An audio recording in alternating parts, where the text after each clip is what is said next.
Hello, hello.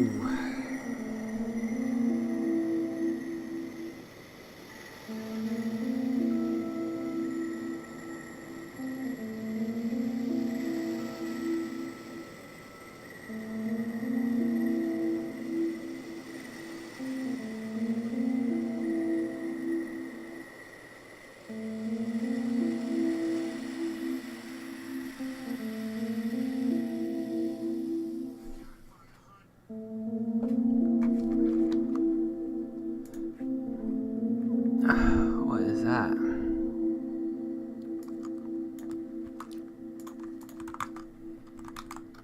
Hello, Jesus. M. Alright. M to you, my good friend. M to you.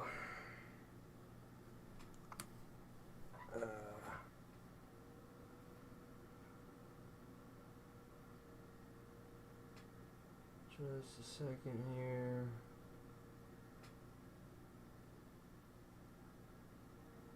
Okay. Post. We are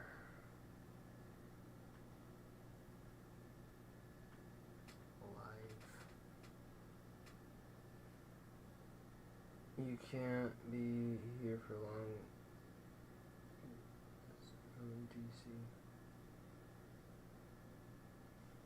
Hey, thank you, dude.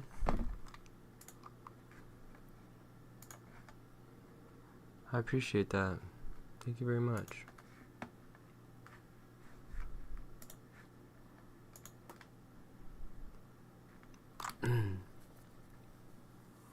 Thank you very much, man.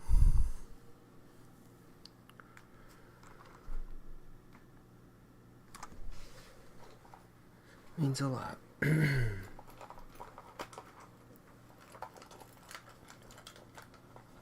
Too much shit in my pockets. Jesus.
Here. Happy birthday, life. Oh, another mixtape. That's cool. It's just a CD this time. I know that's not as good. Oh, wait, CD? Yo, I totally have something that can play this in my dad's garage. You can finally actually listen to one of your mixes. Thanks, baby.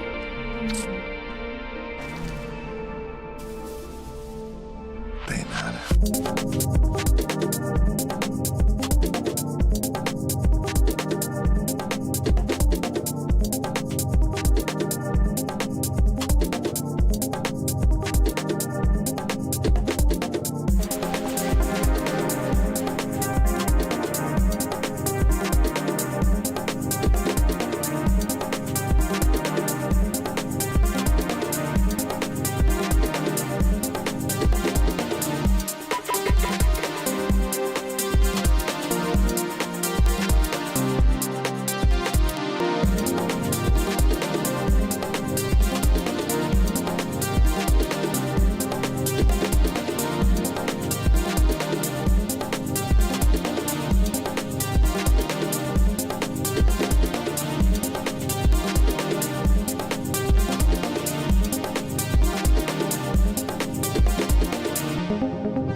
Why are you wearing that stupid buddies?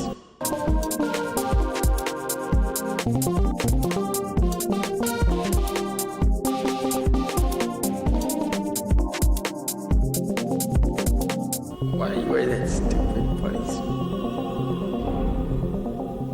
Why are you wearing that stupid man suit?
say he was a friend?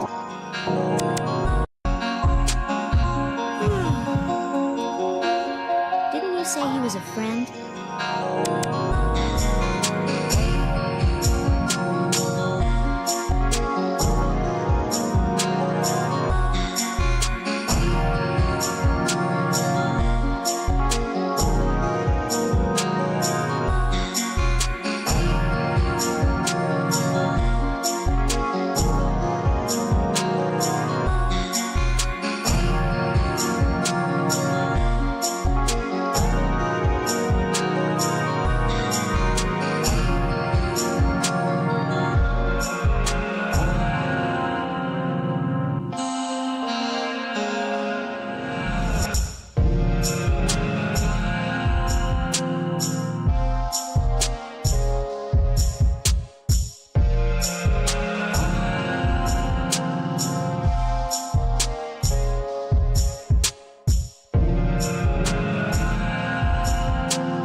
Everyone's startled the first time they try it.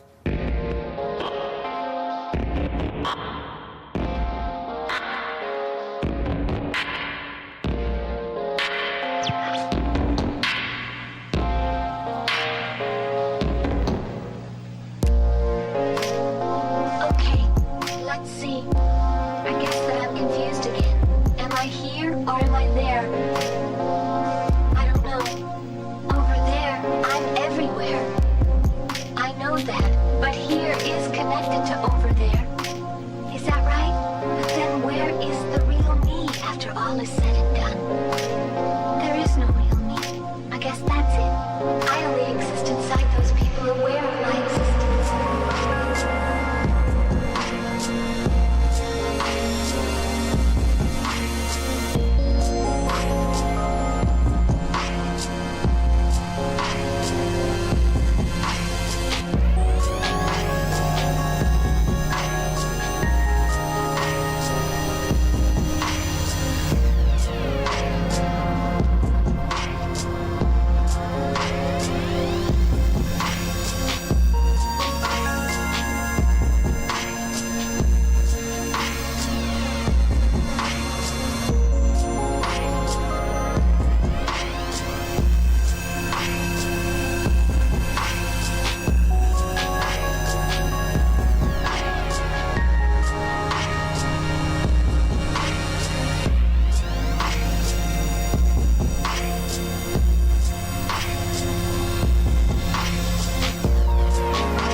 Bless all forms of intelligence. Bless all forms of intelligence.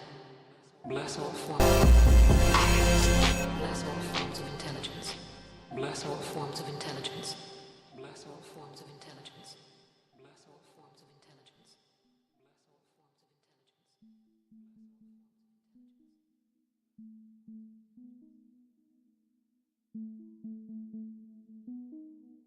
intelligence. What's up, Rage Tyrant? How's it going, fam?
Way too fast.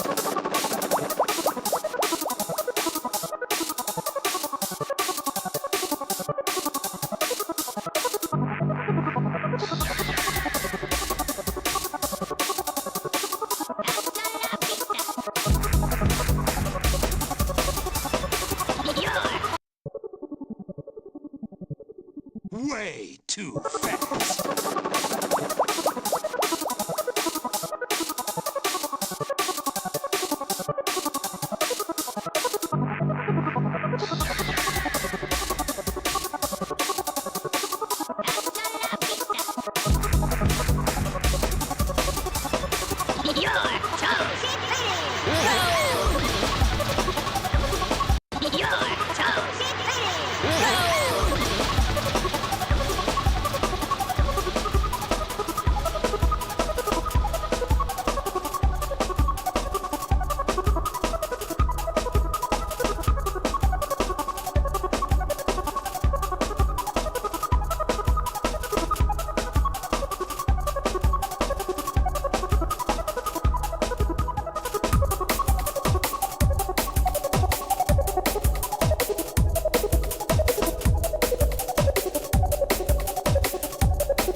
alive, brother?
Jesus Christ, I was working on the wrong fucking track.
beautiful, beautiful place.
I have to remind myself that some birds aren't meant to be caged. Their feathers are just too bright. And when they fly away, the part of you that knows it was a sin to lock them up does rejoice. But still, the place you live in is that much more drab and empty that they're gone. I guess I just miss my friend.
on me? No, Jake.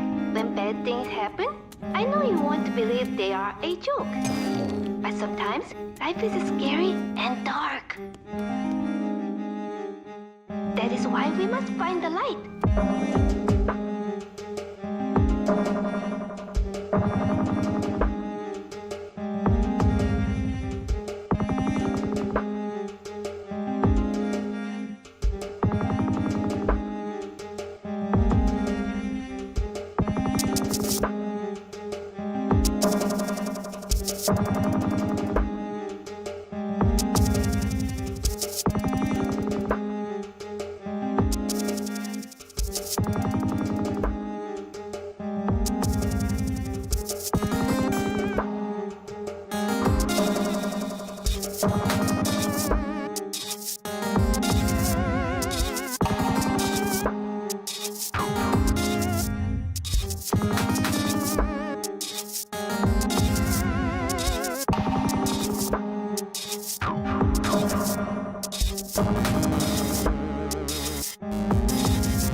Thanks, BMO.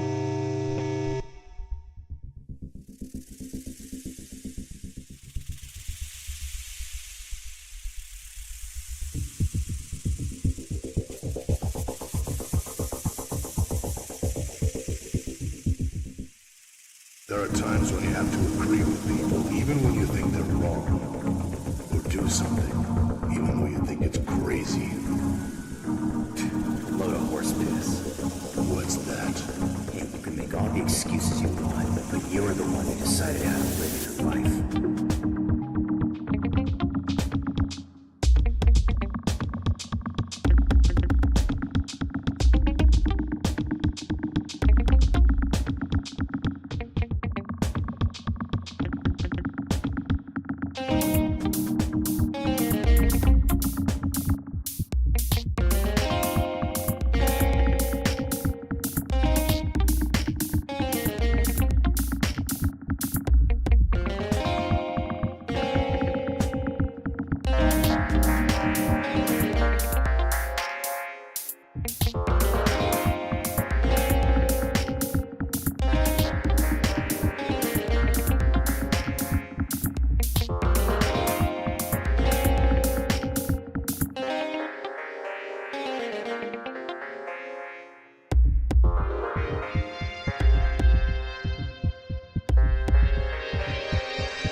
for a minute there. Hit the run.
everything for you. You never felt anything at all for him? And if I become stronger, does that mean I'll become as cold-hearted as you are? He threw his life away. And for what? For you and your dream? I want Omar to make his dream come true. That is my dream. You never let him have a dream of his own, but he didn't care. I was happy. And you just toss him aside like he was nothing. A broken tool. Man, so wrong. So wrong. You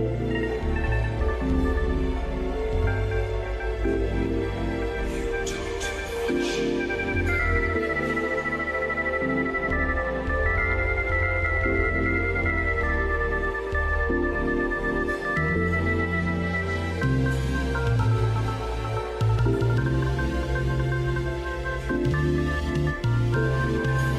Words cut deep, deeper than any blade.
think you know me.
There is evil at work in the land to the west, Prince Ashitaka.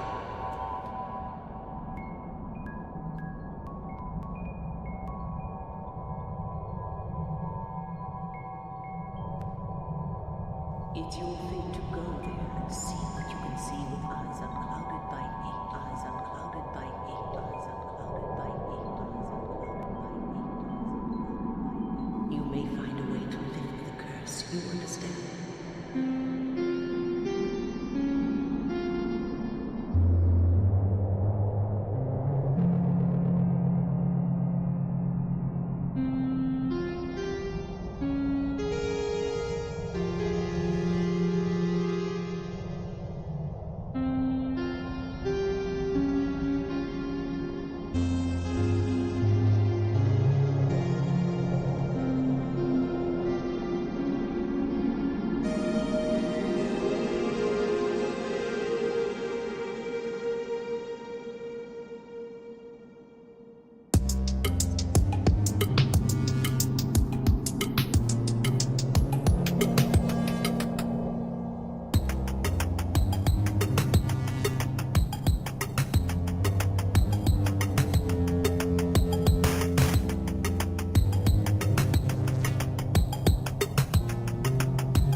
Light bless you. Light bless you. Light bless you. Light bless you. Light bless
I've been having these weird thoughts lately.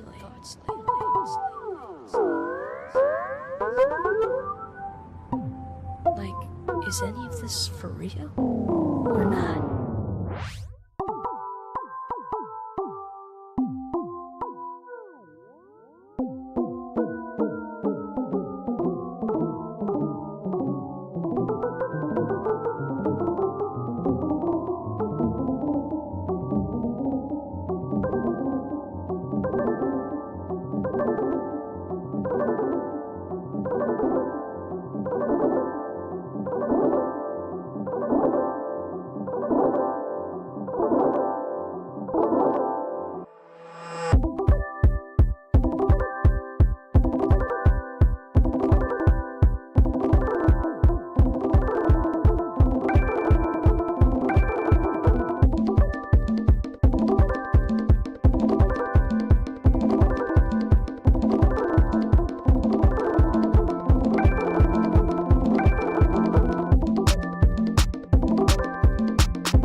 This is a real image that is found in the Epstein files. Don't believe me? Watch. There I go. There's the file number. You can legit look it up yourself. Now, this is clearly a photoshopped image on Trump's head, and it's in reference to this. A hat that Princess Beatrice wore once that went extremely viral. Now, I think it's worth mentioning that Beatrice's 18th birthday party, she was still actually only 17 years old, and Jeffrey Epstein, Ghislaine Maxwell, and Harvey Weinstein were all at that birthday party. She's 17 years old. Now, that has nothing to do with Trump, but I think just worth notating. Now, what's the actual reference? We have no idea. Who is the image from? We have no idea. Why is this image in the file? We have no idea. But you know your boy. Uncle Jay is gonna dig. I'll find the connection, and you know you'll be the first to know. This is a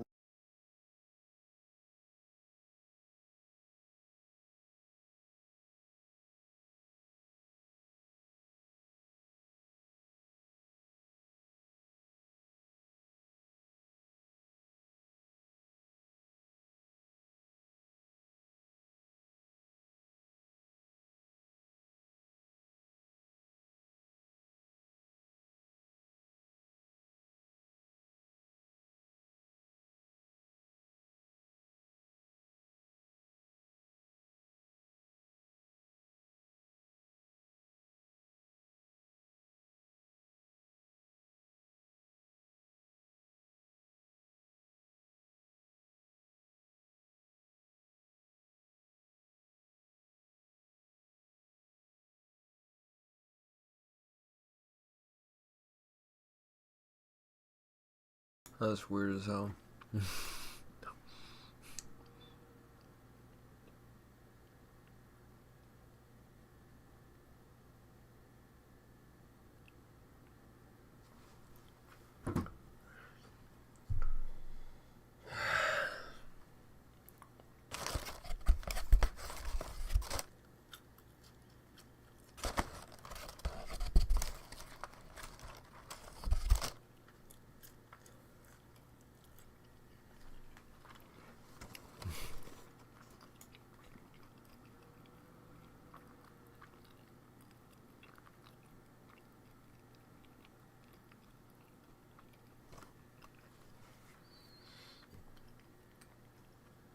I don't believe this.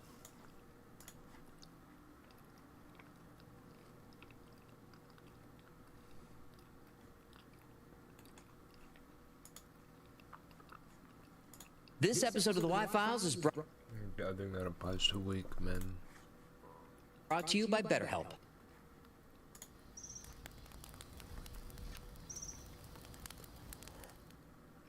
Gather round. This happened in Columbus, Ohio on April 1st, 2006. Brian Schaefer walked into a bar at 1:15. Wait, when? Oh, 2006. My brain said 26. In the morning with two friends. It's like, one way in, one way out. The building was covered in cameras. Every exit monitored, every door, all watched, all recorded. Brian was a 27-year-old medical student. The plan was med school, then residency, then marry his girlfriend Alexis. But that plan would never happen. In a building covered by security cameras, surrounded by has like perfect genetics. Basically. A lot of these disappearances are like that. I've noticed. These people have like perfect genetics. These people in a lot of like the missing 411 cases and see, then marry his girlfriend Alexis. But that plan would never happen. In a building covered by security cameras, surrounded by 200 witnesses, in a room with one way in and one way out, Brian Schaefer vanished.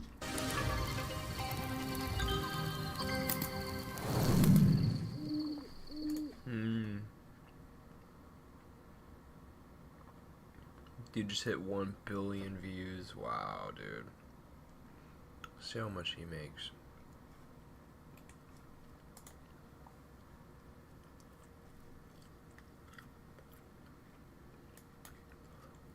Asman makes so much. Asman makes the most that I've ever seen.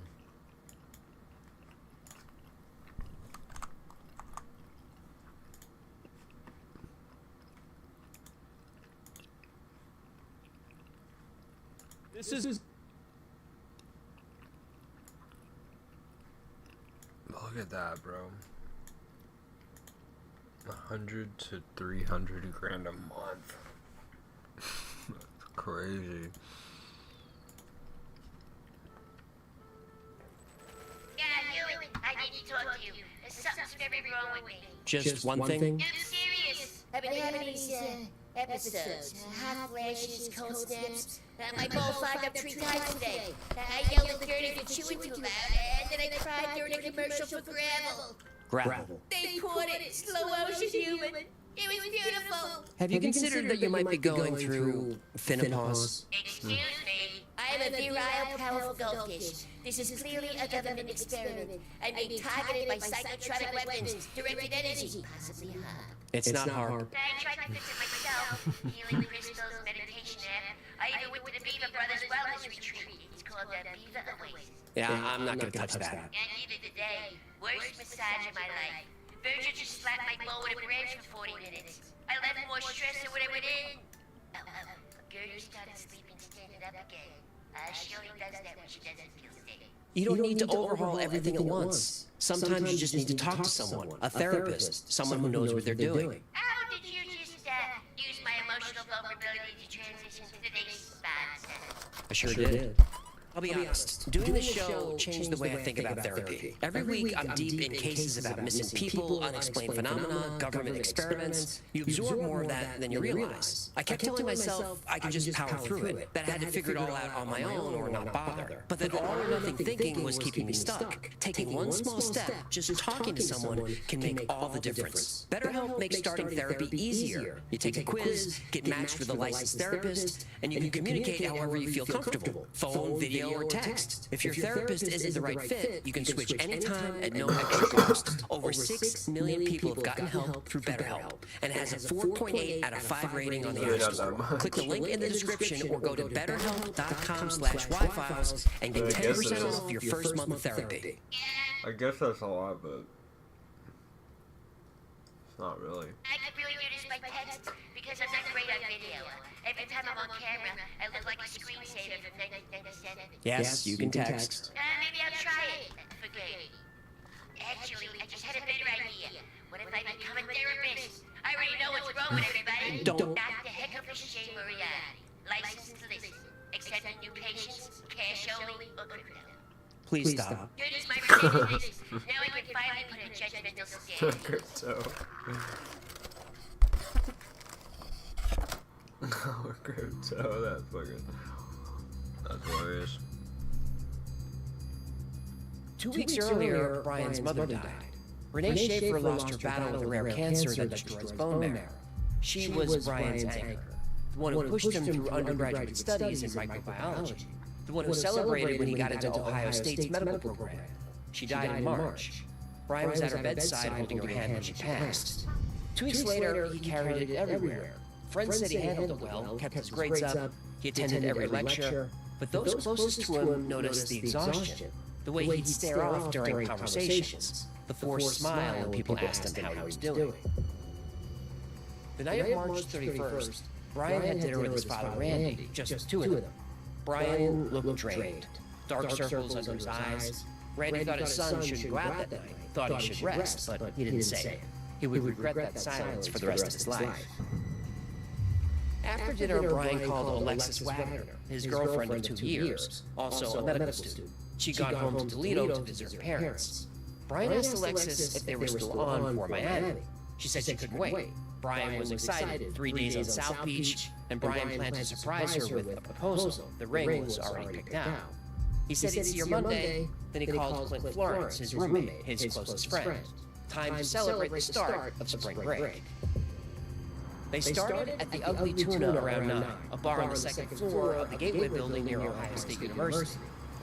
They had a round, then went bar hopping through the Arena District and Shore North.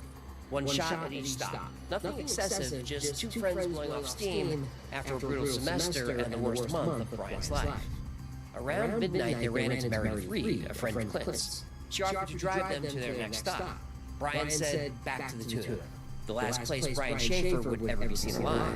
The last place he would ever be seen at all.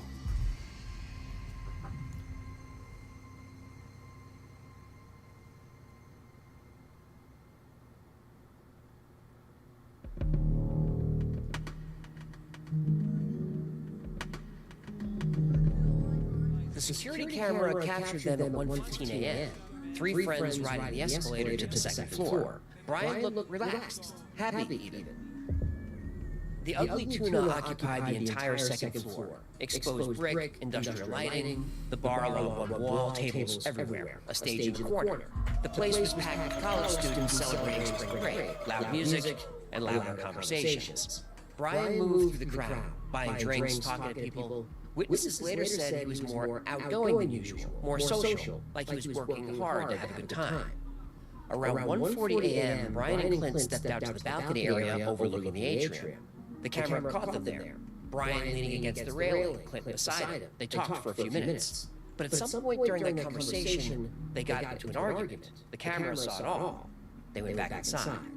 15 minutes later, Brian was outside again, alone. The camera recorded his final moments. He stood near the entrance talking to two young women, blonde, early 20s. The conversation lasted about 2 minutes. Brian smiled, the women laughed. Nothing seemed wrong. Those two women were never identified. Not Ohio State students, not locals anyone recognized. They appeared on no other camera in the building or surrounding area that night. 19 years later, nobody knows who they were. Brian said goodbye and the camera showed him turning, walking back toward the bar entrance, moving off screen. That was the last time anyone saw Brian Schaefer. At closing time, Clint and Meredith searched the entire bar. Bathrooms, back rooms, storage areas. They asked the staff. Nobody had seen him leave. 200 people came down the escalator as the bar closed. Brian wasn't among them. Clint called his cell phone. It went straight to voicemail. They waited outside until sunrise. Brian never came out.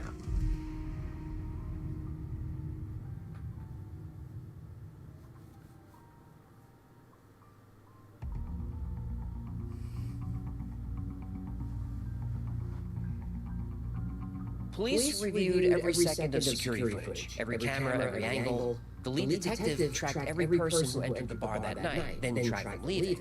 Everyone was accounted for. Everyone except Brian. The detective told reporters, "I can say with 100% certainty that Brian Schaefer did not leave via the escalator. The surface elevator required a key card. Only employees had access. Staff were on camera using it all night. None matched Brian's description. But the back exit was more complicated than it first appeared. A service door, not far from where Brian was last seen, opened to a first-floor hallway that was connected to an active construction area with its own exterior exit. Officers said navigating it would be nearly impossible drunk. But the cameras covering that route weren't fixed. One panned back and forth on the cycle, the other was manually operated. There were gaps. Not many, but enough that a person could slip through unseen. That was the only crack in a sealed box. And nobody can prove Brian went through it. No witnesses saw anyone use the exit. Nobody saw anyone at the construction site, but the gap existed. In a case that seems impossible, every detail matters. Police checked cameras at 3 other nearby bars. None of them saw Brian either. Wherever he went after walking off camera at the tuna, no other camera spotted him. Canine units tracked Brian's scent from the street to the escalator, up to the bar entrance. Then the dogs circled the same spot near the door and sat down. The trail stopped, as if Brian was there one minute, then gone the next. Police organized search parties. Volunteers combed the campus, construction sites, abandoned buildings. They searched the Allentangy River, which runs through Columbus near the campus. They even convinced the city to let them search the sewer system, dumpsters, every alley within miles. Brian's apartment was only 6 blocks from the bar. His car was parked outside. Nothing inside was disturbed. Clothes in his closet, books on his desk. Whatever Brian was planning, he was planning on coming home. His phone went directly to voicemail. There was no GPS in 2006, so no way to track it. He had his wallet with him, but he didn't use his credit cards. He didn't touch his bank account. No activity on anything. Monday morning, Alexis's engagement ring still sat in his apartment. She waited at the airport, but Brian never showed, and the flight to Miami left without him.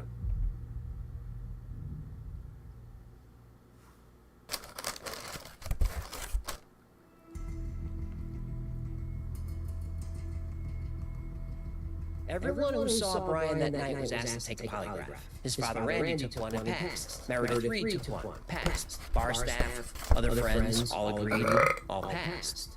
All except Clint Florence. Clint was the only person to spend the entire evening with Brian, the last friend to see him alive. The one who admitted they argued on the balcony but wouldn't say why. When police asked him to take a lie detector test, he refused. Then he hired an attorney. Later, he was subpoenaed to appear before a grand jury. He refused to answer questions there, too. Refusing a polygraph is legally smart. Defense attorneys tell clients to refuse them because the machines are unreliable. Clint's refusal doesn't make him guilty, but in a case with zero leads and zero evidence, it's the one thread that won't stop pulling. Meanwhile, the search spiraled outward. A psychic told Randy Schaefer that Brian's body was in water near a bridge pier. So Randy and Derek, Brian's younger brother, bought waders. They spent their weekends in the Altangi River, searching under bridges. Randy had just buried his wife, and now he was standing knee-deep in freezing water, searching for the body of his son. Brian had a Pearl Jam tattoo on his arm. When the band played Cincinnati later that year, Eddie Vedder stopped between songs and asked 15,000 people for information about Brian Schaefer. The lead singer of one of the biggest rock bands in the world, standing on stage, personally asking for help finding a missing fan.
Nobody had any. Did you put anything else in these sodas? No, the sodas are just how they came. I opened the bottle and there's the soda.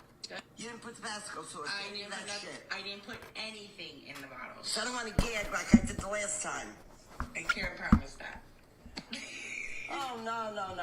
It's only soda.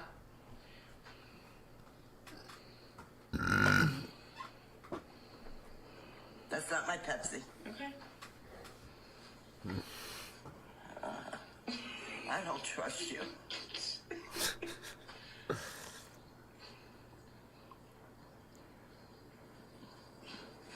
Tastes like you put salt in this shit. I didn't put nothing in it. You did.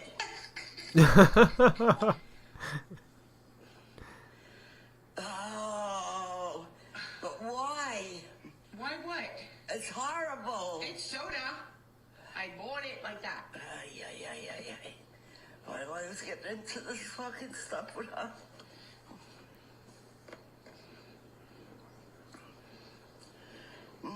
I think this is Pepsi. Okay, next. This is the best one. Oh, please. You're gonna love this one. No. You can pick out Pepsi from Coke. Yeah. Okay. Ow. 15,000 people in a stadium and not one useful lead. Then, in September, something happened.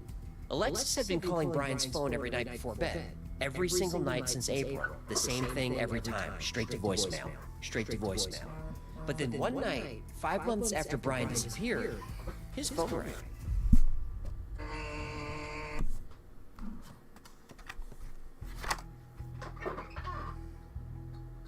For the first time in months, Brian Schaefer's cell phone rang, but nobody answered. Singular, Brian's wireless provider, said it was probably just a glitch. But a ping from the phone was detected at a cell tower in Hilliard, Ohio, 14 miles northwest of Columbus. Something activated that phone. The lead was never explained. The phone went silent again. It never pinged another tower. Some investigators looked at the so-called smiley face killer theory. Some believe the serial killer was targeting drunk college-age men in the Midwest and dumping their bodies in rivers. Young men fitting Brian's profile had turned up dead in waterways across several states. Police looked into it. The FBI looked into it. Both rejected any connection. If the smiley-faced killer was real, and most law enforcement said he isn't, Brian would be the only victim whose body was never found. Now, possible sightings were reported in Michigan, in Texas, in Sweden. A man matching Brian's description was seen at a bar in the Caribbean. Another was spotted at a bus station in the Southwest. Police investigated every single one, sent officers, compared photos, checked records. Nothing panned out.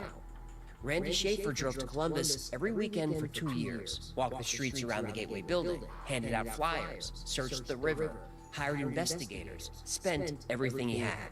In 2008, 2 years after Brian vanished, Randy was killed in a freak accident when a branch broke from a tree and fell on him. Derek Schaefer, Brian's younger brother, inherited everything alone. The search, the questions, the weight of a family that stopped existing one member at a time. A mother, a brother, a father. 3 people gone in 2 years. Derek kept searching. He still does.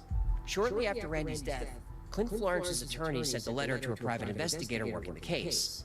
In it, he wrote, "If Brian is alive, which is what I'm led to believe after speaking with the detective involved, then it is Brian and not Clint who is causing his family pain and hardship." The detective on the case believed Brian was alive. In 2020, the Ohio Attorney General's office digitally aged Brian's photo to show what he might look like in his mid-40s. Dateline covered the case. America's Most Wanted covered it. The internet never let it go. There's a subreddit dedicated to finding him, and every year on April 1st, people share his photo and ask the same question: where is Brian Schaefer? He would be 46 years old today. 19 years have passed. His phone has never pinged another tower. His credit cards have never been used. His social security number has never appeared in any database. No hospital records, no police reports, no death certificate. His body has never been found. The Ugly Tuna closed years ago. The building still stands on North High Street. The cameras are gone now. New businesses occupy the space, but the escalator still runs. But somewhere in those final seconds, in a narrow window between camera angles, between one frame and the next, a 27-year-old medical student vanished. The footage is still there, archived in police evidence, frame by frame, second by second. Cameras prove that Brian Schaefer entered that building. They also prove that somehow he never left.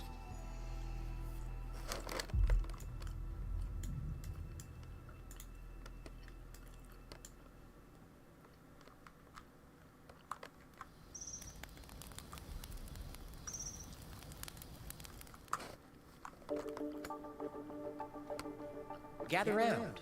This happened. In October 2009, hunters found an abandoned pickup truck on a dirt road deep in the Samboy Mountains of southeastern Oklahoma. The engine was cold. The doors were unlocked. Inside, a small terrier named Macy was pressed against the seat. She was barely alive. She was trapped in the cab for days with no food, no water, and no one coming back for her. They also found 2 cell phones, 2 wallets, and a GPS unit. There were coats and jackets inside, even though the nights were dropping into the 40s.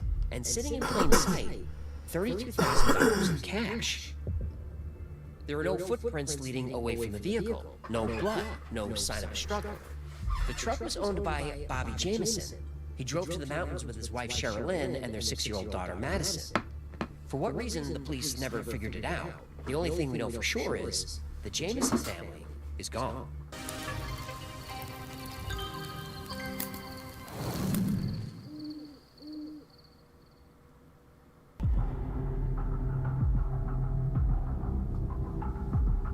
Bobby and Sherilyn Jameson lived in Eufaula, a quiet town on the shore of Lake Eufaula in southeastern Oklahoma.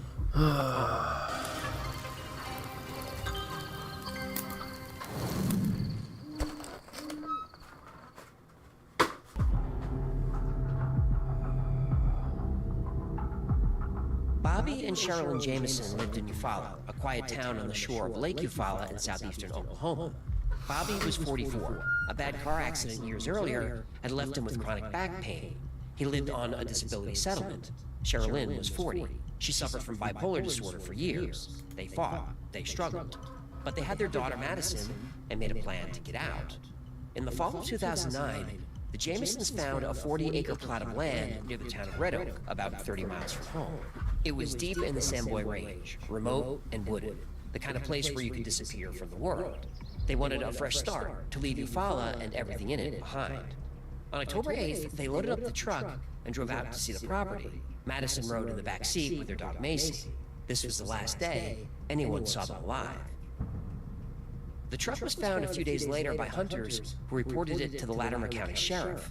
When deputies arrived, the first thing they noticed was the dog. Macy was dehydrated and weak, but alive. The second thing they noticed was the money, about $32,000 in cash sitting in plain sight. Nobody touched it. The family's belongings also told a strange story. Their IDs were still in the truck, so were their phones. Their coats were still in the truck. And October nights in the Samboy Range got cold. Wherever the Jamesons went after they parked, they went without identification, communication, money, or the right clothes for the weather. They took nothing. One detail the sheriff noticed from security camera footage: at one point, Sherilyn placed a brown briefcase in the truck. That briefcase was never recovered. Neither was the .22 caliber handgun that she stashed in it. The cash, all $32,000 of it, sat untouched when the truck was found. The Jamesons weren't wealthy. They weren't known for carrying cash. The disability settlement may explain where the cash came from, but it doesn't explain why they brought every dollar they had to look at a piece of land in the mountains. But the security cameras at their house recorded something that investigators have never been able to explain. The footage is time-stamped the morning they left. It shows Bobby and Sherilyn making trip after trip between the house and the truck, back and forth, loading boxes, carrying bags. They don't speak to each other. They don't look at each other. Between trips, they stop, stand completely still, and stare at nothing. Not at the ground, not at the sky, just somewhere in the middle distance. Then, after a few seconds, they start moving again. Same pace, same silence, like robots or zombies. The sheriff who reviewed the tape said they looked like they were in a trance, not arguing, not rushing, not behaving like a normal couple packing for a day trip. Just silent, mechanical repetition, like two people running on a program, like two people without free will.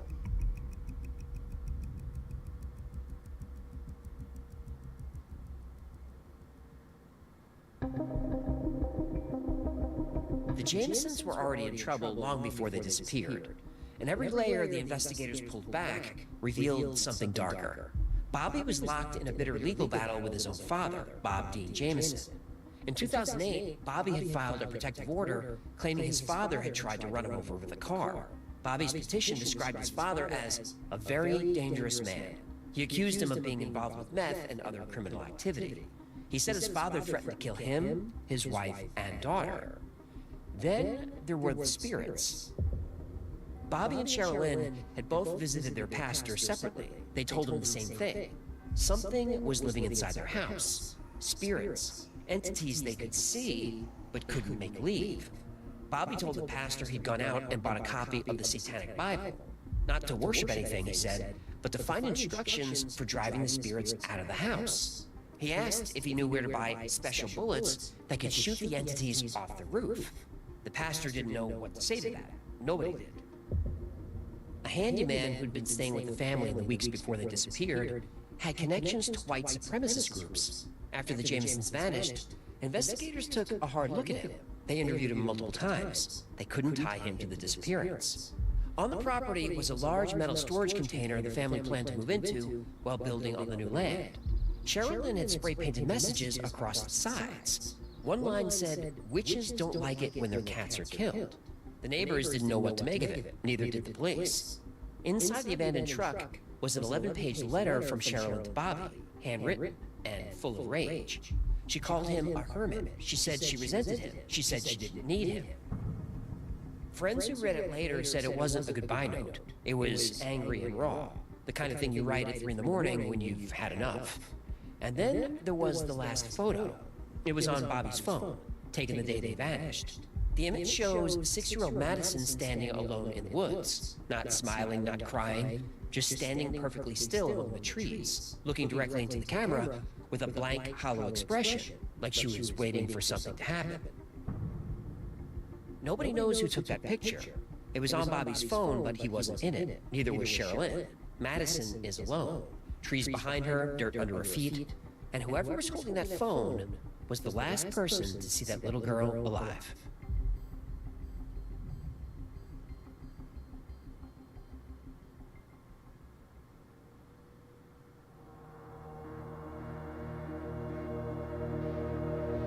Search teams covered hundreds of acres. Dogs tracked scent trails that went nowhere. Helicopters flew grid patterns over the mountains. Volunteers walked shoulder to shoulder through dense brush, and still they found nothing. Then 4 years passed. In November 2013, 2 deer hunters were scouting a remote part of Latimer County, dense oak forest, rocky terrain, less than 3 miles from where the truck was abandoned in 2009. One of them stopped walking. Something pale on the ground caught his eye. Half hidden in the underbrush were bones, scattered across the forest floor by 4 years of storms and animals. 2 adults, 1 child. In July 2014, the Oklahoma Medical Examiner confirmed what everyone already knew, but no one wanted to hear. Bobby Jameson, Sherilyn Jameson, Madison Jameson. The official cause of death was undetermined. And that word, undetermined, is rare. Medical examiners almost always find something. A fracture, a puncture, toxicology, something. But the Jamesons gave them nothing. No bullet damage to any of the bones. No knife marks. No damage to the hyoid bone, which means they weren't strangled. 4 years of Oklahoma heat, cold, rain, and wildlife destroyed the evidence of whatever killed them. The case became national news. Hundreds of tips came in over the years, and none of them led anywhere. Every theory fell apart. Meth. Police searched the house and found nothing. No drugs, no paraphernalia, no evidence of dealing or using. Murder-suicide. But Sherilyn's gun was missing, and the bodies were 3 miles of rough terrain from the truck. Now, Bobby's father, he had an alibi and died 2 months after the family vanished. The handyman with white supremacist ties was a person of interest for a while, but nothing connected him to the disappearance.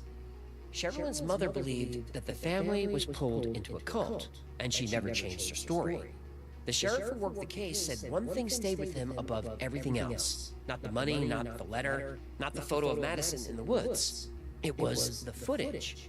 Bobby and Sherilyn moving through their house like they were sleepwalking, loading that truck in total silence, stopping to stare at nothing, then starting again, over and over and over. He said he watched it more than 100 times, and every time it looked less like a family packing for a trip and more like robots running a program. The $32,000 is still in an evidence locker. The briefcase has never been found. Sherilyn's gun has never been found. And nobody's ever explained what made Bobby and Sherilyn load that truck like zombies on the last morning of their lives. And most likely, nobody ever will.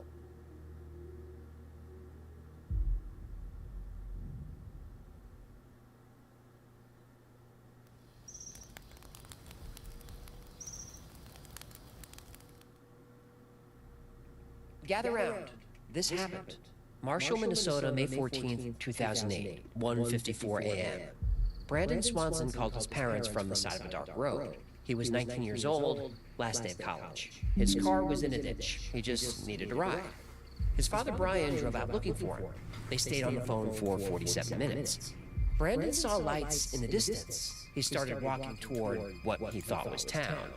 Then on the phone with his father, he said, "Oh, shit." Then the line went dead, and Brandon vanished.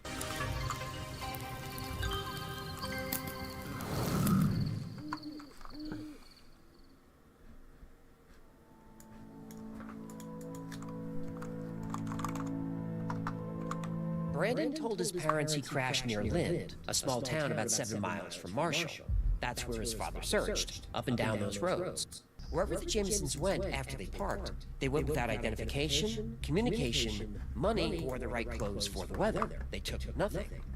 One detail the sheriff noticed from security camera footage: at one point, Sherilyn placed a brown briefcase and left him with chronic back pain. He lived on time. Gather round. This happened. In October 2009, hunters found an abandoned pickup truck on a dirt road deep in the Samoyed Mountains of southeastern Oklahoma. The engine was cold. The doors were unlocked. Inside, a small terrier named Macy was pressed against the seat. She was barely alive. She was trapped in the cab for days with no food, no water, and no one coming back for her. They also found 2 cell phones, 2 wallets, and a GPS unit. There were coats and jackets inside, even though the nights were dropping into the 40s. And sitting in plain sight, $32,000 in cash. There were no footprints leading away from the vehicle, no blood, no sign of a struggle. The truck was owned by Bobby Jameson. He drove to the mountains with his wife Sherilyn and their 6-year-old daughter Madison. For what reason, the police never figured it out. The only thing we know for sure is the Jameson family is gone.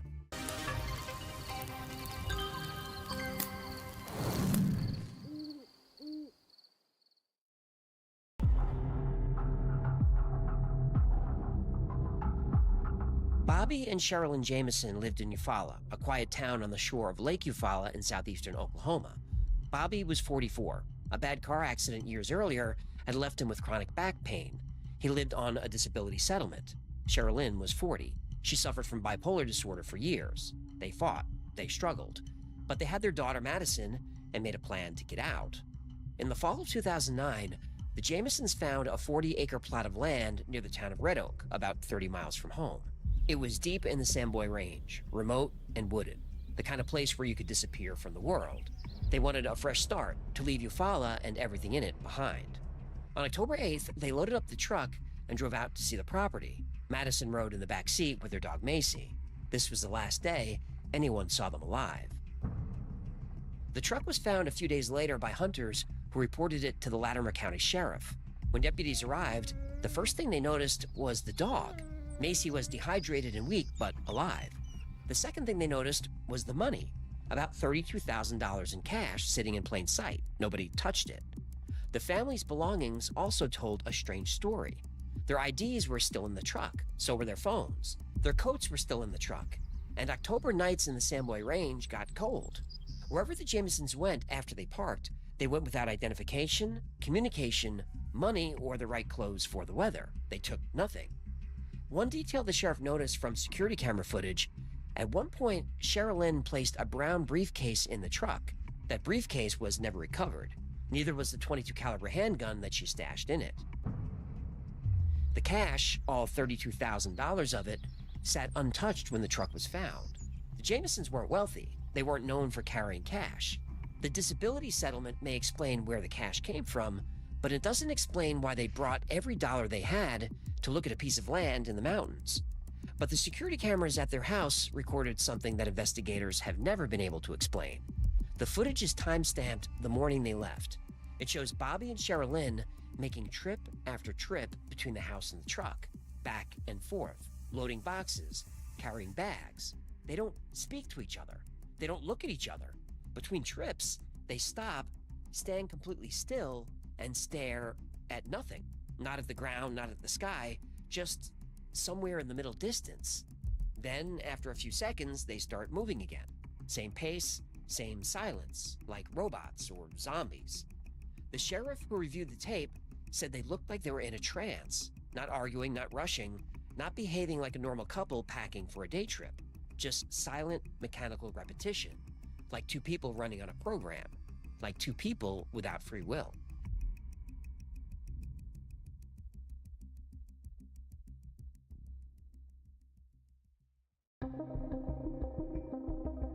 The Jamesons were already in trouble long before they disappeared, and every layer the investigators pulled back revealed something darker.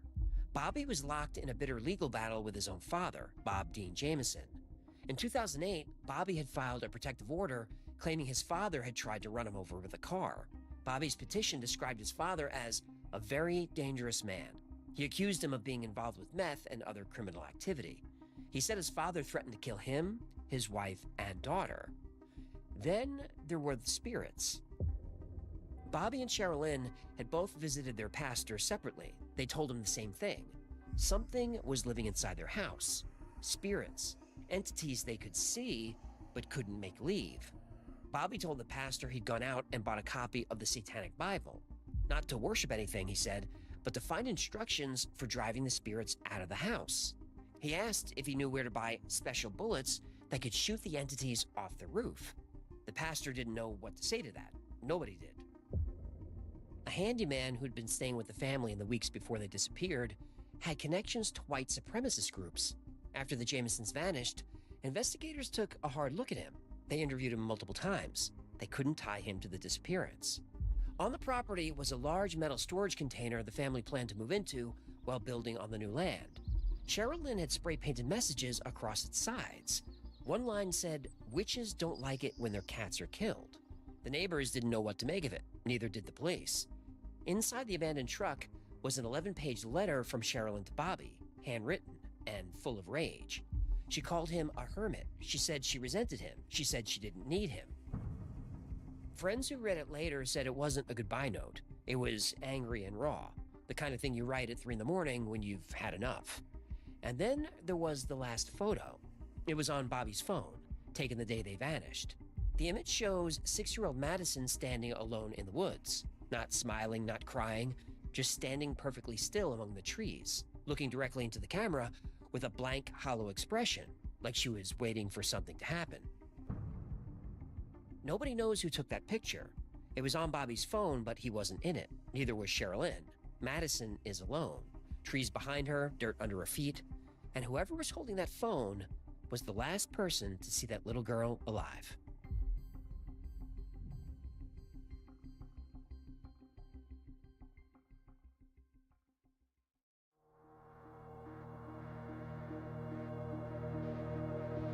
Search teams covered hundreds of acres.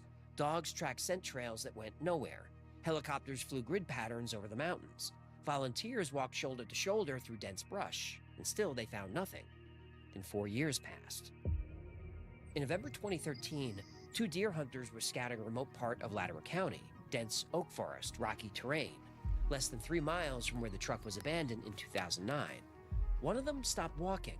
Something pale on the ground caught his eye. Half hidden in the underbrush were bones, scattered across the forest floor by 4 years of storms and animals. 2 adults, 1 child. In July 2014, the Oklahoma Medical Examiner confirmed what everyone already knew, but no one wanted to hear. Bobby Jameson, Cheryl Lynn Jameson, Madison Jameson. The official cause of death was undetermined. And that word, undetermined, is rare. Medical examiners almost always find something: a fracture, a puncture, toxicology, something. But the Jamesons gave him nothing. No bullet damage to any of the bones, no knife marks, no damage to the hyoid bone, which means they weren't strangled. 4 years of Oklahoma heat, cold, rain, and wildlife destroyed the evidence of whatever killed them. The case became national news. Hundreds of tips came in over the years, and none of them led anywhere. Every theory fell apart. Meth. Police searched the house and found nothing. No drugs, no paraphernalia, no evidence of dealing or using. Murder-suicide. But Cheryl Lynn's gun was missing, and the bodies were 3 miles of rough terrain from the truck. Now, Bobby's father, he had an alibi and died 2 months after the family vanished. The handyman with white supremacist ties was a person of interest for a while, but nothing connected him to the disappearance. Cheryl Lynn's mother believed that the family was pulled into a cult, and she never changed her story. The sheriff who worked the case said one thing stayed with him above everything else. Not the money, not the letter, not the photo of Madison in the woods. It was the footage. Bobby and Cheryl Lynn moving through their house like they were sleepwalking, loading that truck in total silence, stopping to stare at nothing, then starting again, over and over and over. He said he watched it more than 100 times, and every time it looked less like a family packing for a trip and more like robots running a program. The $32,000 is still in an evidence locker. The briefcase has never been found. Cheryl Lynn's gun has never been found. And nobody's ever explained what made Bobby and Cheryl Lynn load that truck like zombies on the last morning of their lives. And most likely, nobody ever will.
gather round.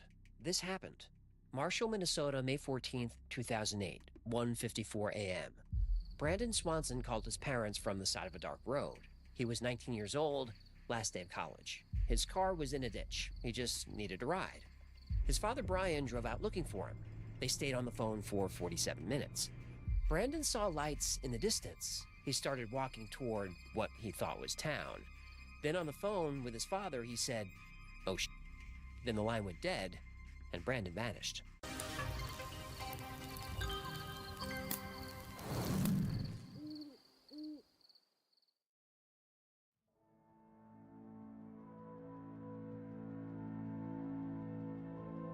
Brandon told his parents he crashed near Lind, a small town about 7 miles from Marshall.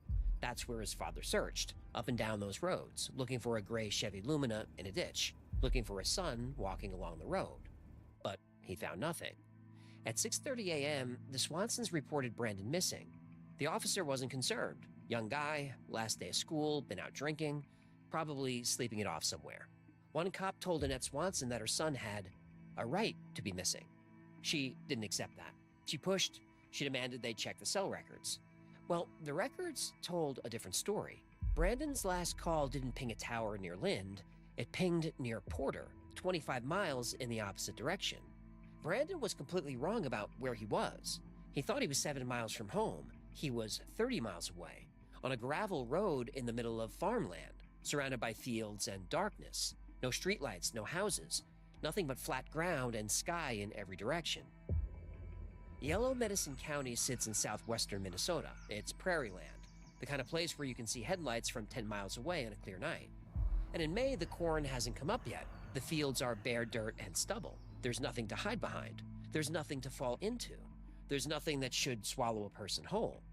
Police found his car that afternoon, stuck up on an incline near a bridge on a county road. Doors open, keys gone. Brandon had taken them with him when he started walking. The nearest town was Porter, population 178, but Brandon never made it. Now think about that. Brandon grew up in Marshall. He'd driven these roads his whole life. And somehow, after his car went into the ditch, he was convinced he was near Lind, a town he knew. He recognized nothing around him because there was nothing to recognize, just gravel and darkness and the flat line of the horizon. And here's where it gets strange. The lights Brandon saw in the distance, the one he walked towards, were probably a red beacon on a grain elevator in Taunton, a single light on top of a tall metal structure, visible for miles across the flat prairie. Now from that distance, through the darkness, it looked like a town. It looked like safety. It wasn't. Between Brandon and that light was 3 miles of open farmland, the Yellow Medicine River, and nothing else. No roads leading where he was going. No buildings, just black earth under a pitch black sky. Brandon walked into the night, phone pressed to his ear, convinced he was heading toward civilization. He was heading into miles of empty fields.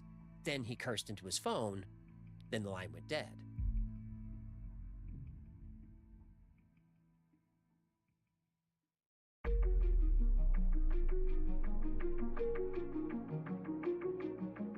Searches started at first light. Helicopters overhead, officers walking the roads and ditches, volunteers combed the fields.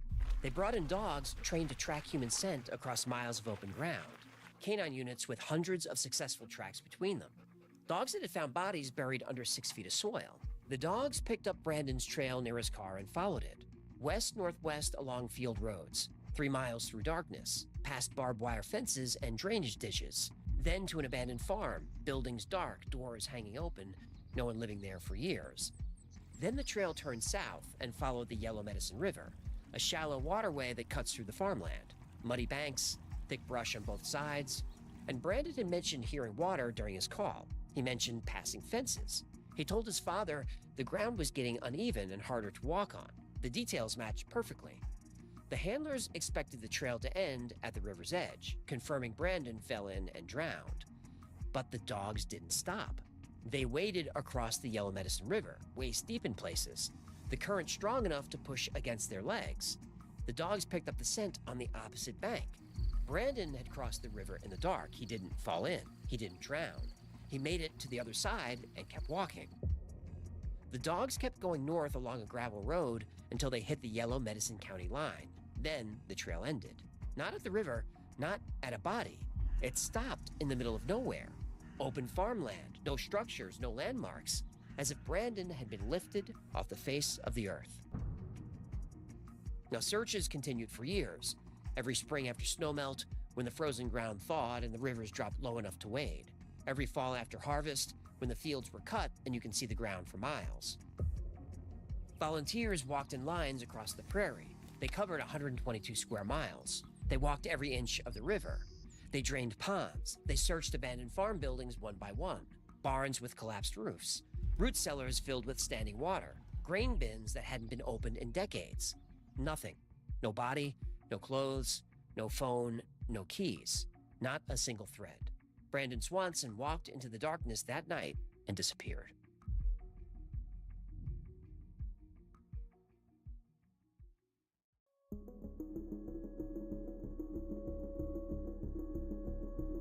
The official story is Brandon drowned in the Yellow Medicine River. Walking in the dark, disoriented, he stumbled into the water, and that's the simplest explanation. But the evidence doesn't support it. The bloodhounds tracked his scent across the river, not into it. If Brandon had drowned, the trail would have ended at the water's edge, but it didn't. The dogs picked up his scent on the opposite bank and kept following it north. His father talked to him for 47 minutes. Brian Swanson says his son didn't sound drunk or confused. He sounded like himself, frustrated about the car and eager to get home, but coherent. He was navigating by landmarks. He was making decisions, not stumbling blind through the night. And then there's the final words. Oh, Now listen to what that phrase is and what it isn't. It wasn't a scream. It wasn't a cry for help. It was surprise. The kind of thing you say when you see something unexpected. Brandon saw something in the darkness. He reacted, then he was gone. Foul play has never been ruled out. The area is remote. Miles of empty farmland, isolated roads, abandoned properties. Someone could have been out there, could have seen his headlights from the road, watched him crash, and followed him into the fields on foot. At 2:30 in the morning, in that kind of darkness, you wouldn't see them coming. You wouldn't hear them over the wind. But there's no evidence of that. No witnesses, no suspects, no motive, no DNA, no tire tracks, no sign of a struggle. Just a trail that ends in the middle of nowhere. Brandon's parents never moved. They kept their porch light on every single night for years. Annette left his bedroom exactly the way it was. Bed unmade, clothes on the floor, textbooks stacked on the desk. She said she wanted it ready for when he finally came home. Brian Swanson replayed that phone call in his head 1,000 times. 47 minutes of his son's voice. The last 47 minutes, anyone heard Brandon alive. He told reporters the hardest part wasn't the silence after the swear, it was the 47 minutes before it, the normalcy, the casual frustration of a kid whose car slid off a road. Father and son talking like it was any other night, like everything was going to be fine. The Swansons lobbied the Minnesota government. They testified, they pushed. In 2009, Minnesota passed Brandon's law. Police now have to investigate missing adults immediately. No more waiting periods. No more right to be missing. Every state should have that law, but most don't. Brandon's case was reclassified from missing person to endangered missing person, then to suspected homicide. But no arrest has ever been made, and no person of interest has never been named. The case file remains open with the Lincoln County Sheriff's Office. The Yellow Medicine River still runs through that farmland. The grain elevator in Taunton still has its red light. The gravel roads are still empty at night. And if you drive County Road 10 past Porter at 2 a.m., you'll see exactly what Brandon saw. Darkness so complete, it swallows your headlights 30 feet ahead. And somewhere out there, in the space between Porter and nowhere, is the answer to what Brandon Swanson saw in the last moment of his phone call. A surprise swear, and then silence. He's been out there almost 18 years, and he's still out there, and his family is still waiting.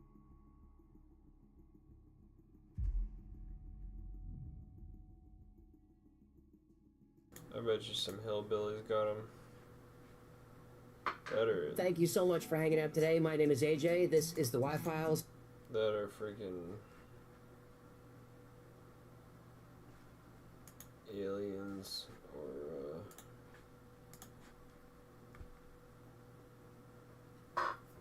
something like that. Somebody that has a UFO.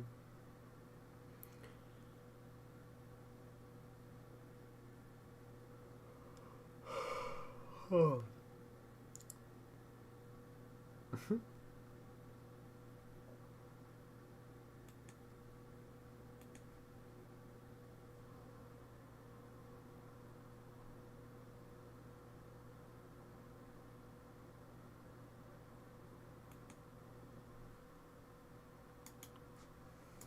Iran rejecting a 15-point proposal from the U.S. to end the war. Iranian state media quoting top officials saying that it will end the war when it decides to do so, and laying out 5 conditions Tehran wants met. This comes after President Trump touted progress in reported talks with the country, suggesting both sides were close to a deal. But the fighting is escalating. The IDF says it's still striking targets across Iran, including 2 sites that were allegedly used to produce naval cruise missiles.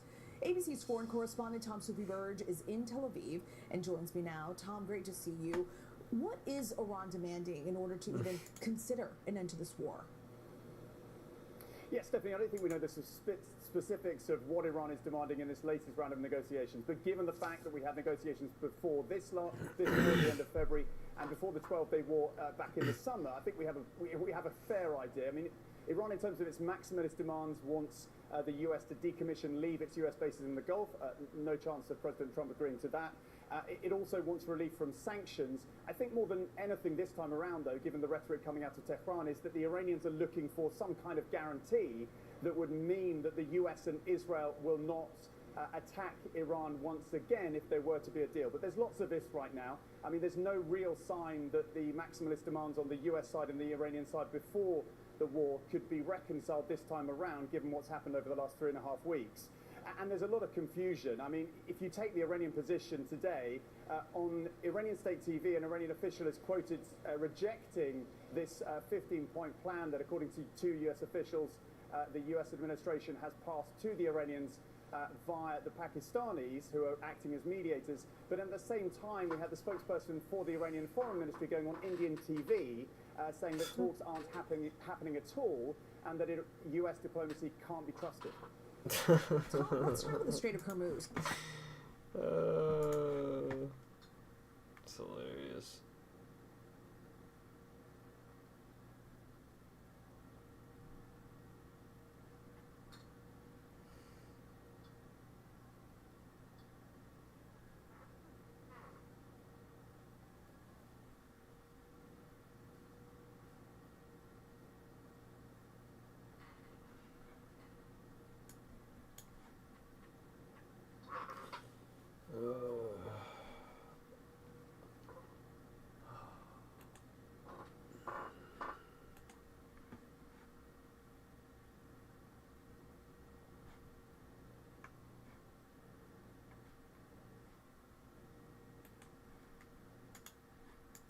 This climbing footage messed me up so bad, and it only got worse when I learned the full story behind it. Hello!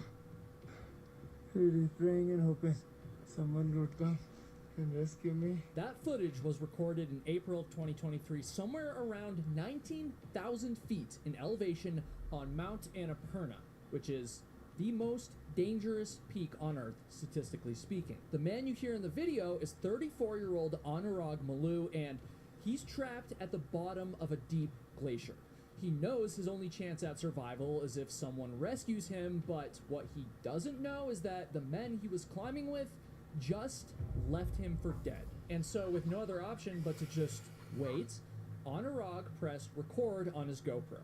He was alive and he was conscious, at least for the time being, and so he would continue recording messages for his family, for his own sanity, and for whoever eventually would recover his body. But after some time, his GoPro died, and essentially Anurag did too. But what happened next is almost too unbelievable to be true, and I have even more footage to prove that it's all real. Anurag Maloo is a name that most of you probably haven't heard before, but I promise you that by the end of this video, you are going to remember his name for a very, very long time.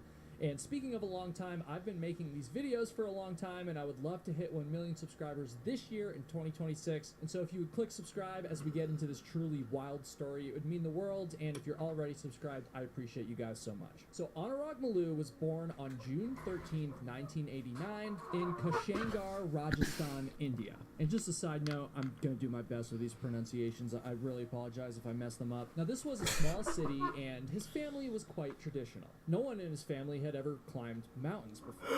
No one had even traveled the world. And so for Anurag, going to college and getting a degree in engineering would have been more than enough, right?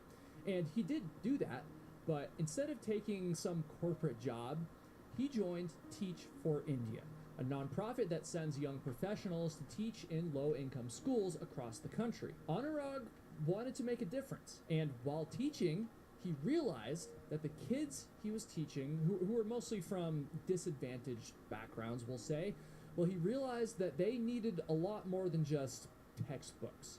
They needed to see what was possible, what you could achieve. They needed someone to show them that the world was bigger than the circumstances they were trapped in. And so Anurag started dreaming big, like really big. In 2011, he participated in the Jagriti Yatra, which was a 15-day train journey across India designed to inspire young entrepreneurs. He met change makers, social innovators, people who were trying to solve like real problems. You know what I mean? And in 2013, Anurag got invited on an expedition that would ultimately change his life.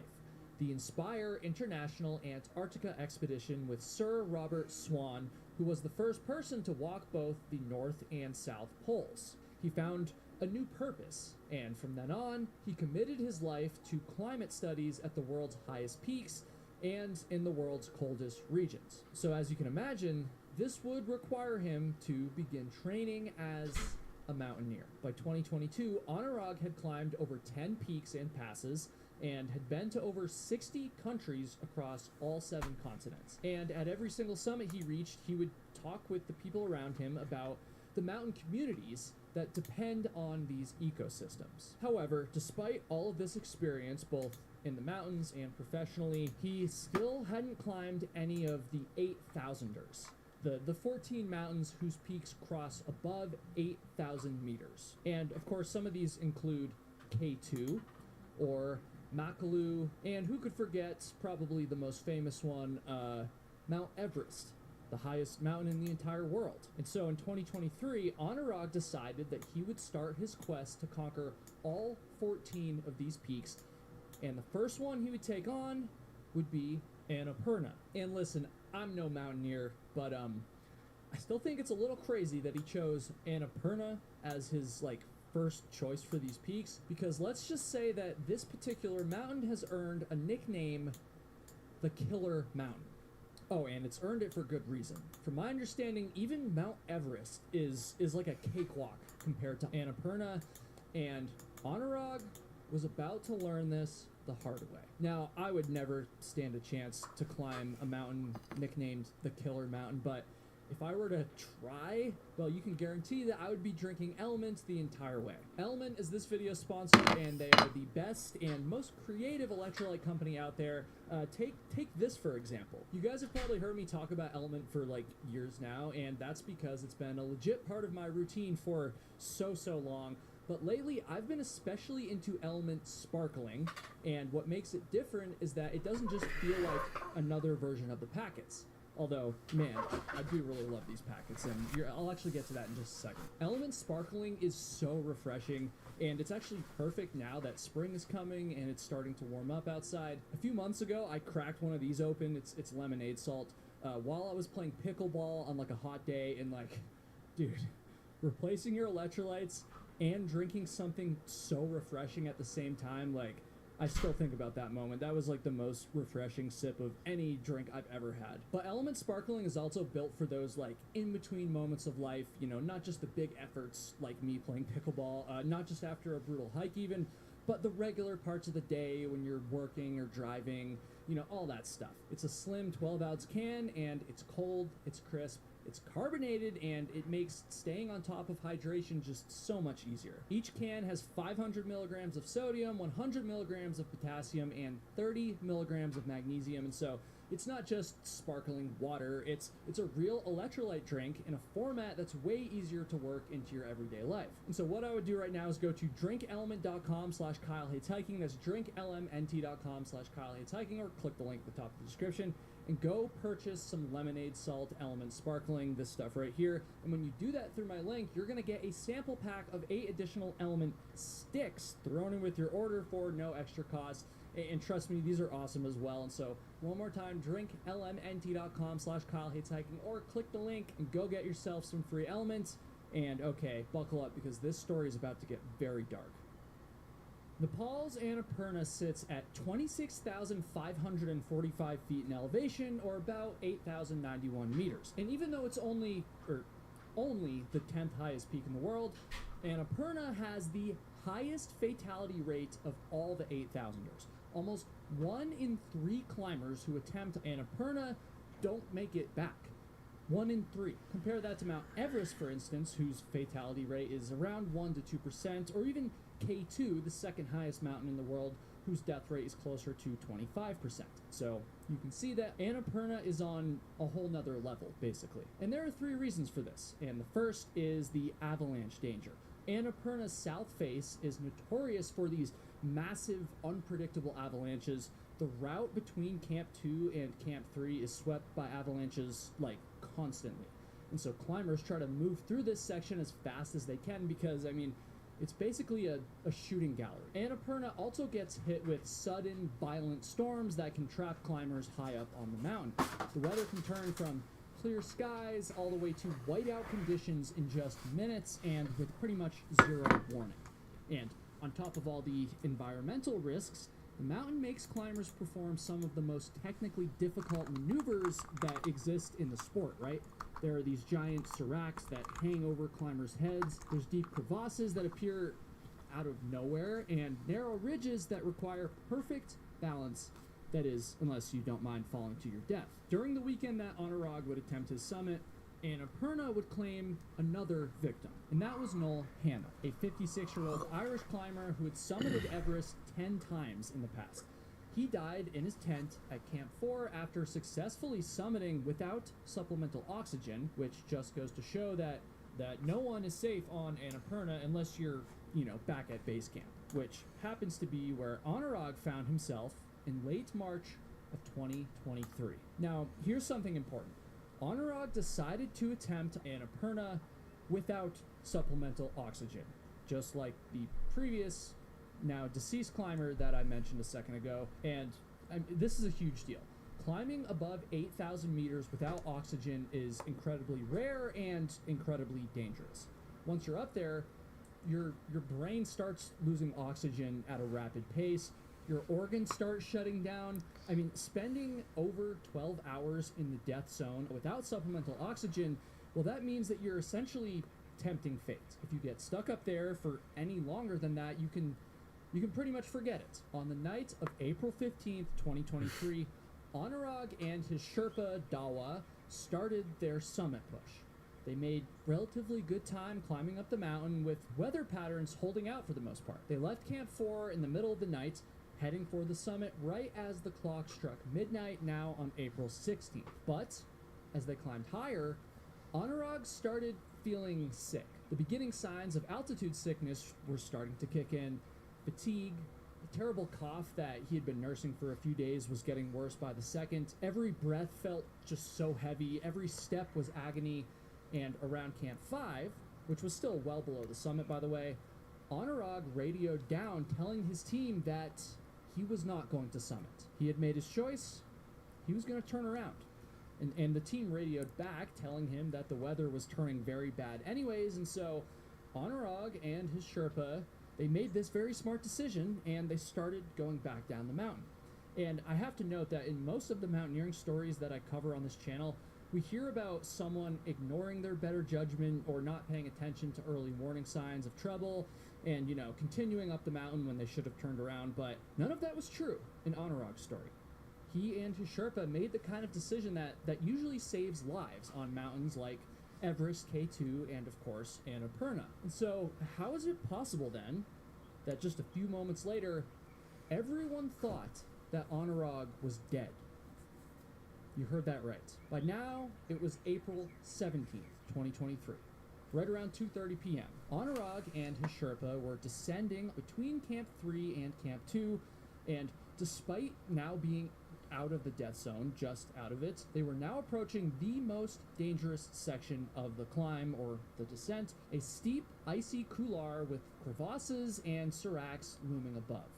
Now, just 2 weeks earlier, a major avalanche had swept through this exact area, and luckily no one was buried at the time, but everyone knew that this section was a death trap, a ticking time bomb, if you will, and it was even more perilous going down than it was going up. Oh, and plus, the weather was getting worse and worse, visibility was becoming a problem. Just because they had turned around did not mean that they were anywhere close to safety yet. Now, descending at the same time as Anurag, a Brazilian climber who had also turned back before reaching the summit. He was now in front of Anurag, moving very, very carefully. Moez was the more experienced climber, and Anurag once again made a very smart decision to let him go first. They reached a section that required a short rappel about 25 feet down a steep, icy wall. There was a snow anchor there with 2 ropes hanging from it, one for people and one for gear, right? The one for the people had a giant knot at the bottom of it, you know, to stop people from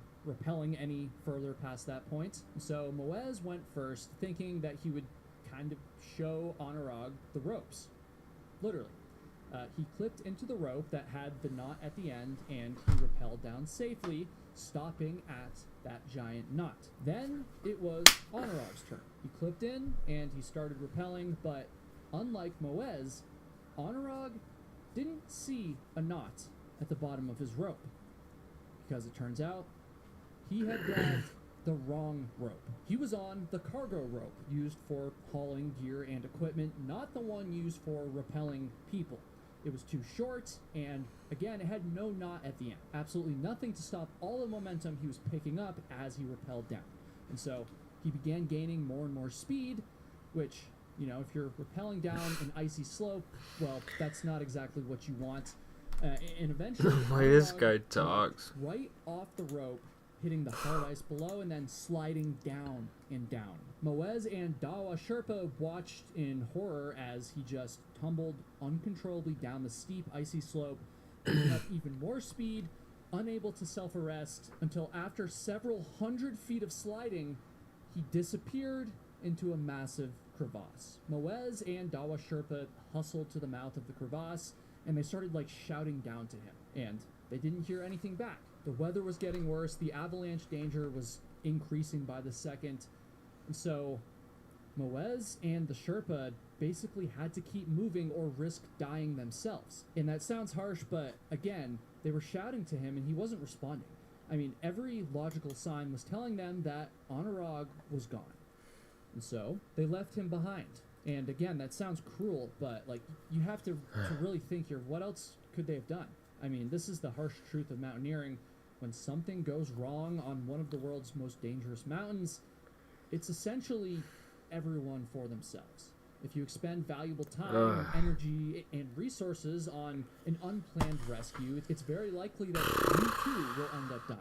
And so, they did what mountaineering forces you to do in these situations, and they would have to live with that. When Moez and Dawa Sherpa reached Camp 2, they radioed all the way down to base camp, basically saying that Anurag had fallen into a crevasse, and, well, we think he's dead. And for those of you that have never fallen into a crevasse, let me tell you what it's like.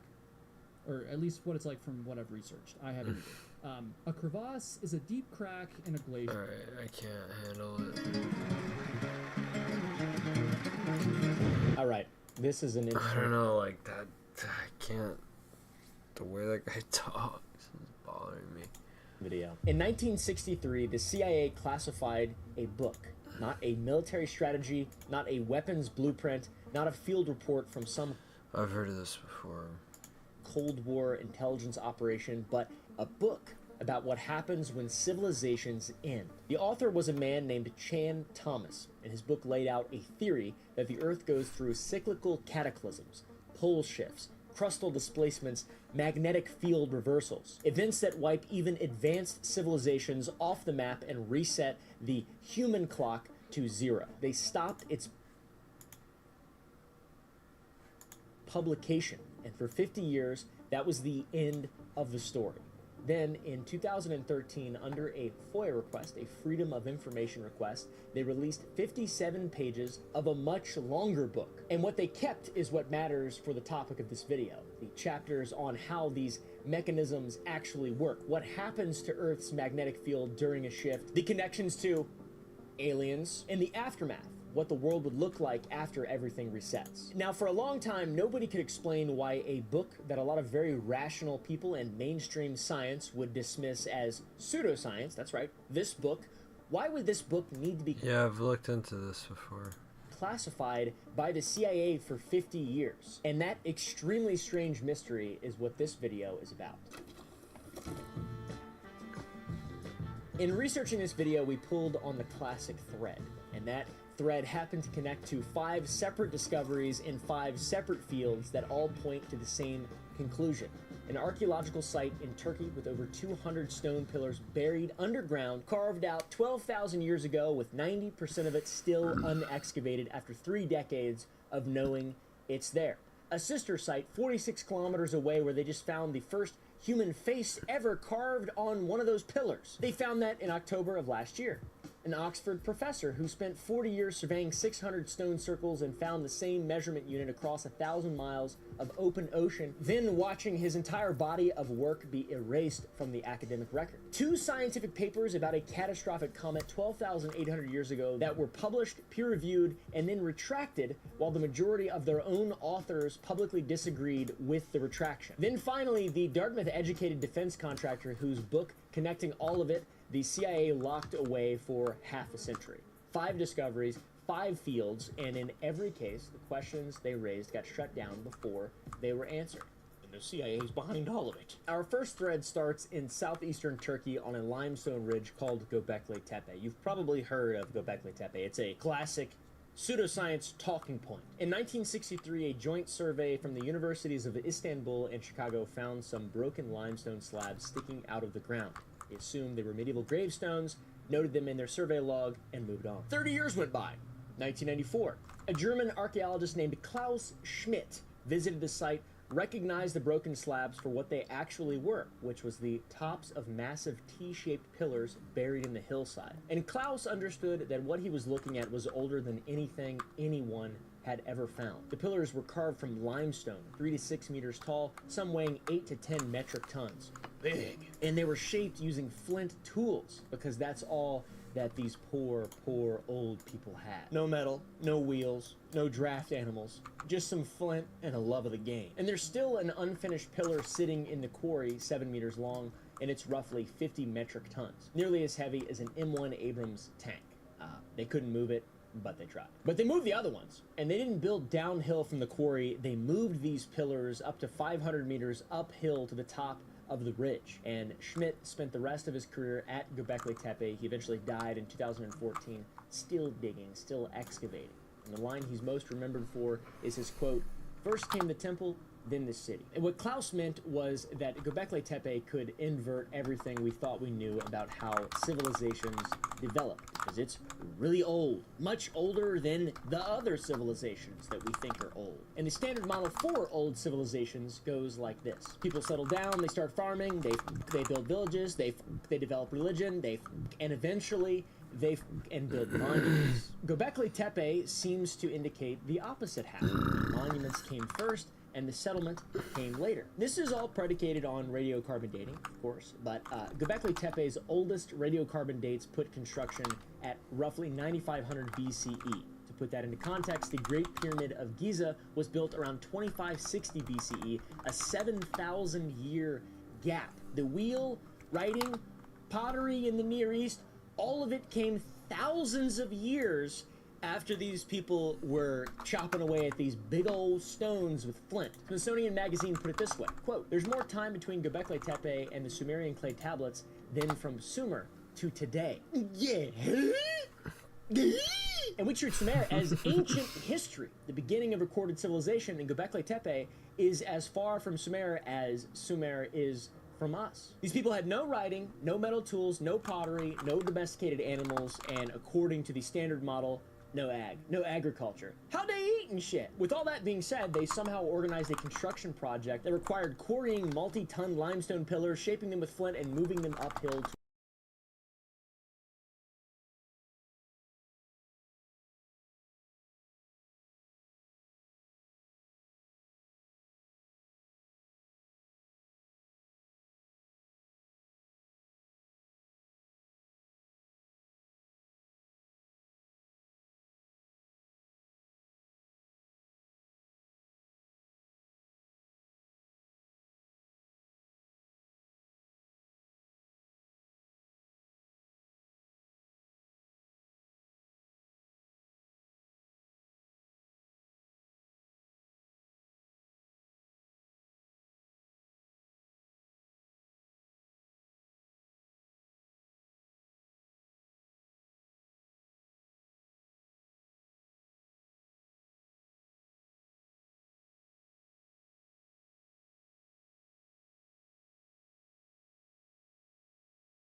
god.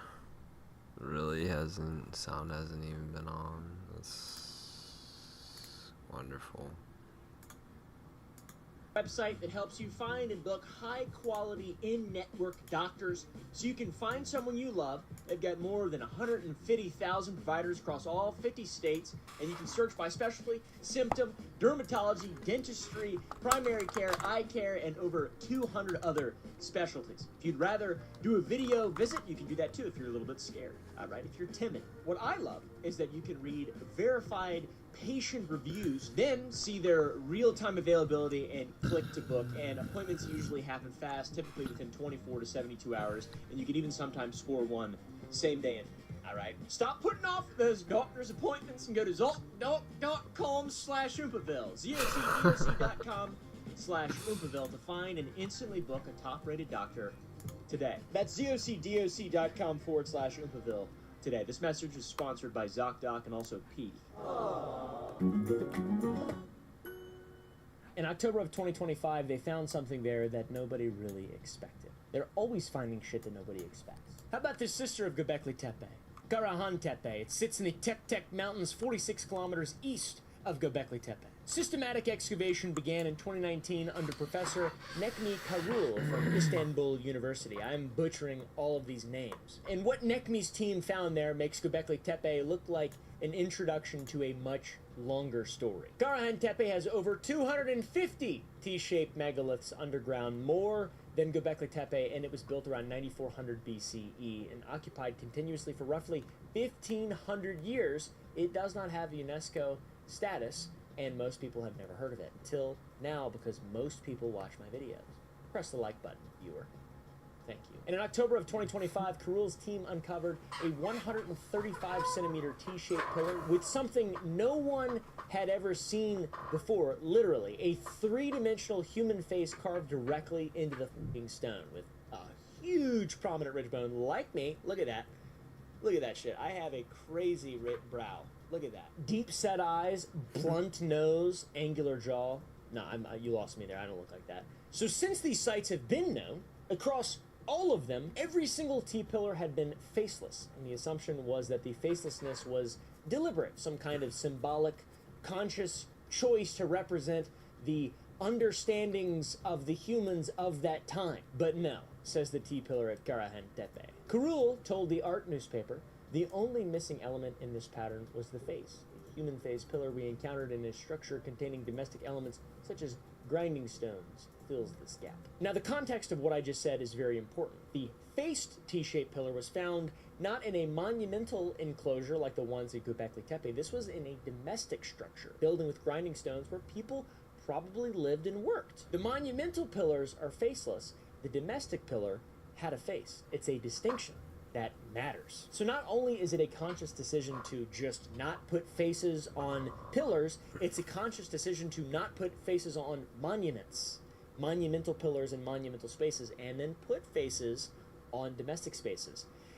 Very strange. Archaeology magazine named it a top 10 discovery of 2025, but face pillar still is not the strangest thing at Karahan Tepe. There is a subterranean chamber. The excavation team calls it Structure AB, and inside it are 11 giant stone, huge phalluses carved directly from the bedrock. Not placed there, but carved in there, rising out of the floor of the chamber. Big phalluses. And watching over them is a carved human head with a beard and a serpent's body extending parallel to the ground. It's unbelievable this isn't just big time mega news. I feel like this is fucking insane. The chamber has a separate entrance and exit connected by a serpentine water channel cut into the stone. So you walk in one way and you come out another, and the water flows through with you. Karul described what the space was for. Said, a ceremonial process, entering the building from one end and exiting at the other end. Having to parade in the presence of a human head. It's a rite of passage, guys. 11,000 years ago. What the dude? Deuterostone. We're both a butt and a mouth. That's what I think it's about. They knew back then. In a different chamber at Karahan Tepe, they found a statue, 2.3 meters tall. That's 7.5 feet, seated on a stone bench with deeply etched ribs visible across the torso. Clasped hands and emphasized big old on it. Emphasized genitals. They love emphasizing like in the balls. All right, guys, it's really strange. It's been called the corpse statue or the ribbed man. It's one of the oldest realistic life-sized human sculptures on fucking planet Earth, okay? And it was found in a subterranean room alongside human bones and a carved vulture stone. But then there's Saber, another Tos Pepler site, another communal building. And inside it, carved in high relief on a stone bench about 4 meters long, is what the journal Antiquity called the oldest known narrative scene in human history. It's 5 figures. The first panel shows a man holding his flanked by 2 leopards with their teeth bared mid-attack. I mean, look at this. It's fucking incredible.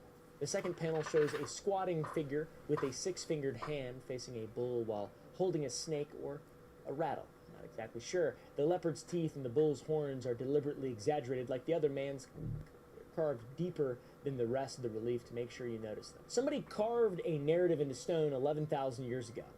Anima, characters, conflict, symbolism.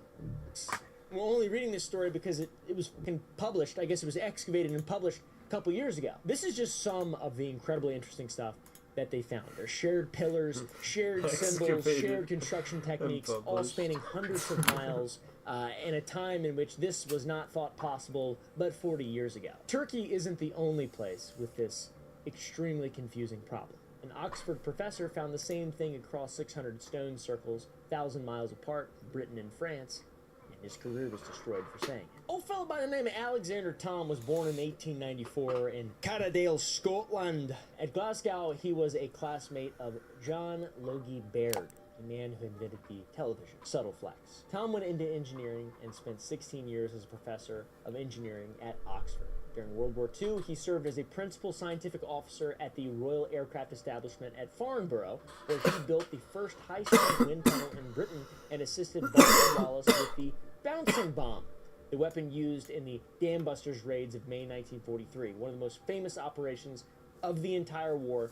The bouncing bomb. You've seen videos of it, I'm sure. Looks kind of fun. This guy's not a hobbyist. That's the point, all right? He's a precision engineer with military credentials and an Oxford professorship. He's very smart.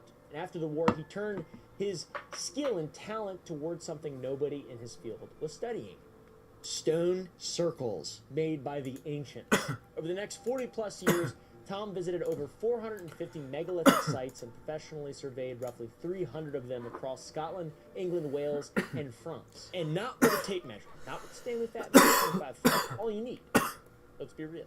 But with theodolites, precision surveying instruments that measure angles to a fraction of a degree. He used the same tools that he'd been using in aeronautical engineering. So, you know, they're good. Thom approached the megalithic sites the same way an engineer approaches a construction project. Measure angles, plot layouts, test for mathematical relationships, some things that the average archaeologist might not think to look for because it doesn't really matter. Thom found these relationships, though. His 4-year survey of the stone rows at Carnac in Brittany was described as the largest archaeological project of the 20th century in terms of man-hour. And this is the man whose man-hours were erased. His work was erased. What Thom found across hundreds of stone circles spanning over 1,000 miles was a standard unit of measurement. He called it the megalithic yard, 2.72 feet, within a precision of plus or minus 3/1000ths of a foot.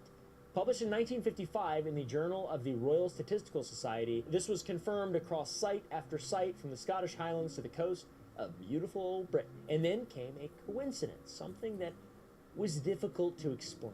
3 sites, the Rings of Brodgar in Orkney, Scotland, the Bank and Ditch diameters at Avebury in England, and the Newgrange in Ireland, all measure approximately 125 megalithic yards in diameter, and it was Aubrey Burrell himself, the man who called the megalithic yard a chimera, who confirmed this comparison. Critics confirmed this comparison. So these are similarities hundreds of miles apart, separated by ocean, and built by people who we're told had no contact with each other. At least that's, standard belief. Some people would say that a shared measurement unit across 1,000 miles actually implies some form of a communication network. All right, guys, not just contact training. You can't really standardize a measurement to within 3/1000ths of a foot by describing it in conversation, especially when the conversation sounded like this.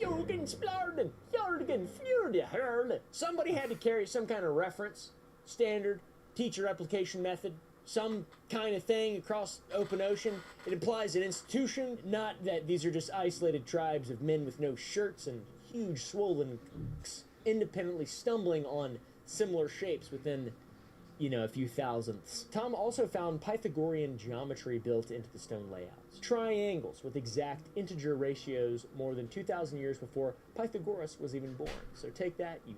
The data obviously was published. The measurements were replicated, the geometry was documented, and the archaeological establishment rejected it entirely. Aubrey Burrell, one of Britain's most prominent stone circle scholars, which are real things, called the megalithic yard a chimera, a grotesque statistical misconception. David Kendall at Cambridge ran his own statistical analysis in 1974. Douglas Heggie published a full-length critique in 1981, and Clive Ruggles, the most prominent critic, argued that the unit was no more precise than a man's stride, and accused Tom of selection bias in choosing which sites to survey. And to be clear, the criticism was not polite academic disagreement.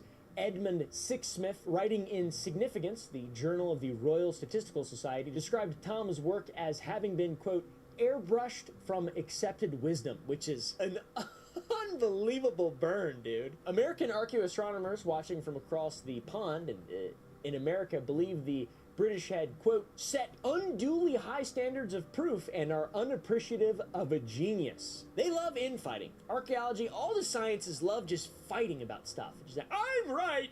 No! I have more peers reviewing my study! How about let's all just get along and sit in a circle and hold hands? How about that, alright, dude? Because let's be real, it's like, doesn't, you know, I mean, who cares, really? It's just kind of cool. It's just like a little cherry on top. It's not really important if you think about it. Inconsequential, really.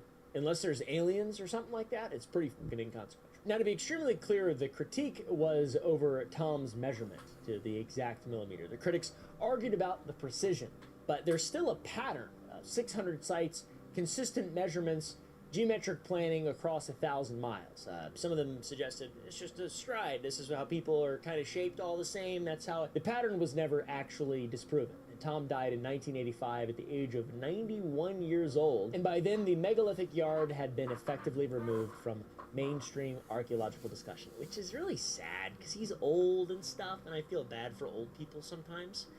You know, if they're not in control of anything, I feel bad for them. But if they're in control of stuff, I feel rage. Not really. There's probably old people watching this. I'm sorry, olds. There's not a 90... Is there any 90-year-olds watching this? How you doing? It is terribly sad that Tom was essentially written out of the textbooks with his old megalithic yard. And it wasn't until 2020 that Ewan McKee published a serious academic defense of the megalithic yard. Professor Challenger and His Lost Neolithic World. He published this through Archaeo Press, attempting to rehabilitate Tom's data for a new generation of researchers, 35 years after he died. And then now people are kind of thinking about it again. That's really interesting and fun to me. I like looking, I talk about conspiracies all the fucking time, most of which are real, by the way. I'm actually more afraid to talk about stuff like this because it's so dumb and just like, yeah, but anyways, what does it mean? We have potential standardization patterns across stone circles, France, Britain, Ireland, Scotland, and we have this just unbelievable archaeological findings in Karahan Tepe and Göbekli Tepe. What does it mean? What does it mean? Not that there's maybe more of an advancement to these civilizations than we thought before, but what the fuck happened to them? That's the real question. I'll tell you what. 12,800 years ago, something did happen. The climate dropped very hard. Temperatures in the northern hemisphere fell by as much as 10 degrees Celsius in the span of decades. Megafauna that had survived the previous ice age, mammoths, saber-toothed cats, giant ground sloths, all of them went extinct. In North America, the Clovis culture, one of the earliest known human populations on the continent, vanished. This period is called the Younger Dryas. It lasted roughly 1,200 years, from about 12,800 to 11,600 years ago, and what caused it has been one of the most bitter scientific arguments of the last 2 decades. Guys, I've been keeping up with it too, and it is, I love talking about it. I'm sorry. I love talking about this. I love giants. I love all the dumb shit, man. I know it's not real. I know it's probably not real, but like, what if it is? I mean, obviously this is all real. I'm talking about the ancient civilization, the ancient civilization aspects, that there was like a lot that happened and it was wiped out. Anyways, there's a big conspiracy. 2007, Richard Firestone, Alan West, and James Kennett proposed a hypothesis in the Proceedings of the National Academy of Sciences. A cosmic impact, a comet or its fragments, struck the Earth at the onset of the Younger Dryas, which triggered the cooling, the extinctions, and the cultural collapse of that time. Now, a lot of that's debated. What's not debated is that the Younger Dryas happened. It did, and it was abrupt, and the megafauna did die. We know all that for sure. The Clovis folk, and all that established science. Pretty cool. But what is in dispute, what has been in dispute for almost 20 years, is the cause. The mainstream position is that the melting ice sheets dumped fresh water into the North Atlantic, shutting down the ocean current systems that keep the northern hemisphere warm, or what's called AMOC, and the alternative is a cosmic impact, and a smaller camp points to volcanic triggers. Either way, some crazy shit happened, for sure. A lot of stuff died. The first, most likely one is definitely from some liberals, let's be real. Climate change? Really? You think climate change killed all those people? They didn't even have cars then. The debate has been quite brutal, by the way. Watching some of it makes me feel like a child trapped with two parents arguing in each other, preceding a divorce. A nasty one. In 2023, Vance Holliday and a team of critics published what they called a comprehensive refutation of the impact hypothesis. A year later, the proponents published a rebuttal. Papers published, papers challenged, papers published, papers challenged. A 20-year cycle of claim and counterclaim. Basically diss tracks for smart people. In August of 2025, 2 new papers supporting the impact hypothesis were published in PLOS 1. One analyzing cometary dust and platinum anomalies in Baffin Bay sediment cores, which I don't know what any of that means, and the others documenting shocked quartz at Younger Dryas boundary sites. On February 11th of this year, just a few weeks ago, both papers were retracted. Neither retraction alleged fraud, neither alleged fabrication. The concerns were methodological. They were questions about how the data was analyzed, not whether the data was real. The authors' responses tell you basically everything you need to know about how this debate works. On the first paper, 8 authors publicly disagreed with the retraction. 1 agreed, 1 was neutral, and 12 did not respond. On the second paper, 8 disagreed and 10 didn't respond. The majority of the scientists who put their names on those papers rejected the retraction of their work, obviously. And Richard Firestone, the physicist at Lawrence Berkeley National Lab who started this entire debate in 2007, died in September of 2024 at age 78. Now, I want to be very clear about something. I love science, and I want to make it known that I'm not citing those retracted papers as evidence. I'm just talking about the fact that the retraction happened. And regardless of the author's objections, the papers carry an asterisk. Now, the retraction isn't the whole point, though, because those aren't the only papers, and the evidence those papers were trying to describe didn't just disappear when the journal pulled them. There's still physical evidence that, like, a lot of people sort of agree on. It's very interesting. In 2020, a team of 14 scientists led by Andrew Moore published a paper in Scientific Reports, that's a Nature Publishing Group journal, documenting something found at Abu Hurira. I cannot say that. I apologize. A village site in Syria, where my great-grandmother's from, or Lebanon, or just the Ottoman Empire, I guess. Sorry, great-great-grandmother. Glass formed at temperatures exceeding 2200 degrees Celsius. I heard about this. To understand what that number means, a typical house fire burns at around 1000 degrees Celsius. Lightning strikes can produce localized temperatures above 2000 degrees, but the melt glass at Abu Hurira wasn't found in a lightning pattern. Volcanism was also ruled out. The nearest volcanic activity is hundreds of miles from the site, and Neolithic people were too fucking stupid to generate temperatures anywhere near 2200 degrees. Idiots! I love talking shit about people who can't defend themselves.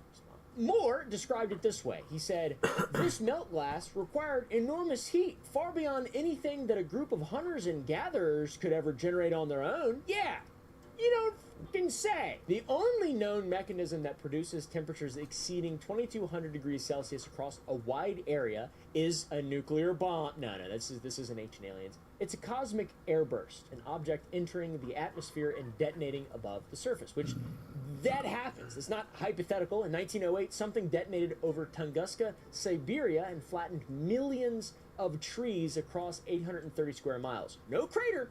It never hit the ground. It just fucking blew up in the air. You scale that up, there you go. Not hypothetical, very real. That paper was published in 2020. It has not been retracted. By the way, this is about a book that was classified by the CIA, if you forgot about that. And Abu and flattened millions. Well, in 1908, something detonated over Tunguska, Siberia, and flattened millions of trees across 830 square miles. No crater.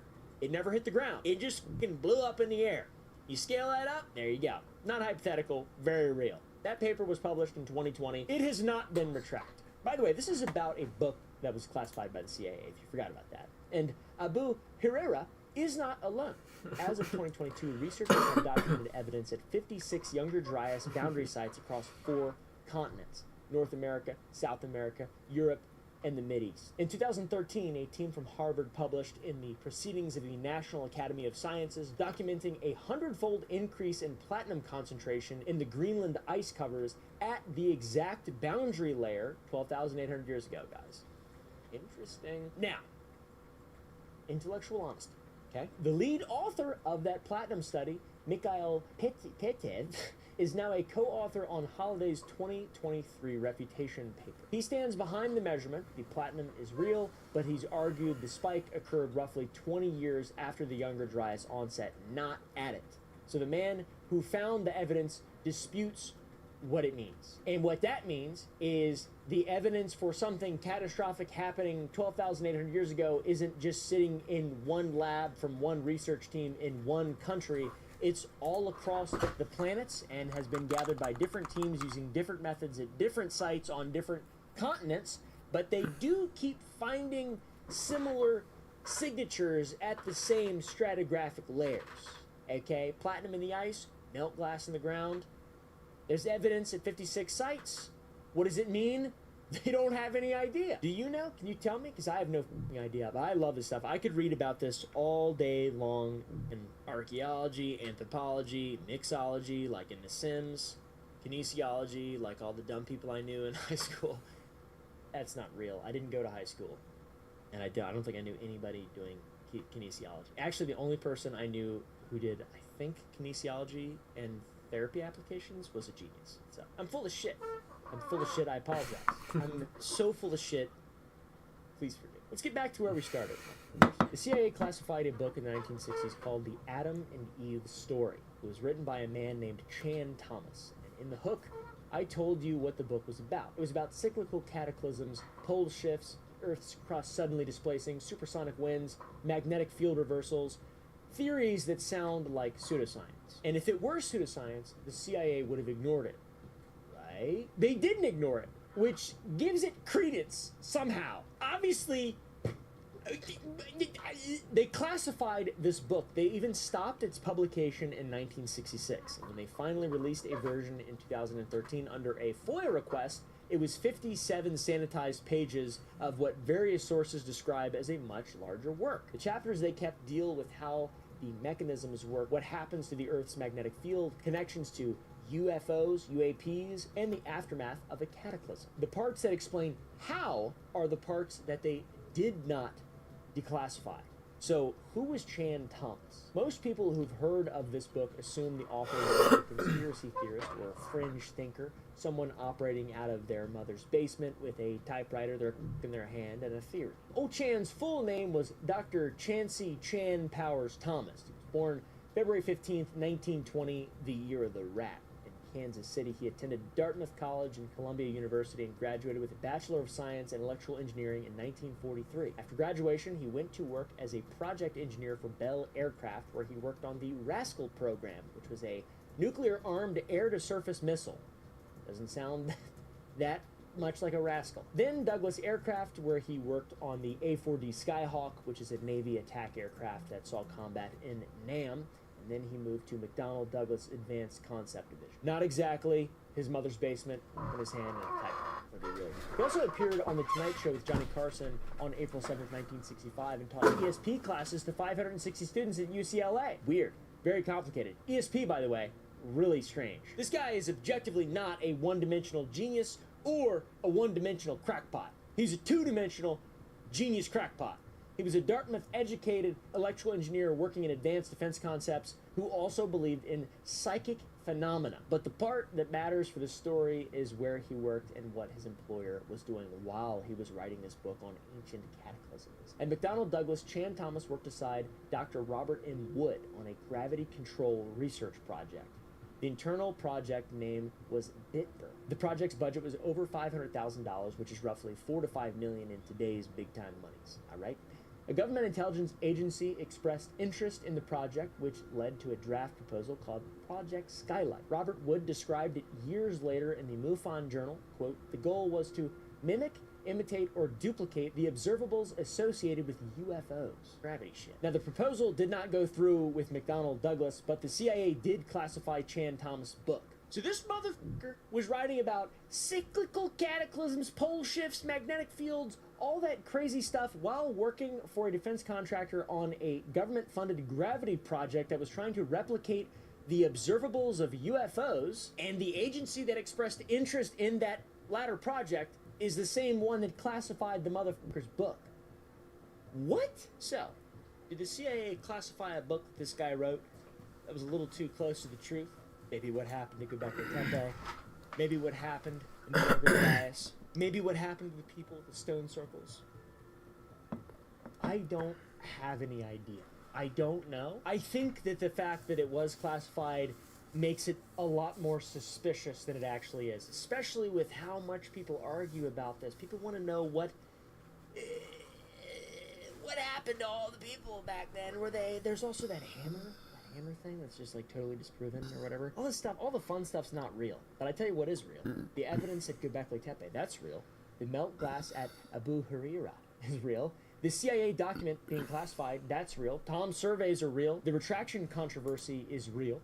Now, whether the answer to all of these different interesting threads is a lost civilization or an overlooked chapter in human development or something nobody else has proposed yet, those are all legitimate possibilities, maybe. And the reality is, we have no fucking idea, but it does look pretty damn suspicious. And classic conspiracy style, if you take the pattern of slow excavation, academic erasure, journal retractions, classifications, all these mechanisms that are often applied to, conspiracies and bureaucracy, it's all things that get people to stop asking questions, and nowadays, it just raises suspicion. So, I'm on the side of being really excited to see what will come out. I think aliens are definitely real. I want to know what happened to the people of the Younger Dryas. I also do completely understand that all of these retractions and things, walking back on things and denial of certain evidences, it's a very important part of science. But my God, is it fun to believe in shit that's crazy?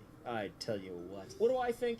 I think that people have existed for a very long period of time, and what we are taught in mainstream archaeology and history and science and stuff like that, when it's not about war, is probably mostly true. I think the Bible and biblical archaeology overshadows a lot of the really old stuff, and is that because of the idea that there's, a ton of religious people who are like, well, this kind of undermines my belief?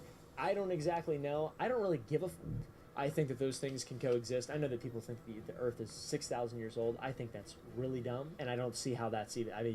I'm just yapping now. I apologize. What do you guys think? I thought the CIA declassifying a document about cyclical cataclysms and not releasing the full thing after it was partially released from a FOIA request, I think that's really fucking creepy and weird, and it just ties in with all these little interesting threads, so I wanted to bring it up. It's more of a celebration of human science, I feel like, and it's kind of cool how... Alright guys, we're at war with Iran! You know why? So we can destroy the recently destroyed nuclear weapons program. That's awesome! Not even oil. Nothing. It's just for, it's a cover-up. There's still the same cabal of satanic pedophiles as running the country, and now they've destroyed another country and possibly embroiled us into a very long, forever war. Trump says that we can fight wars forever. Not to mention, apparently, Trump is anointed by God to bring about the end times and Armageddon so Jesus Christ can return. Hey, bud, I read the Bible recently, a couple times. I don't think that the ones who bring about the Armageddon are the ones who are going to be treated well by the Messiah. The Prince of Peace, I believe he's called? I don't know. I'm not sure. Trump is anointed.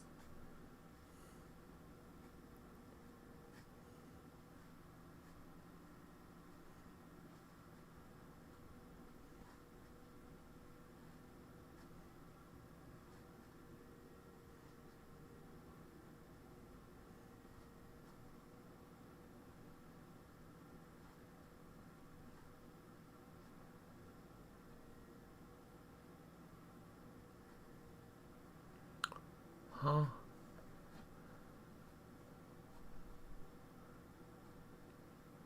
I don't think that Trump said that, dude. By God to bring about the end times and Armageddon so Jesus Christ. Trump is anointed by God to bring about the end times. Trump says that we can fight. Roiled us into a very long, forever war. Trump says that we can fight wars forever. Not to mention, apparently, Trump is anointed by God to bring about the end times and Armageddon so Jesus Christ can return. Hey, bud, I read the Bible recently, a couple times. That's... God, bro, the media is just fucking everyone's brains so hard. I don't think that the ones who bring about the Armageddon are the ones who are going to be treated well by the Messiah.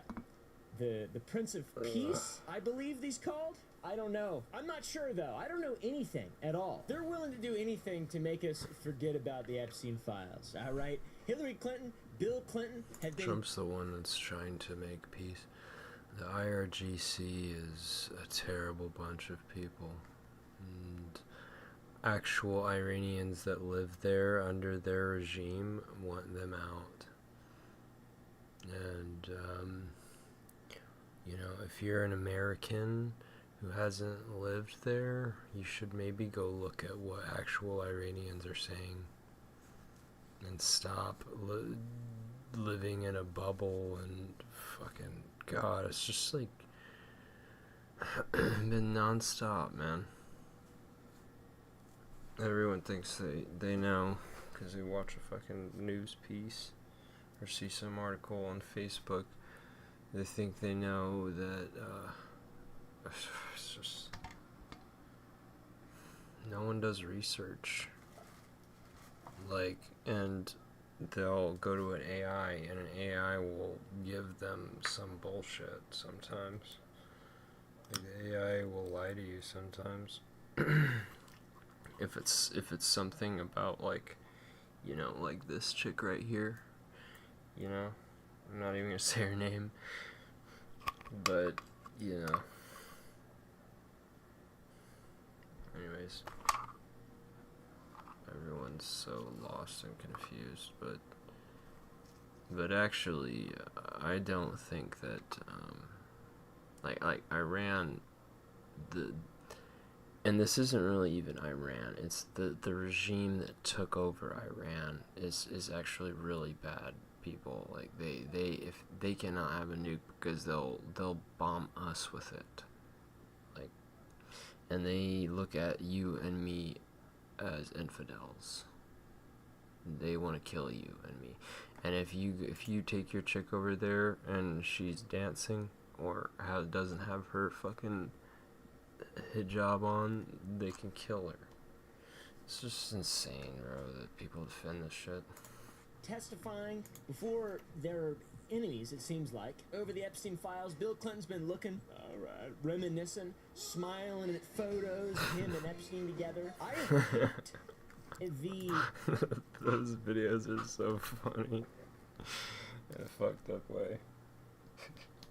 The way he's looking at those photos, it's like, oh my god, bro.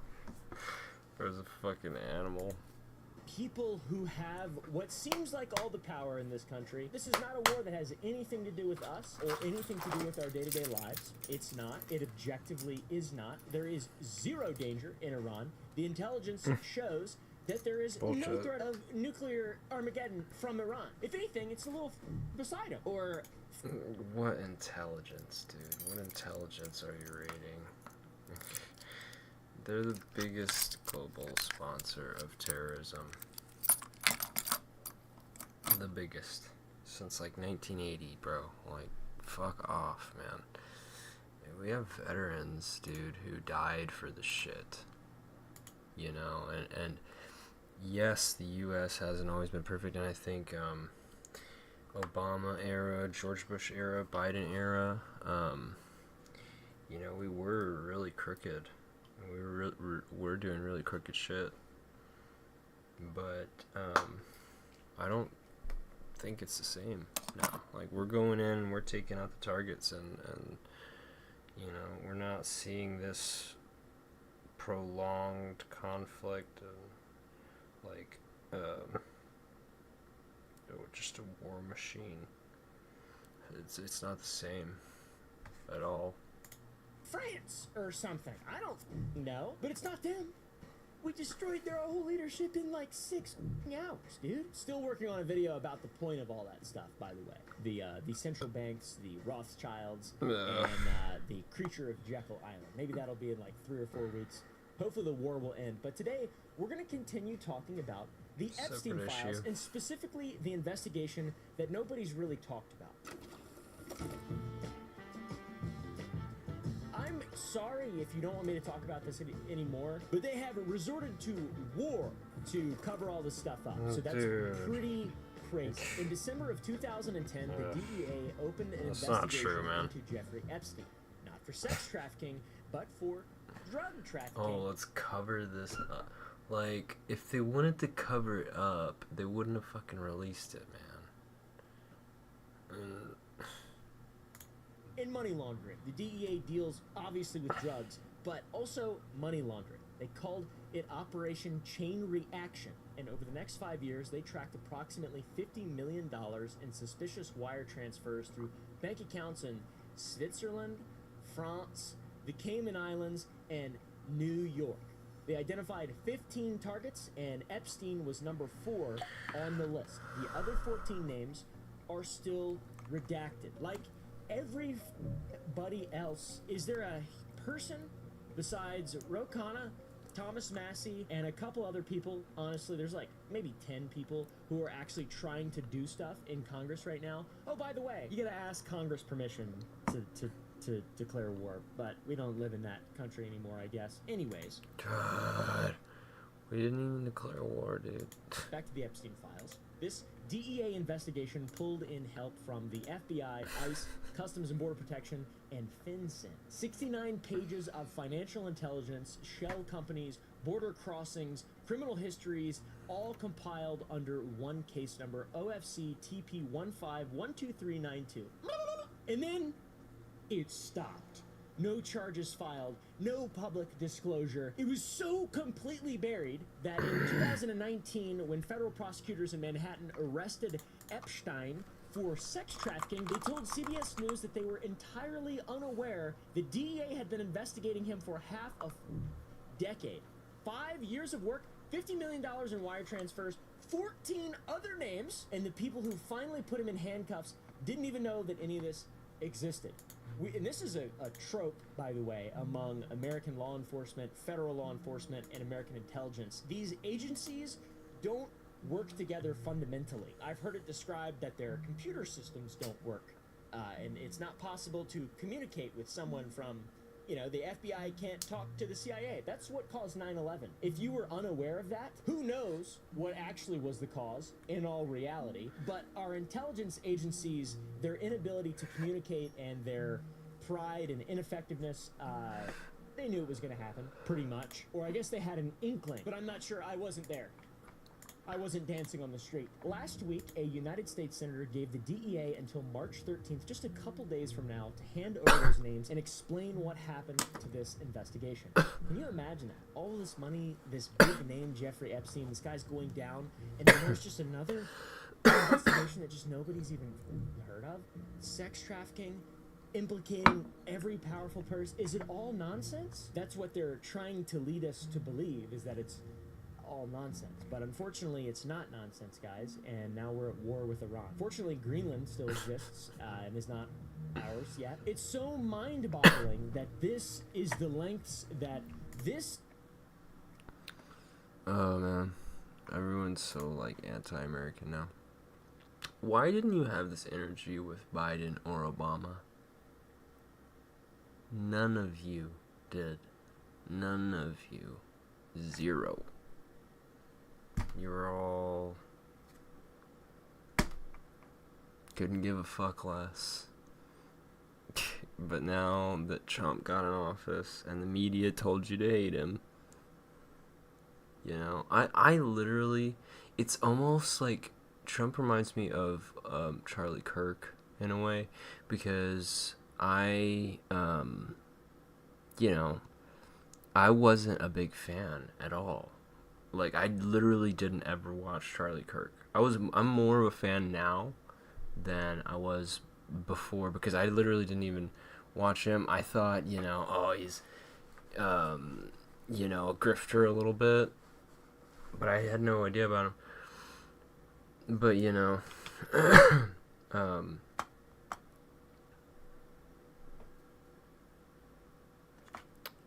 like,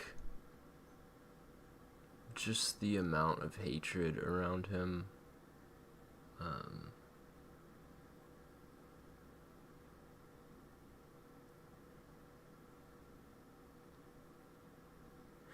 like, I'm not even, I've never been a quote-unquote Trump supporter, you know, but I get dragged into that group anyways, you know, and it's whatever. Like, if that's what you need to do to me to sleep at night, but man, like, this is like, they're dividing us, the media. And I called it. I said that when Trump wins, the left is going to pull all sorts of shit, and we've seen that. There's a non-stop propaganda campaign because they own the media.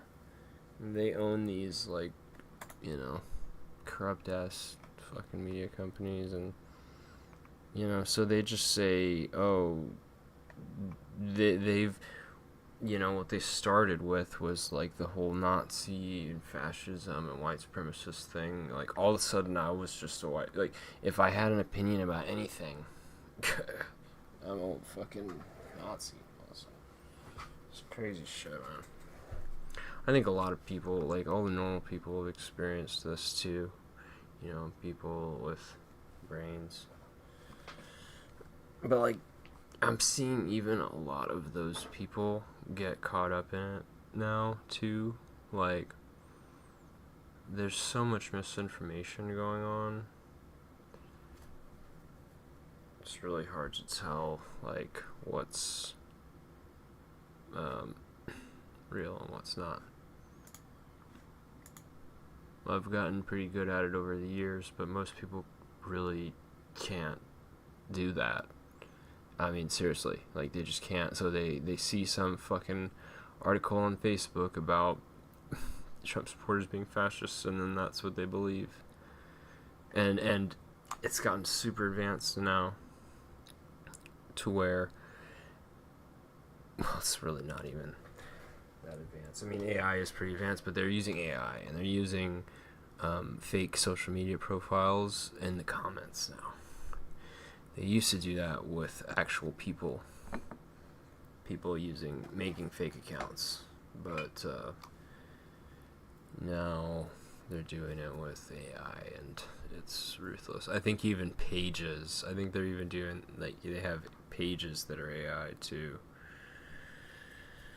Anyways, alright, let me.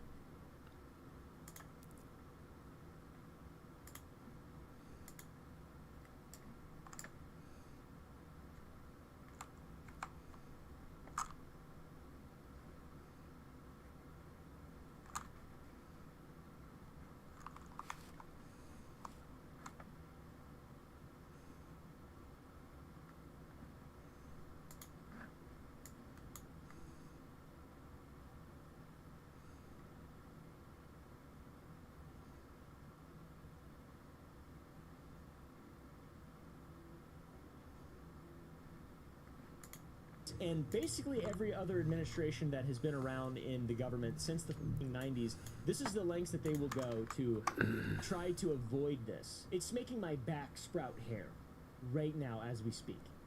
You can hear it if you listen closely. Hear that? That's me becoming a man. I've been working out a lot lately, alright? I haven't at all. I've just been on steroids, so you're gonna see it glow up really soon.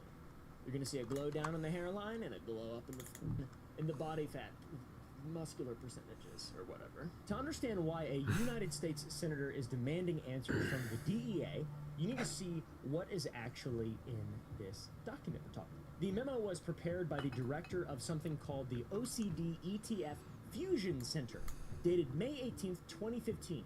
An OCD ETF stands for Organized Crime Drug Enforcement Task Forces, which is a pretty cool name.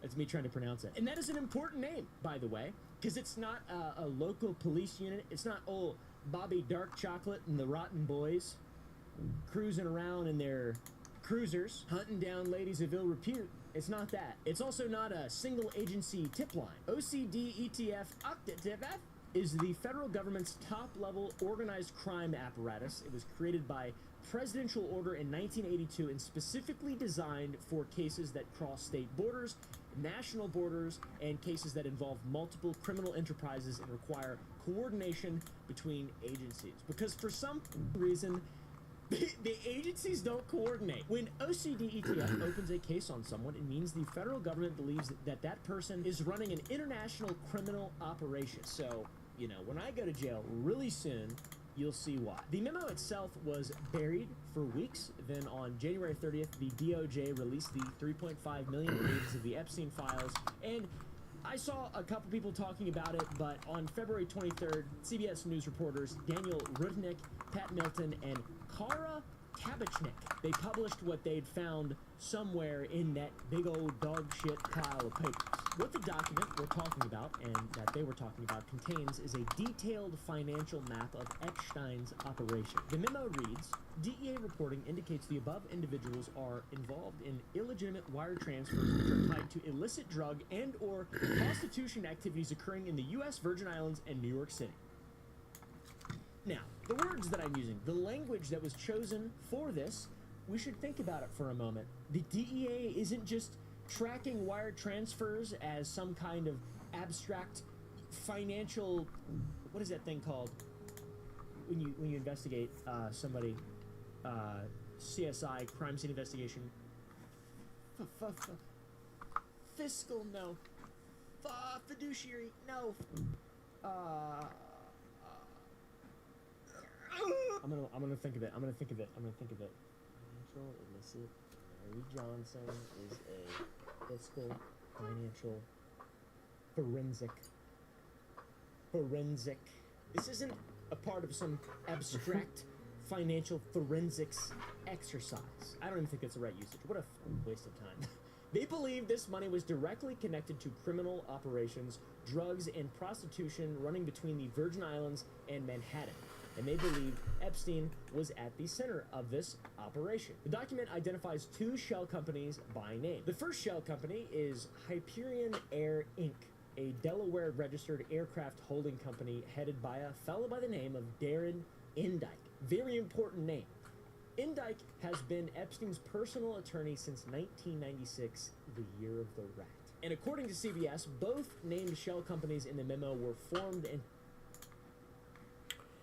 I'm bored. Mother!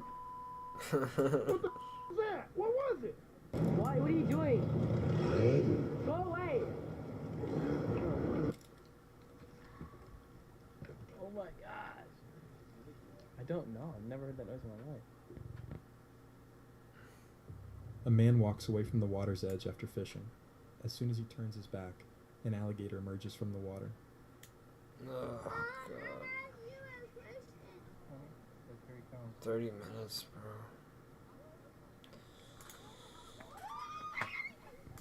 The gator moves fast on land, closing the gap as bystanders watch in shock. He manages to escape. The alligator stops mid-chase, then slowly makes its way back to the water. Everyone is left shaken by how close it came. Like shit. Channel. They were out on the water in August 2024 when they heard something that stopped them cold. It wasn't a normal noise. Nothing they'd ever heard before in these woods.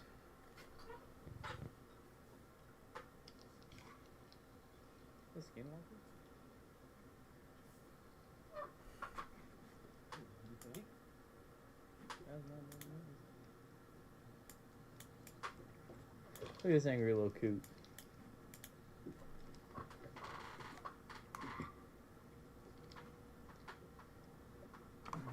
I'm just saying. But that ain't no sneeze. Caden? We'll be alright. It's daytime. They don't come out during the daytime. They were fishing when the sound started, screaming coming from the trees along the shore. At first it seemed like it was in one spot, just screaming over and over. What in the Kentucky backwoods? I did just get chilled down my leg. Maybe I have to pee. Oh my gosh. I don't know. I've never heard that noise in my life. Bless you! That's scary. Then it moved. Whatever was making that noise had been standing in one spot, screaming repeatedly, and suddenly it was 200 yards away, in a completely different location.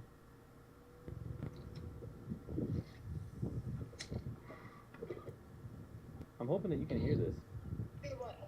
There's something screaming in the woods. Oh my god. Did you see that? Like, actually, like, we stopped fishing and are trying to, like, look at this thing. I saw something move over there, but... Don't get close to it. We're not. Look up. We're far away from the shore. What's all the way over there now? Dude, what is that? Let's get... It's cooking. It just moved, like, 200 yards. It was just standing in one spot screaming over and over and over. It was over there, and now it's way over there. Is it a bird? Like, a lady fake sneezing. Like, just screaming. Go away. I'm not going towards it. Listen, I understand I'm a white person, but I ain't doing that. No, thank you. They stopped fishing entirely, keeping their distance from the shore and watching the tree line. When something moves that fast while making a noise you've never heard in your life, the smart move is staying right where you are and letting whatever's out there keep its distance.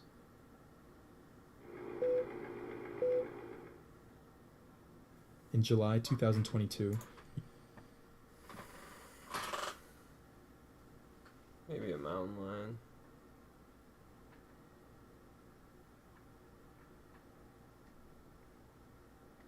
Fox. Someone said it's a fox. YouTuber Brad Jigmaster headed out for some catfishing, but his throw net got stuck in the water right off the bat. I never knew today would be one of those days, but it was going to be one of those days. Old B-Rad didn't know he was going to be in for a big surprise. Looking back at it now, and I guess I was put there for a reason. everything started going bad. I was gonna do some catfishing. I love this guy. But my throat net got stuck in the water. There goes $20. I'm getting another one. That's cool. F. So I figured I'd do a little bass fishing. You know, get my feet wet. You see my little feet now, they dangling. But anyhow, stay in the video, watch a little bit with me. And dude, I want to subscribe to this guy. This is great. More later. Then came the moment that changed everything. A man floating in the water. Just there. Motionless. Oh shit. The shock hit hard. Trying to process what was actually being seen. Okay. Now you see me. I turned around. I'm going a different route. But if you look to the left of the screen, just look at the left of the screen. Did you see it? You see my head? I am fucked up right now in the head. Do you hear me? I'm fucked up. I have to whip out my camera because nobody would believe me. What if my film on her was not recording? I didn't know, you know what I mean? So yeah, what you saw was a man floating in the water. There goes my fishing trip. And that sounds selfish, I know, but I'm fucked up, man. Okay? I'm really fucked up. But anyhow, at this point, get ready to call the po-pos, and I realize I need to get out of this water and do that before I drop my phone. I love this so guy. I had to be on back by this guy and get another look at him, which fucked me up some more. You know? I didn't want to hit him with my pedal, so I stopped for a second. That's how close I was. So I'm like, fuck, man, I'm tripping balls right now. Y'all don't even know it. I'm running to the water. I'm so glad that I clicked on this video. Running to the land. I'm nervous. Just looking at it kind of fucked me up still. But anyhow, I made it to land, got him out of that thing, quick as I could. And, this is kind of how I think. Yeah. Fast forward. Let's go. Oh my goodness.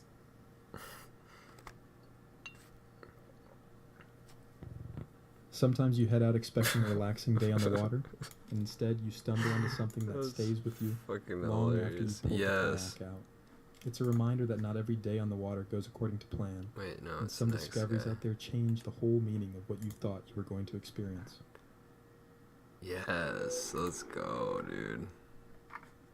YouTuber Southern Salt was out pre-fishing in February 2000. I 2000. found his YouTube. Fuck yeah, dude. I want to watch this guy. 23 for an upcoming kayak fishing tournament. Working through different areas, trying to locate speckled trout. The goal was to find patterns and build a game plan for tournament day. What's going on, y'all? I am out here today getting ready to go speckled trout fishing. We got the Hobie Pro Angler rigged up. Got my lines in the back set up. I'm going to show you the rigs I'm going to be using a little bit later on. Check it out. We have one of the largest tournaments of the year coming up. Here's our first MBKFA trail event, and it is the Winter Spectacular. So I need to find some speckled trout to get in there and hopefully have a good showing in that tournament. So that's the plan today. Get out here, try to piece a pattern together. And yeah, let's see if we can find some fish. Y'all stay tuned. Let's get after it. The fishing had been solid, catching several quality trout in 5 to 6 feet of water where bait was stacked up. Alright, I'm going to leave this alone out here. We've definitely found some fish. I'm going to ease up. I got 2 little creeks right here. I'm going to work through one little creek, see if I can locate some fish in there, come out and hit the other one. And then from there, we'll just move around and try to find some other spots. We just got nailed right at the creek mouth.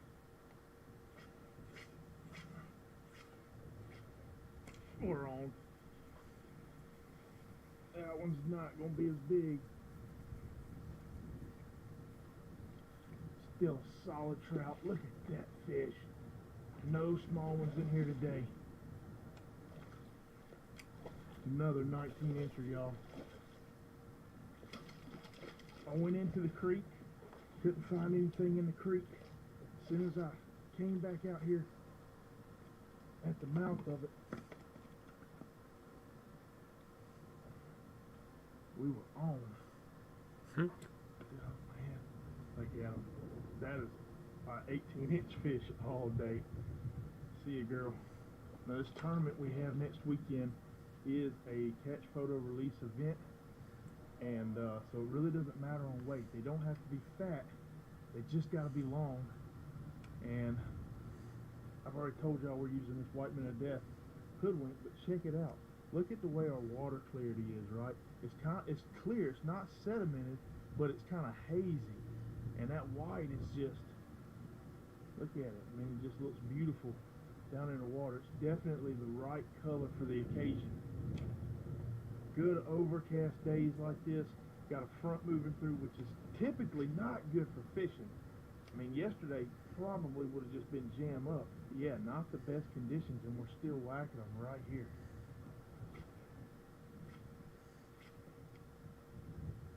Oh, we're on. We're on. That's a big fish. That's a big fish. Dude, be a trout. It is. I think it's a trout. Oh, it's a redfish. Dang. Ooh, buddy, you fooled me. I thought I had a giant trout on. Come here. Alright. Beautiful blue tail on this guy.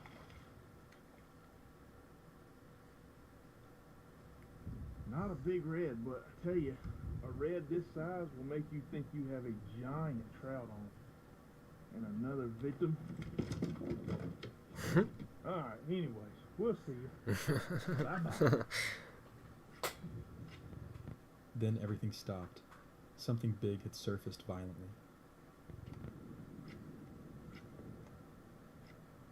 What? What happened?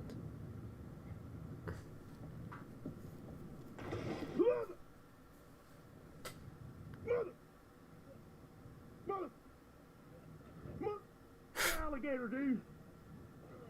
What the f***? What was it? Nah, bro. Nah, oh, dude, I just, bro. I'm out of here, bro. That was a gator, man. What was that? Hopefully I can slow-mo that down and know what it was. I swear I think it was an alligator.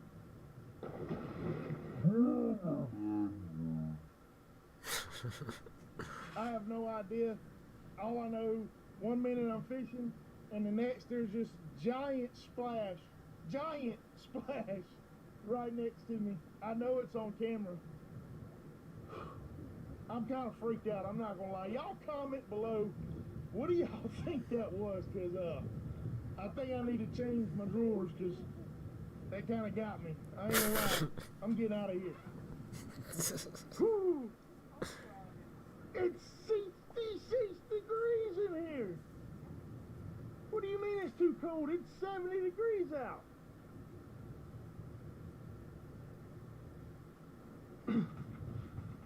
Sean's telling me it's too cold for it to be an alligator.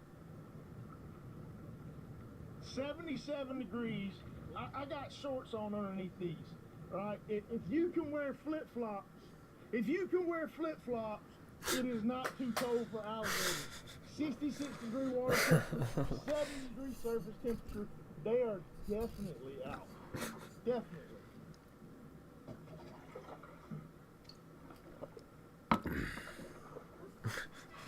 Oh, y'all check it out. Look how much mullet is in this creek right here. Look at it all. We're in this small creek. Now we ran over a gator. Went back to this little lake. And we're pushing down through this creek trying to get back out to the main body of water now. Y'all look at them. They're going crazy. It's like we're flushing all the mullet in this little creek.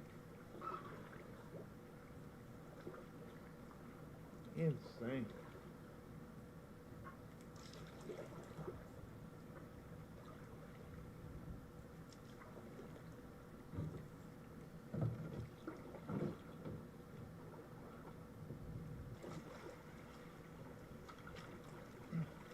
I don't think I've seen so many mullet in one spot.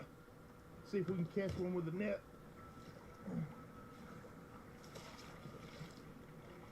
They're like beaching themselves.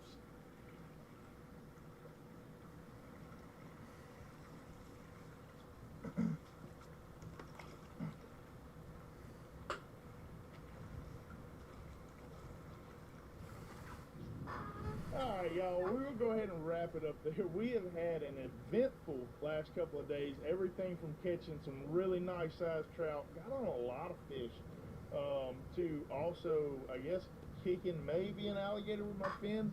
Not 100% sure, but like, I'm as close to 100 as it gets that was an alligator. I'll know more when I go over the footage. Sometimes the biggest risk on the water isn't losing fish or missing a pattern. It's forgetting that you're not alone out there, and not everything in the water is interested in your lure.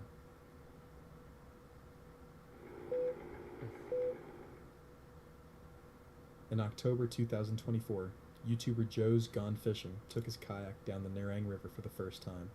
The plan was simple: start at the mouth and fish along the way, checking out bridges and canals.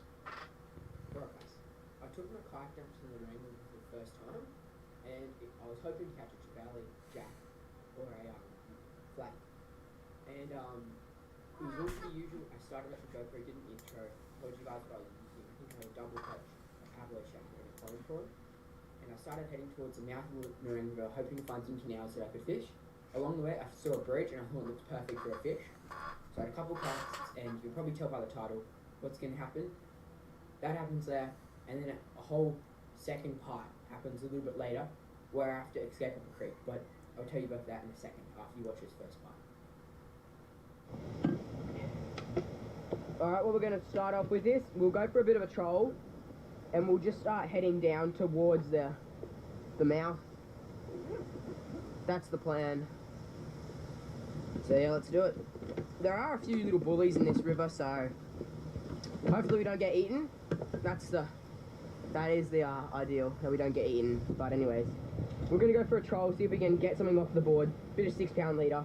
Let's go.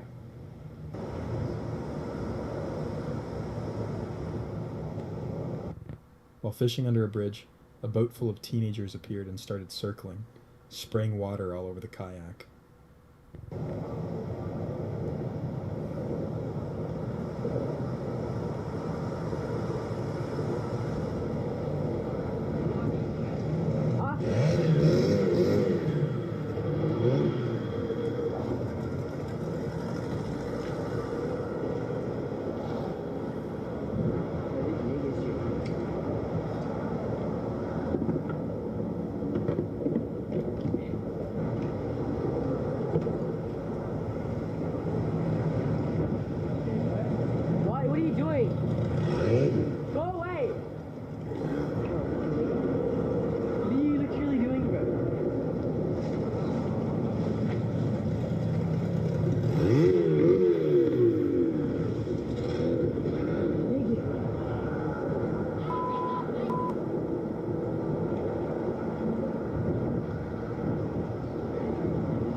After they had left me when I was underneath the bridge, I then kept heading down towards the mouth, and they had gone towards the mouth as well. They were a fair way down. I couldn't see them anymore.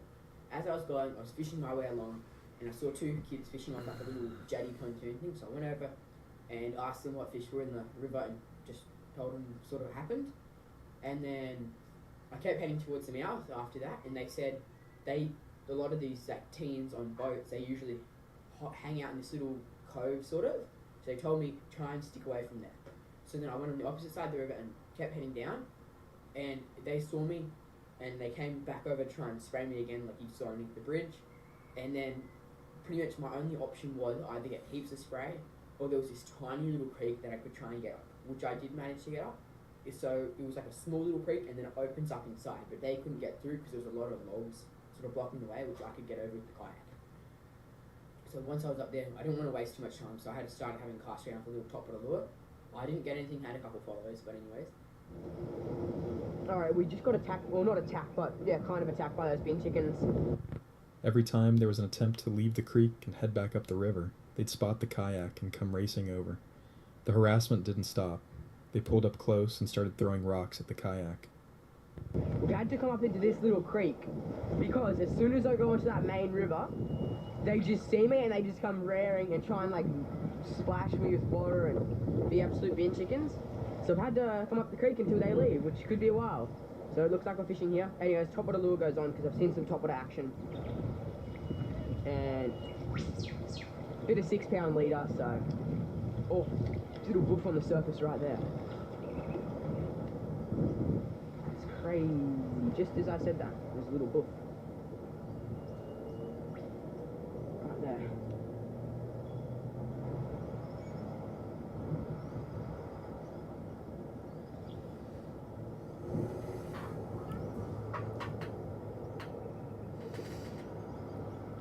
We'll see if anything eats this.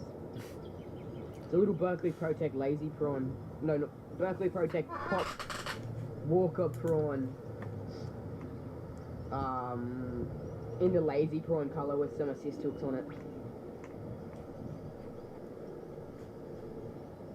So we're gonna see what happens. I decided to head back out and head up towards upstream where I got launched from. And I got out, I was poking my nose out, and then they saw me, so I'd come flying over on their boat. So I'd go back up the creek, and second attempt, same thing happened. Went back in, came back out on the third attempt, they didn't see me, so I started heading up, and then I was heading towards a little jetty where I saw those two kids fishing, and then they were like, behind you. So I looked behind, and yep, the boat, well, 2 boats were actually coming for me now. There was about 30 teams in total, and about 7 boats, but they were mainly parked over there. It was mainly one boat that was harassing me. So I kept heading, and I put my little electric motor into full speed so I could try and get to the bank before they got to me. And yeah, I did end up getting to the bank, and now I think the footage kicks over from then. I start the GoPro, and yeah, I capture most of what happens then. But yeah, just watch that.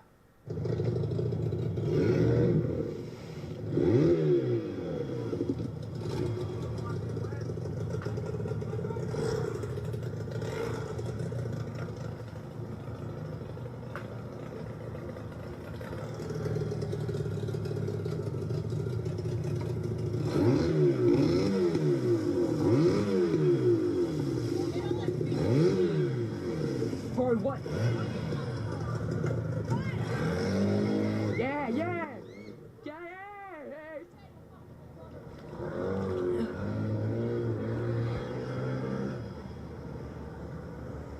Bro. What the actuals, bro? What's the actual, bro?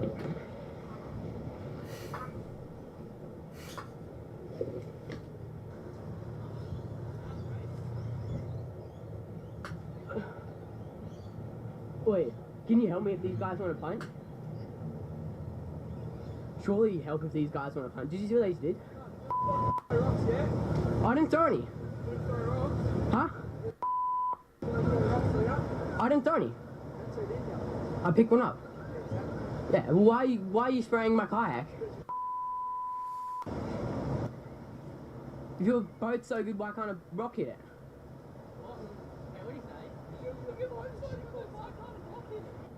What is it?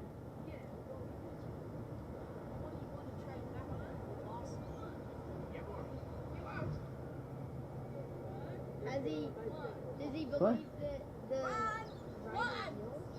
Run once? Oh wait, he's filming this on GoPro. He wants the car snap back. And I'm set up on giving it back to him for free.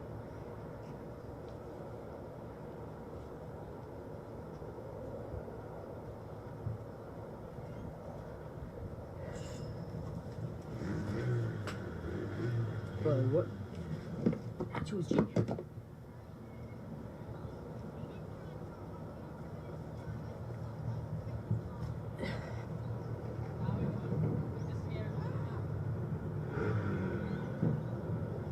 Bro, I'm gonna call the cops.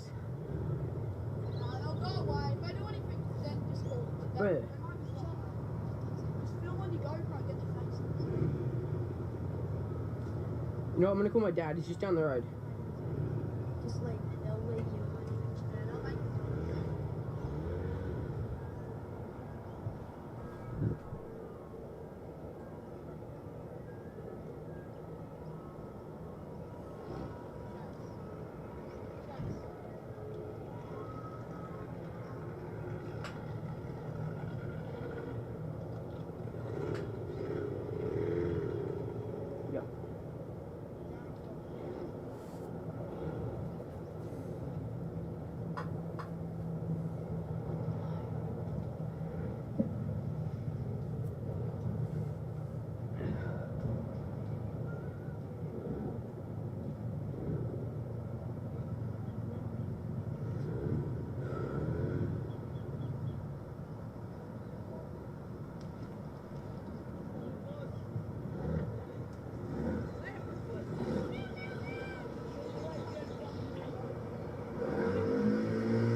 My days.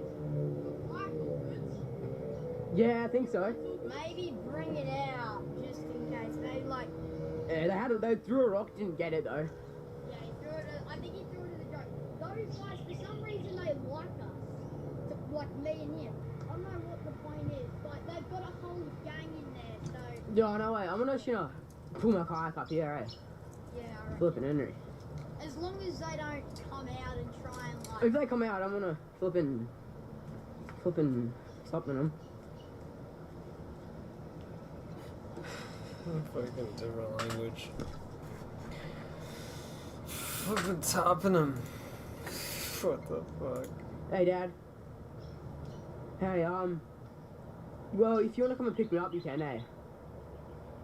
Well, because there's these, like, a group of, like, 30 teenagers on, like, a bunch of boats, and as soon as I try and drive out into the water, they just come and, like, spray water at me and do donuts.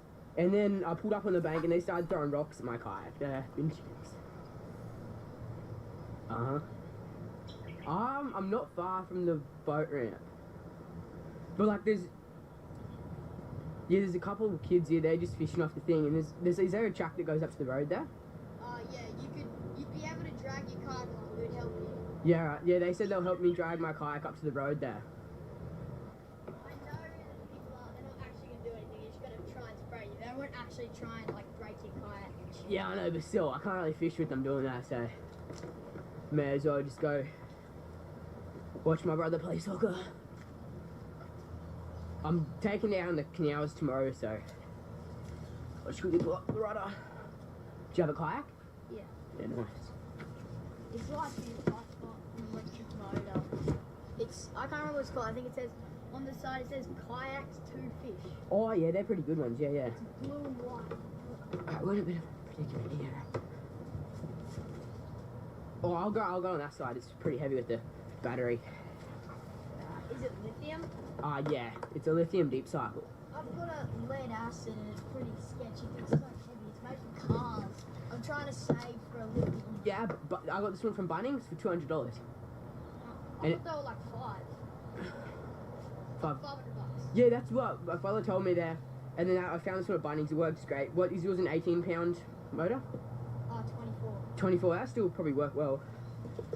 Mine mine's like a lead acid made for a car. It would probably last like maybe 100 uses. Yeah, I used to have one of those big ones, but it would sink half my kayak. I'm trying. Right, here they come. Right, I think we can.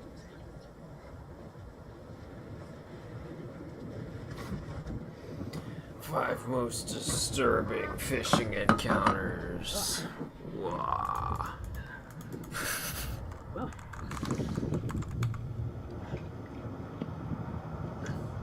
you could definitely say that fishing trip went, it went downhill fairly fast, you know. I was in the water for probably like 5-10 minutes. Next minute, it all started then.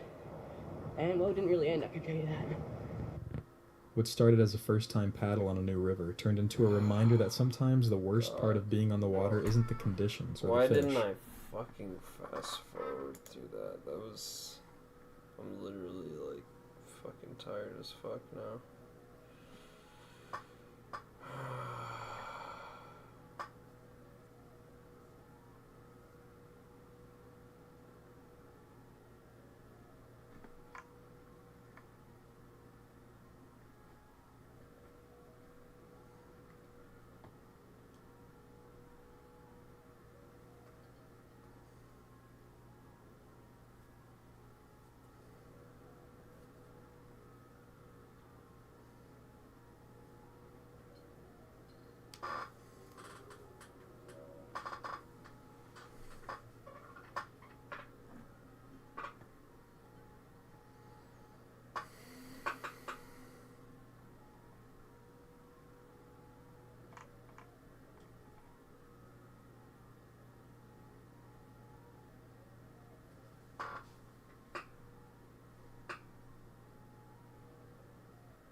Switch of plans. It is Counter-Strike time. We're gonna win and get some goals. Oh, Mr. Sherman, we're taking some one good man, man.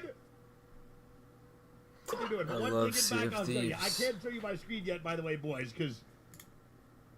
See ya. All right. All right. Yeah, mateys. Let us proceed. What?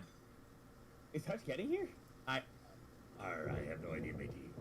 Am I still talking a game? I have no idea. I'm back. Which is wait.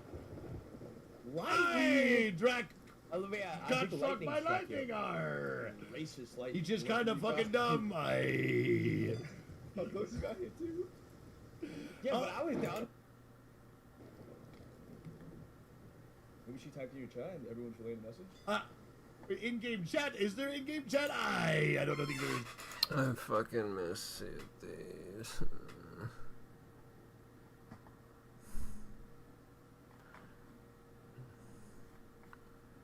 It's one of my all-time favorites.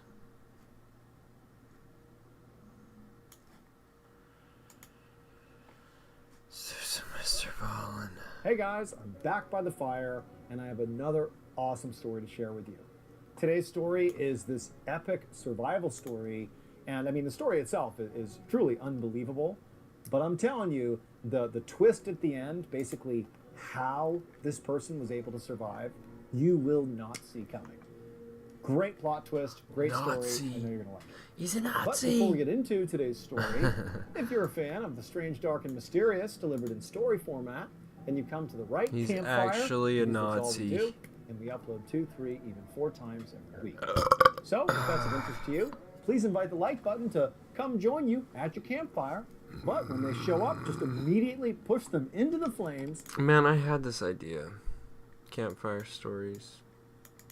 I wanted to do something like this. and then leave. Also, please subscribe to our channel and turn on all notifications so you don't miss any of our weekly uploads. Okay, let's get into today's story.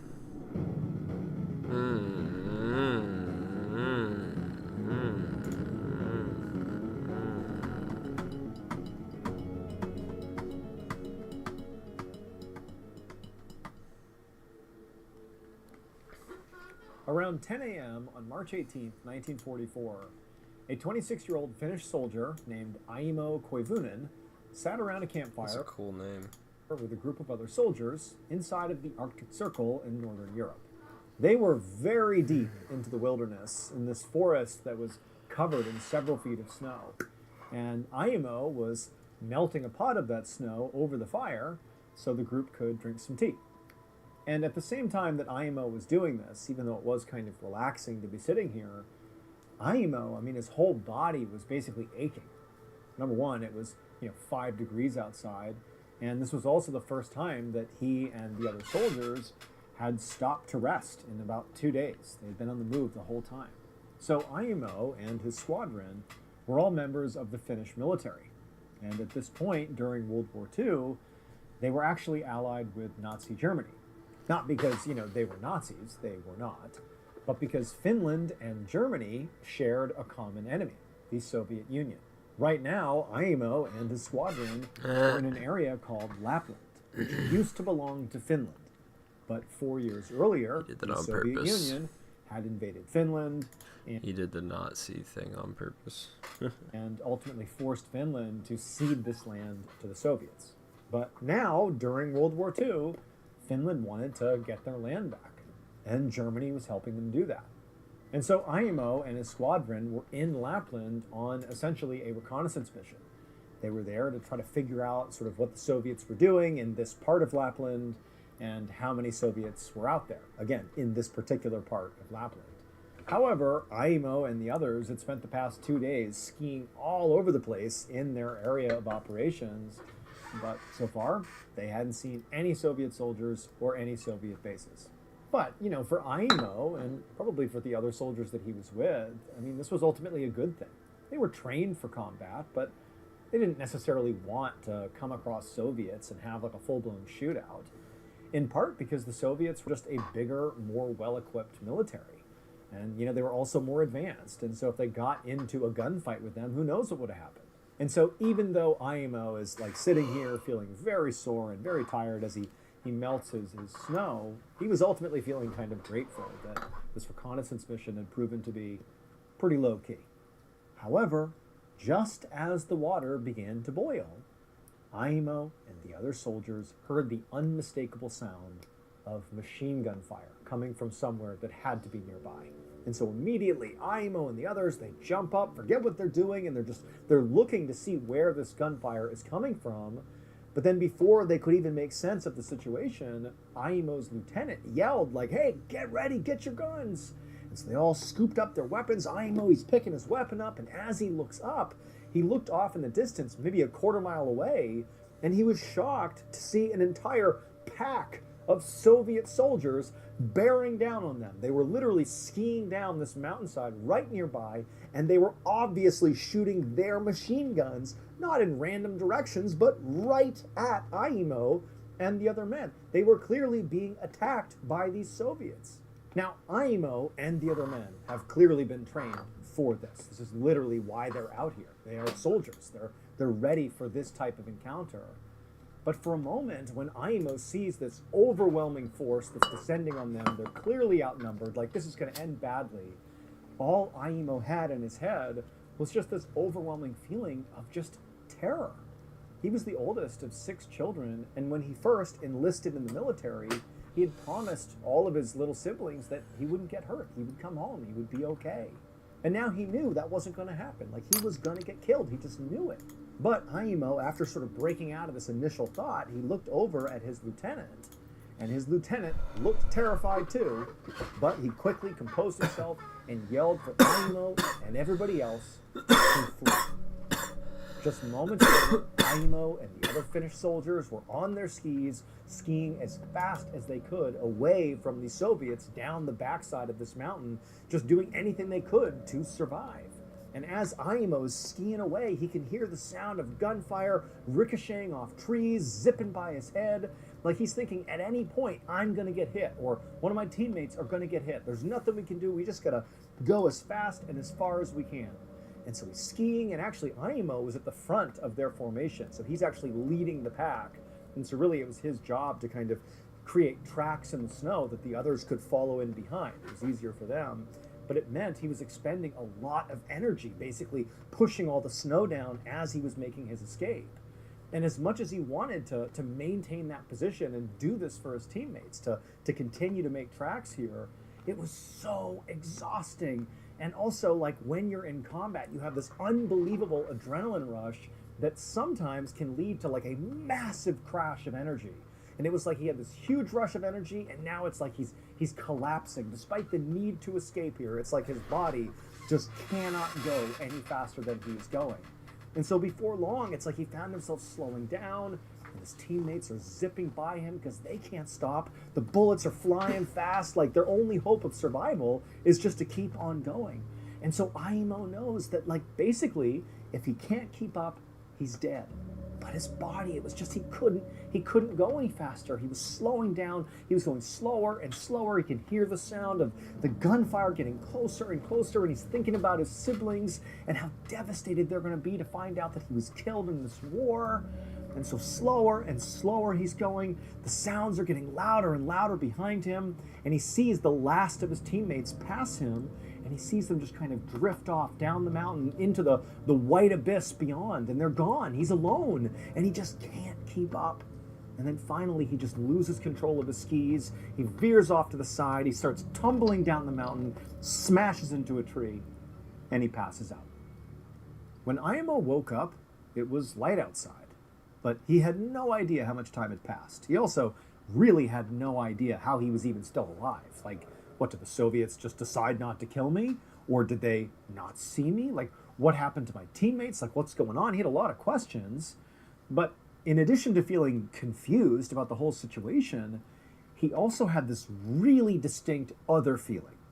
He had this immense sense of being alert, like hyper alert, more than really he had ever been in his whole life. It's like he could hear and see everything at like a 10 times level. It's like, oh my God, I know everything going on around me. I'm totally aware. So with his like hyper vigilance that he suddenly was having sort of out of nowhere, he began to, take stock of his situation. Right away, he, was able to see that he's alone. Like, the Soviets are not nearby. He's not like being held captive. And again, his comrades are nowhere to be seen. So he's alone in the middle of the wilderness in the Arctic Circle. But he also could see that, okay, well, I still have my skis, so I can still get around.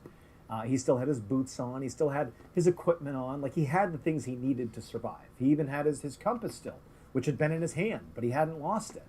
And so he had a way to navigate. And he had his weapon still. And so he's thinking, okay, like, the situation's bad, but I have what I need to survive for some time.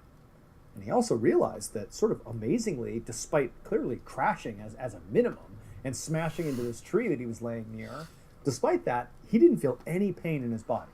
And he didn't appear to have any injuries. So he's thinking, what a miracle here, that the worst thing that's happened here is I've basically been abandoned and I'm effectively lost. But it could be worse. And so Aimo, after, taking stock of his situation, he eventually stood up and he looked off into the distance and he saw maybe 6 or 7 miles away, there was smoke up on this mountain off in the distance. And he immediately recognized that that mountain was actually what appeared to be the rendezvous point for he and his squadron if they ever got separated. And so he's looking out at this mountain and seeing, the signs of potential life over there. And he's thinking, oh my gosh, those are my teammates. That's where they've gone. They've gone to the rendezvous point. All I need to do is go to that mountain. So Aimo scooped up his backpack and picked up his gun and whatever other equipment he had on the ground. And then he started skiing towards this mountain. And for a while, he just kept on staring up at the smoke coming off the mountain, making sure he was going in the right direction. And, as he got closer, he was nearly positive he could see that in addition to the smoke, he could see what appeared to be little lean-to tents on the mountainside, which were telltale signs that those were Finnish soldiers. That's how they set up their tents. So he's thinking, this is it. Like, I'm going to be saved. I just got to get there. And he had so much energy, maybe because he was so close to being rescued or something, but he felt like this huge surge of energy. It was like nothing could make him tired. And then finally, Aimo got close enough to this campsite on the side of this mountain that he actually could see faces. He could see the other soldiers, and they were his, Finnish comrades. They had clearly gone to the rendezvous point, and they hadn't seen him yet. And so here he is, feeling like full of energy. He's barreling towards them, and he starts calling out to them. He's thinking they're going to be like totally shocked that, anybody would just come out of the wilderness towards their campsite, let alone Aimo, who they must have assumed by this point was dead. Also, he's thinking, I don't want them to shoot at me, thinking I'm a Soviet soldier, so I better get their attention. And so he's yelling out for his comrades. And at some point, one of the men, they turn and they see Aimo, and their reaction is not what Aimo wanted. Their reaction was being really shocked, grabbing their weapon, and shooting at him. And before long, all these soldiers, all of his comrades, are opening fire on Aimo. And Aimo's like, come on, like, what are you doing? But he's already going so fast, skiing so fast, that his only move was to basically ski right down the middle of their camp and just go to the other side of the mountain. And so he literally skied through this campsite with all of his comrades shooting at him, who miraculously missed him, so he doesn't get shot somehow. The bullets are whizzing past his head, and he's thinking, oh my gosh, they think I'm a Soviet. Come on, I'm calling out to you guys. I'm not a Soviet. But he barrels past them, and then after he's pretty far away from this campsite, he's yelling back to them like, guys, it's me, it's Aimo, what are you doing? But they're yelling and they're shooting in his direction. And so he had no choice but to just keep on skiing away from them, away from safety, or what he believed was going to be safety. And so on he went for hours and hours, just skiing and skiing away from this ambush, if you will. And the whole time he's thinking, like, what happened? Even if they shot at me at first, couldn't they have figured it out that, like, I'm one of you? Like, wouldn't you have realized that eventually as I skied right through your campsite? I have the same uniform as you. I have the same weapon as you. You recognize me? Like, what was that? And so he has no idea what happened, but he's like, how do I have so much energy? Like, how am I able to do this? I've been skiing for hours and hours and hours. I've been shot at so many times. Like, this is surreal. What's happening? Like, what is going on here? And so Aimo just continued skiing for hours and hours until it was abundantly clear he was not in shooting range. He didn't hear the sound of any gunfire. Like, he's safe again. Still very confused why this was even happening, but he's safe. The sun's gone down, and so he thinks, like, okay, I need to stop. I need to make camp. I need to regroup. But it was at this point that he's thinking to himself, like, I haven't eaten anything. I haven't had any water. I've basically been at a full sprint, like skiing at a full sprint here for practically the whole day. I've had multiple near-death experiences. I smashed into a tree during that initial, skirmish. But I feel great. I feel like I have more energy than I've ever had in my whole life. And so he's just caught by, like, how am I able to do this? Is this what it's like when you're in a true survival situation? Like, your body just goes into, like, overdrive or something? Like, he couldn't understand it. And so he's standing there, like, basically telling himself, you really need to stop. Even though you have the energy to go pretty much indefinitely, you need to stop, you need to make a fire, you need to have food, you need to have water, you need to rest. But it was like he was forcing himself to do these things. He didn't feel compelled to do them. It was like, oh, that's right, I need to, like, do human stuff. And so that's what he did. He stopped, he built a fire, he made some food, and he's, like, not hungry at all, but he's eating the food, forcing himself to. He's having some water. And then he said, okay, I'll rest, and then in the morning I'll figure out what to do next. But he lays down to go to sleep, and he should have been completely exhausted, but he wasn't. He couldn't even sleep, like, not at all. He just laid there completely wide awake as the wind and sleet and snow whipped all around him, and he just laid there. Again, feeling great, but just not tired at all. The next morning, when the sun came up, Aimo had not slept at all, but still he was able to get up, put his skis on, and get his stuff and continue skiing, basically in the direction that he believed would bring him back to Finland. And as he was skiing, he's thinking to himself, it's kind of interesting because when he first got attacked by the Soviets, it was like his mind was clear, but his body failed him. Like his legs got so tired from trying to cut those tracks in the snow that he fell off and crashed. And that sort of led him to this position. But now, for whatever reason, it was like his mind was delirious. Like he couldn't keep his thoughts straight, but his body was like a Terminator. Like he just kept on going no matter what. And so he just kept on skiing, almost like without even thinking. His body was like on autopilot. And so he skied for hours and hours and hours just in this one direction that he sort of loosely believed would bring him back to Finland. And the whole time he's skiing, he didn't see another soul. He is out in the middle of, the Arctic Circle. There's no more Soviets. There's no more teammates, nothing. He's just out in the middle of the wilderness. And realistically, he didn't know if he was even remotely going in the right direction, but he was just going to go. But that night, as he's still just skiing in a straight line, not stopping, sort of unbelievably, he looked up ahead and he saw somebody. The first person he had seen since, the ambush at the campsite.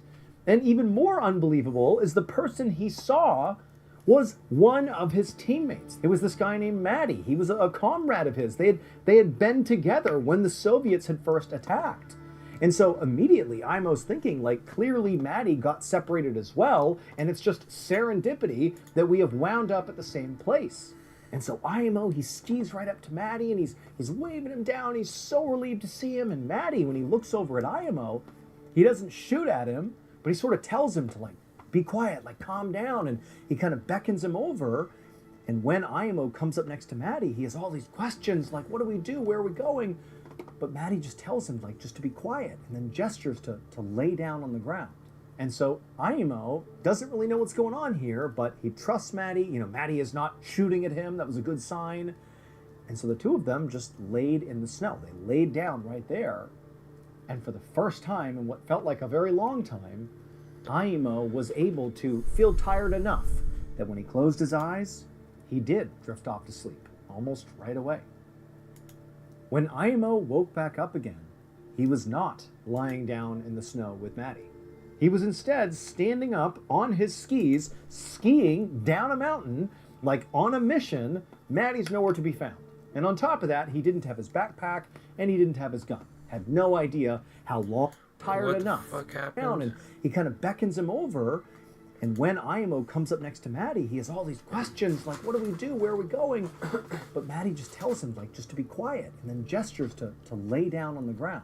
And so Imo doesn't really know what's going on here, but he trusts Maddie. Maddie is not shooting at him. That was a good sign. And so the two of them just laid in the snow. They laid down right there.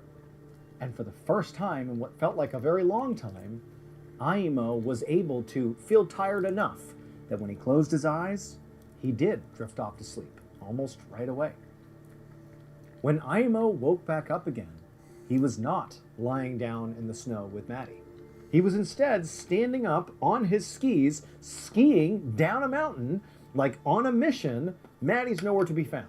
And on top of that, he didn't have his backpack and he didn't have his gun. Had no idea how long he'd been skiing for. He didn't know, like, where he was going. It was like he went from passed out to skiing, just magically skiing.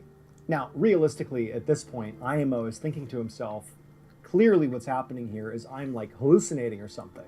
Because how is it possible that I was just with Maddie laying on the ground sleeping and now I'm here? Like, it didn't add up.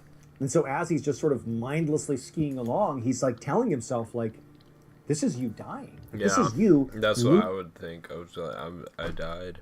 Losing your mind before you die. Like, your mind is all over the place. Your body's still going for reasons he didn't really understand. It's still at, full tilt, full energy. Didn't know why. But at some point, that's going to give out, and you're just going to die. Like, that's what's going to happen here. And so Imo's only hope was that between now and when he died, that hopefully somebody would see him and save him. He knew it was an outside chance, but at this point, that's all he had. And so on he skied. No weapon, no backpack, no supplies. He's basically operating on no sleep, and he's just skiing. And for days and days, he doesn't stop. What the hell? He can't believe his body is keeping up as well as it is. His mind is, like, totally gone, but he is just going for days and days and days. Doesn't run into anyone. But then one day, again, days later, he's skiing along, and magically almost, in front of him appears this building. He can't tell if it's necessarily a military outpost or civilian. He doesn't know if it's Finnish or German or Soviet. But he knows, even in his totally fractured mental state, that attempting to go in that building and hoping there are people in there that will save him, even if they won't, even if they kill him maybe, that is a better outcome, a better choice than doing what he's doing right now, which is the sort of endless ski to his death. And so Aimo starts skiing faster and faster towards this building, just like full reckless abandon, fully committed to this is my rescue or this is my death. And as he gets closer, he sees, sort of unbelievably, that this is a military installation, and it is a German military installation. And remember, the Finnish are allied with the Germans at this point, and so this is a safe place for him. And so he's so relieved, he can't believe he's going to potentially survive this thing. He takes off his skis, and he starts running towards the front door of this building. But before he gets to the front door, he steps on something, and then there was a loud bang, and he's thrown into the air and comes crashing down. And when Aimo opened his eyes and sort of took stock of what had happened, he didn't feel any pain, but he looked down and he saw his foot was just a bloody mess. There was literally bones poking out of his ankle. Like he could see, clearly he sustained a horrible injury, and he must have just stepped on a landmine. But Aimo, determined to get into that building, pulled himself up, again sort of channeling this unbelievable just endurance he had been feeling the past several days that he'd been out here. He stood up and on one foot began hobbling his way towards this installation. And he finally gets to the front door of this German military base, and he grabs the doorknob and he's about to open it when there's another banging sound, and he's thrown again into the air. He had stepped on another landmine. And he comes smashing down, and he doesn't die. He doesn't feel any pain, but he looks down at his legs, and he sees his other leg that was not injured a minute ago is now also mangled. So now he can't even stand. He's incapacitated. And on top of that, even though he's near this military outpost, he turns and looks at it, and now that he's a little bit closer and he's sort of looking more, intentionally at this building, he realizes it's abandoned. Like, this isn't going to save him. He's trapped. He's in the middle of nowhere, and there's no one here. And so at this point... That's like DayZ, bro. This is like something that happens to you in DayZ right here. Aimo just said, you know what? It's over. Like, I'm going to die. And so he literally just crawled his way over to this nearby ditch, let himself roll into it, and he just waited to die. He just knew it was over. But he didn't die. For days, he just laid in this ditch, like unable to die. He wanted to die. He wanted this to be over. Like, what else is he going to do? Who's going to save him? But he just watched the sun come up and set, go up, set, over and over and over. He lost track of how many days he was just laying there, again, bleeding profusely, like grievously injured. He hasn't eaten anything. He hasn't had any water. Like, he can't believe he's still alive. He really can't believe it. And then as he's laying there, one of these days, he's just in this ditch. He looks up during the daytime, and he sees what looks like a plane flying overhead. Now, at this point, Aimo is in very bad shape. I mean, he's alive, but it's not going well.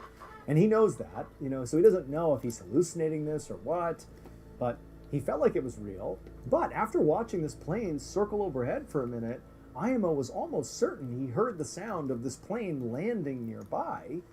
And then a couple of minutes later, he could have sworn from the ditch, he can't really see anything, he could hear the sound of people speaking in Finnish, his native language. Again, he didn't know if he was hallucinating or not, but he sees this head poke over the top of the ditch. And it was this young man, this young Finnish guy, and he's looking down at Aimo, and Aimo's looking back up at him. And then a second later, Aimo was being pulled out of the ditch. Later that day, Aimo found himself laying in a hospital bed inside of a hospital in Finland. Like, the man and the plane, all that, not a hallucination. He really had been rescued. And once he was at the hospital, it turned out he weighed just 94 pounds. He was also badly burned and frostbitten, and both of his legs were very badly mutilated and mangled. And his heart was beating at a staggering 200 beats per minute, despite the fact he's just laying in bed, not doing anything.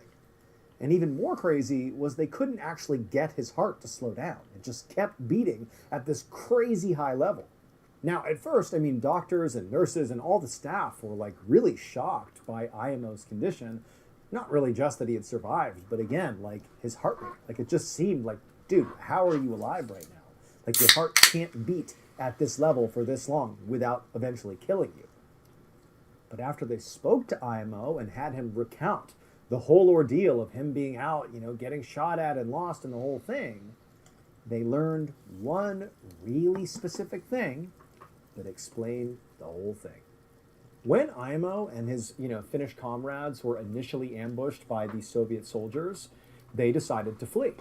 But IMO, he was having such a hard time physically keeping up with the other soldiers. Like he was just getting so tired from trying to break the tracks, and then he fell off, and he's thinking to himself, if I don't find a way to keep up, I'm gonna get captured or get killed by the Soviets. And so he's desperate.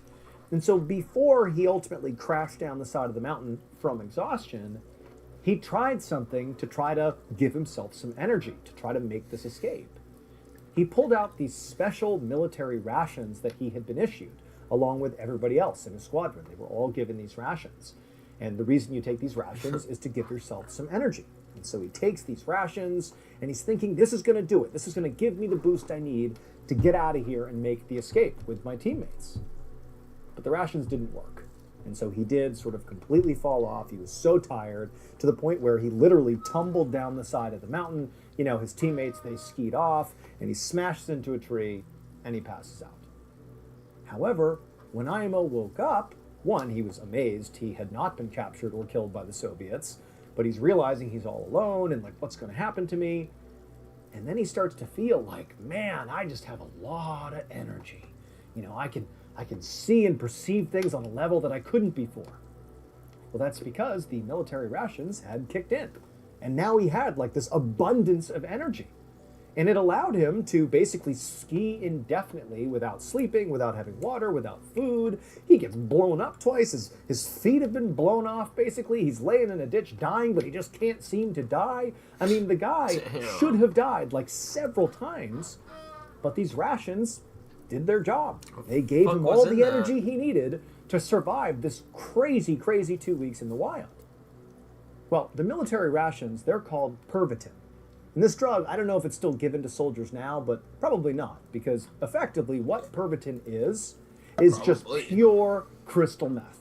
And so in essence, IMO survived in the wild for all this time because he was on just a pure meth-fueled rage. He was just completely high for 2 weeks. That's crazy. And it saved his life. One thing to note about Pervitin is it does have two distinct downsides. One, it is incredibly addictive. And two, it creates really, really intense hallucinations. And so very likely, he did not come across his own battalion who then opened fire on him. He did not come across Maddie, his teammate out in the wild who told him to lay down.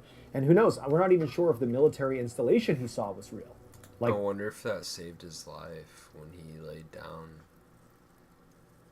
It could have. Like, there was someone watching or something like that at that moment. Very likely all of that was just in his mind.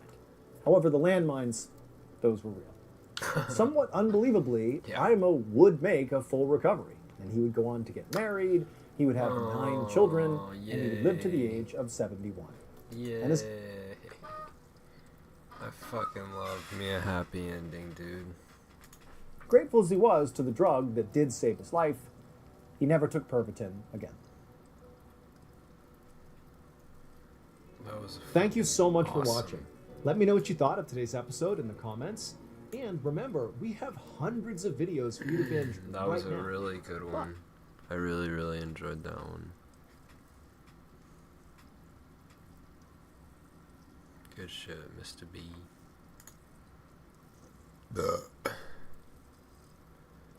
So today's story is a very creepy one. In fact, it's so unsettling at times that you're very likely going to think it's just fake. But there was a pretty incredible discovery that was made in the early 1900s that very likely means this story is true. But Before we get into that incredible campfire story, as you can see, I'm literally sitting by a campfire. And honestly, it was just because, you know, what I sort of do is I tell scary campfire stories a lot of the times. But I never actually sit by a fire. And so we decided, why not literally make a campfire and tell a spooky story by it. And if this vibe is something you guys like, I'm more than happy to do more of these, because this sort of breaks it up. It's cool. It sort of adds a new flavor to the channel. And so let us know if you enjoy this vibe, and we'll do more. And I think that generally speaking, when we do campfire, literal campfire stories, I'm going to lean towards the stories that are of the spookier variety. But before we get into today's story, if you're a fan of the strange, dark, and mysterious delivered in story format, then you've come to the right campfire, because that's all we do, and we upload 2, 3, even 4 times every week. So if that's of interest to you, please invite the like button to come to your campfire and cook some s'mores with you. But don't tell them you've secretly put firecrackers in their marshmallows. Okay, let's get into today's story. Ouch.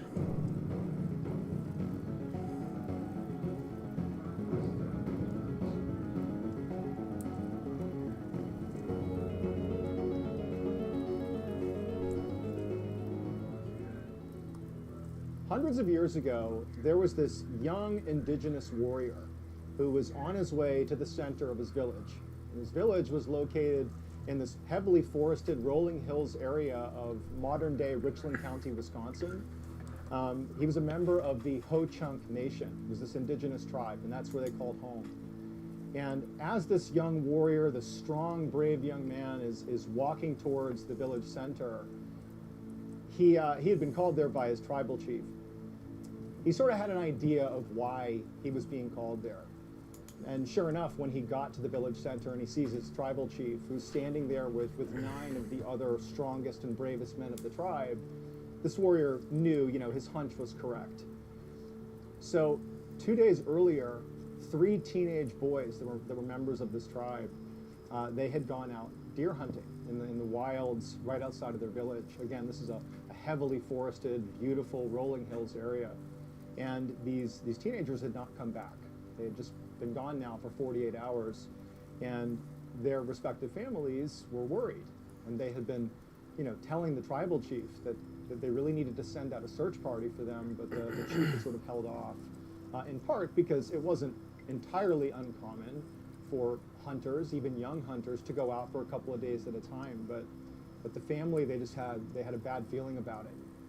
And so finally, you know, the tribal chief relented 2 days in, and he was calling a search party together to go look for these young men. And so the warrior who's walked into the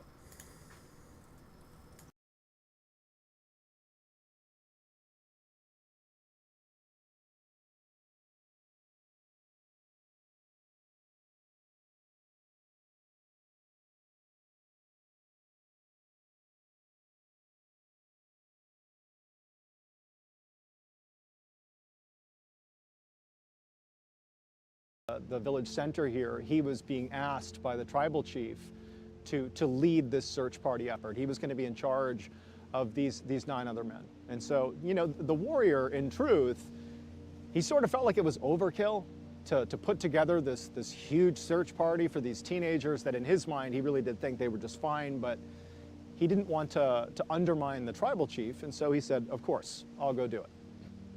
And so the warrior, along with the 9 other, you know, strong, brave members of the tribe, they gather up some weapons and some food and water because they didn't know how long the search was going to take. They said goodbye to the members of the village, and then they exited the village in the same direction that basically all the hunters would go when they would go on hunting expeditions. There was like sort of a well-worn path that led out into the wilds of the forest.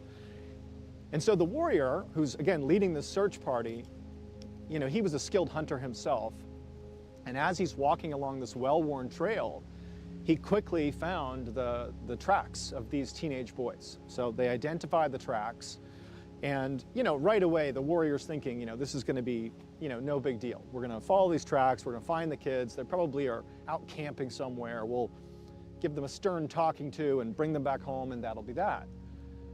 But, you know, as they're following the tracks along the well-worn trail, eventually the tracks, they deviate and they leave the trail and they start kind of veering off into not really uncharted territory, but certainly areas that were not necessarily known for good hunting.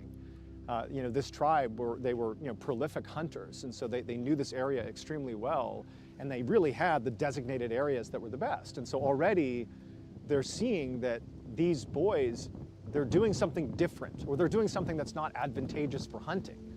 But either way, they're following these tracks that are going for miles and miles just into the wild. And also, as they're moving along here, they start to notice that there's no point at which the boys stopped. There's no, tracks that indicated they came to a stop and rested, or, stood still and tried to kill a deer or something. It was like they were just on a mission, hiking deep into the wilds. And so, the warrior's keeping a lot of these insights to himself, and he's just following the tracks. But after hours of this, when they still have not found the boys, they eventually found themselves at the top of this ravine. And as they're looking down into it, they realize that they've gone so far, not only away from their village, but so far off, the beaten paths that they were familiar with from all their hunting, that they knew this was an area that they really had never been to before, and they had no idea, what was down in the ravine or what was beyond. I mean, this is sort of uncharted territory for the warrior and the search party. But what they did know is that the tracks of these teenage boys continued down into this ravine, and so down the ravine they went. And then when they got to the bottom of this steep ravine, the trees kind of cleared out a little bit, and right in front of them, where the tracks continued, is this opening to a cave. And it's so dark inside that they really have no sense of how far back it goes or anything, but they see the tracks that they're following of the teenagers lead into that cave. But there are no tracks coming back out again. And so presumably the teenage boys, for reasons totally unknown, have hiked all the way out here, have gone into that cave, and that's where they are. But again, from the outside, the warrior and the others, they can't see these teenagers. And so naturally, the group, they walk up to the mouth of the cave, and even up close, it's starting to get a little bit dark outside, but there's still some daylight. Even up close, they can't see very far into the cave. It's just very dark. I mean, it's clearly big enough inside that you could walk for a great distance, or a pretty decent distance, but at some point it must sort of bend off and go in a different direction, and they can't see the teenagers inside of there. And so the warrior at this point, has a level of apprehension here, because he doesn't know this cave. He doesn't know this area. He doesn't know what's happened to these teenagers. He doesn't know if they're okay or not in there. He doesn't know if there's a predator or something inside of this cave. And so what he does is he decides, okay, I'm going to send 2 of my men of the search party in there to scout this out, and the rest of us will stay out here and just wait. And so he designates the 2 who say okay, and they go into the cave. And so the warrior and the 7 other men that he's with are just standing outside of the cave, and they're listening intently, because these 2 men that are going in, they're calling out the names of the missing teenagers. They're yelling, and they're not hearing any response from the teenagers. It's just quiet inside of the cave. And again, from the warrior and the other search party members' perspective, they can only see the 2 men that have gone in for a little while, and then they kind of disappear into the darkness, but they can still kind of hear them. As they're calling out for the boys' names, they're calling and calling. And then around the same time that the warrior and the others he was with lost sight of the 2 men that went in looking for the boys, at the same time that they lost sight of them, they stopped making noise. It's like the cave went completely silent. And so for about 5 minutes or so, the warrior and the others, they're just kind of anxiously waiting, what's going on in there, but it's completely silent. 10 minutes goes by. And then 15, and it is dead silence. There's nothing coming out of the cave. It's just eerily quiet. And so the warrior at this point, he tells the others to stay put, and he just steps a little ways into the cave, just enough that, he was sort of inside the entrance of the cave. And he began calling out the name of the 2 men who went in. Now they're missing as well. He's calling their names out. As he's yelling their names, it's sort of echoing through what appears to be a vast cave system. But there's no response, at least not at first. If there had been no response, it would have told him at least, okay, maybe they're hurt or they're too far away, I can't hear them. But instead, he did get a sort of response, but he couldn't make any sense of it. He heard what sounded like a wailing sound coming from deep inside of this cave, way, way deep inside, this wail that at first it sounded like one voice, and then it sounded like multiple voices kind of layered on top of each other. And then, with this sudden realization, the warrior understood what he was hearing. It wasn't a cry, he was hearing a chant. And it was a very particular chant, very particular to the Ho-Chunk Nation. It was the chant that warriors did before they died. It was literally known as the death song. And as soon as the main warrior is hearing the death song being chanted deep inside of this cave, the other men he's with, these 7 others who know exactly what that song is, they all sprung forward and said, "What do? We have to go in. There's something wrong." And before the lead warrior could tell them what to do, 6 of the other men just charged into the cave, chasing down their brothers, because they believe they're about to die. They would never be singing that song, chanting that song, if they weren't in real danger. And so the lead warrior and the one other guy that stayed back, they stayed put, just kind of waiting to see what would happen. And they're listening to these 6 others, go running into the cave, and they disappear into the darkness, and they're yelling over and over again for their brothers, and they can still hear that chanting, that death song reverberating off the walls. But then suddenly the cave goes silent again. The chanting stops, all the calling from the 6 men that went in, that stopped too. It's silent again. And it's just the lead warrior still in the mouth of the cave next to the one guy, and now they're scared. And they're just listening for anything, but it's just completely quiet. And then, before the lead warrior or the other guy could do anything, that rhythmic chanting began again, the death song. But now it was clearly far more than just a couple of voices. It was this rhythmic, loud, multiple voices layered on top of each other deep inside of this cave, chanting the death song over and over again. At this point, the lead warrior and the other, he had a decision to make.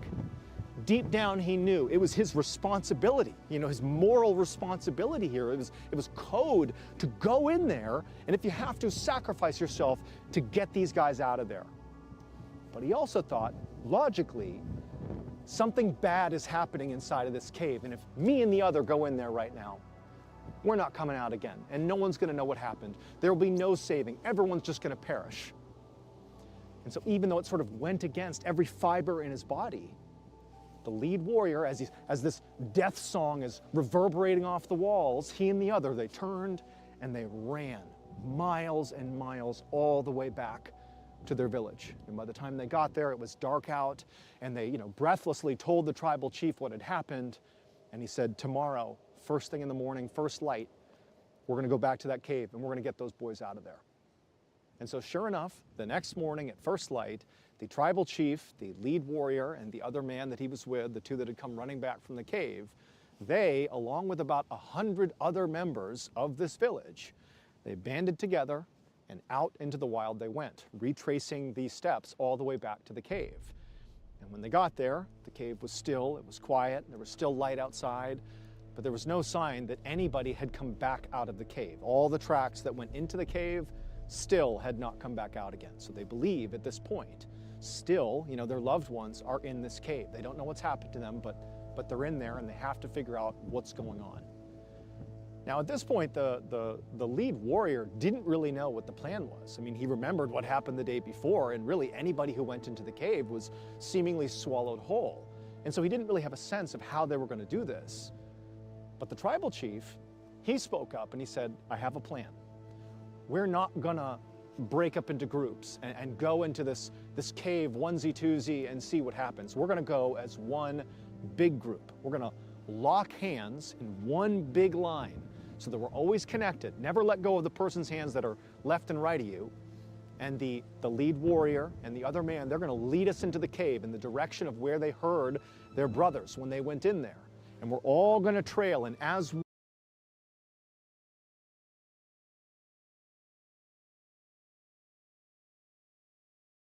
one, we're going to walk into this cave until we find our missing people, and we're going to get them out of there.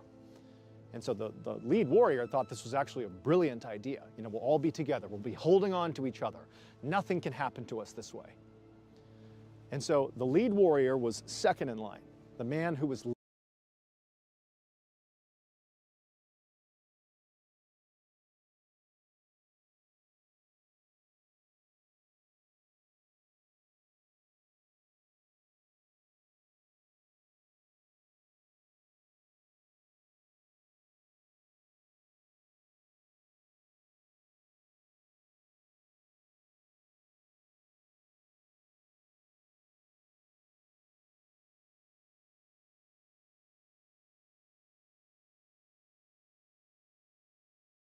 leading the line was basically the other guy he was with, the two that had run back. He was the other guy. So he's in front, the lead warrior is second, he's locked hands with this guy, and then behind him is basically about 100 other people, all, you know, holding on to each other's hands, one big line. And when they were ready, the lead warrior and the man in front of him, they began moving into this cave. And so into the cave they went. And as they're walking, they can tell pretty quickly that the cave, it sort of turns to the right. You have to walk in, you know, maybe 50 or so feet into the cave, but then it sharp rights. And so there's enough light coming in that you can basically walk all the way up to that turn. But then when the lead warrior and the man in front of him made that sharp right and they began walking that way, it was utterly pitch black. No light reached that section of the tunnel. But, you know, they're leading the line, and so they're still just moving along, and the whole line's following them pretty slowly. And as they're walking, the lead warrior, it's like he kept trying to blink his eyes to just try to capture anything, but he can't see anything. It is pitch black, and he's just gripping onto the men in front and behind him as tight as he can to show solidarity, like we're here together, we're going to be okay. And as they're walking, the lead guy kept calling out the names of the many men at this point that were lost in this cave, but there's no response. And as they're walking and shuffling along, again, they can't see anything. The walls are getting tight. They hear from somewhere deep in the cave the death song. The chant begins low and slow, and it begins to build and gets louder and louder and louder. And at this point, because they're all locked together, you can't really get out very quickly. They're well into the cave at this point. They can't see anything, and it's like the walls are echoing, and it's booming in their chest, this chant that's only done when you're on the brink of death. And so as they're walking along, you know, the lead warrior, he's trying to grip as hard as he can to the man in front and behind him, showing them, keep going, it's gonna be okay. But then he felt the hand of the man in front of him, the line leader, go slack. And before he could grab it again, the man's hand was out of his. And he's reaching out in front of him, and he can't see him, but he can't feel him either. It was like he vanished. And so now the lead warrior, he's the front of the line. He has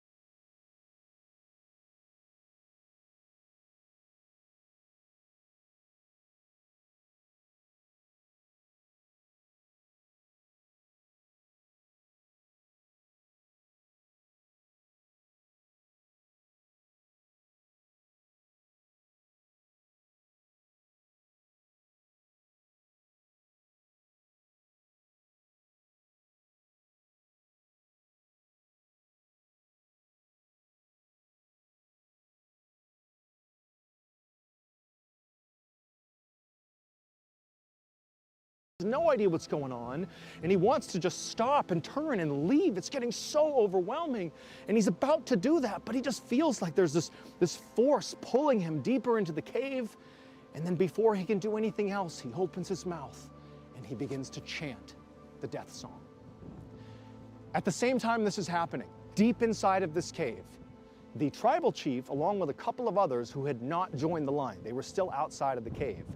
They've heard something going on in the cave, but it's dull. They can't really hear too much. You know, there's something going on, but there's 100 people walking into the cave. They presumed there'd be noise. But suddenly, there was this obvious commotion, panic, erupting from deep inside of the cave. And before he knew it, all these people are coming running out of the cave, scared to death. They come bombing out of the cave. And at this point, the tribal chief knows something horrible's happened, and so he rounds everybody up. He does a head count and realizes over a dozen people are gone. They did not come back out again. And the cave that minutes ago was full of this death song and chaos and panic is silent once again. At this point, the tribal chief sort of designated that it must be the case that there's something evil inside of this cave. There's an evil spirit, there's something in this cave that is taking our people and they're vanishing. They're being swallowed whole by this cave. It's evil.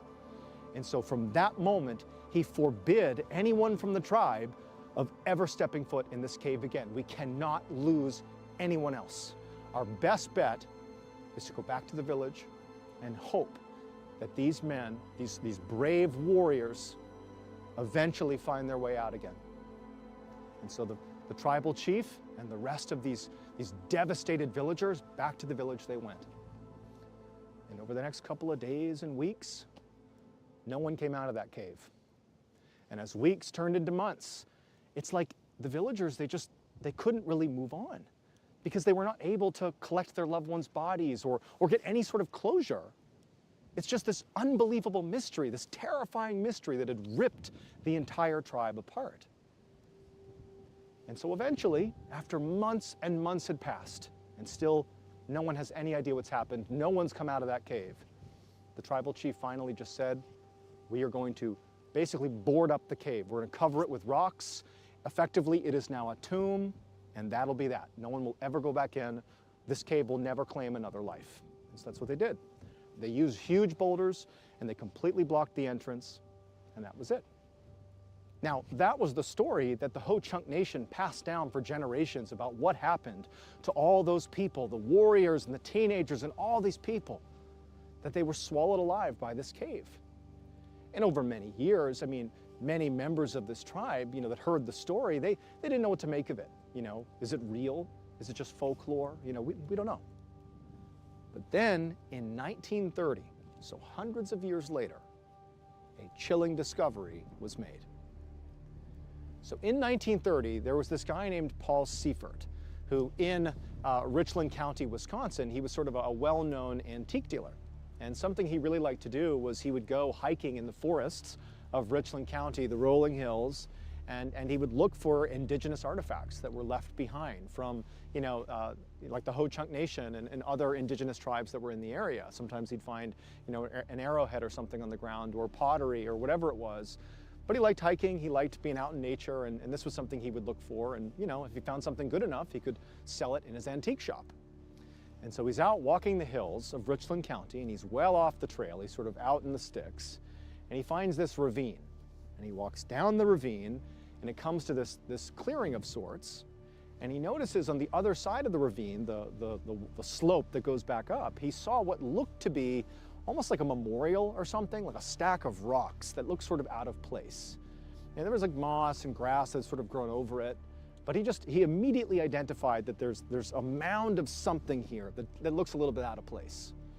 And so he walks over and he begins sort of pulling off some of the rocks, and he realizes pretty quickly that this was put here on purpose, this pile of rocks, these boulders and all this was put here on purpose. And so after pulling off enough of these rocks, he realizes that there is a cave on the other side.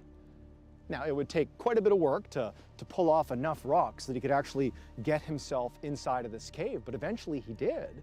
And once he was inside of this cave, the same cave the Ho-Chunk Nation had dealt with hundreds of years earlier, he's like, wow, like this cave, it's been blocked off. I wonder what's inside of here. Maybe there are incredible indigenous artifacts inside of here. And so feeling really motivated to explore this cave, he left, went back, got some basic supplies, including a lantern, and then he came back another day, because this is well off the beaten path. No one's gonna stumble upon this. And into the cave he went. And so he's in this cave, and he walks, all the way to the end where it banks to the right. He turns, and he starts walking. And the ceiling of this cave begins to come down, and it's getting really tight on him, but he's so excited to see what's in here because he knows this has been blocked off on purpose. There's something in here.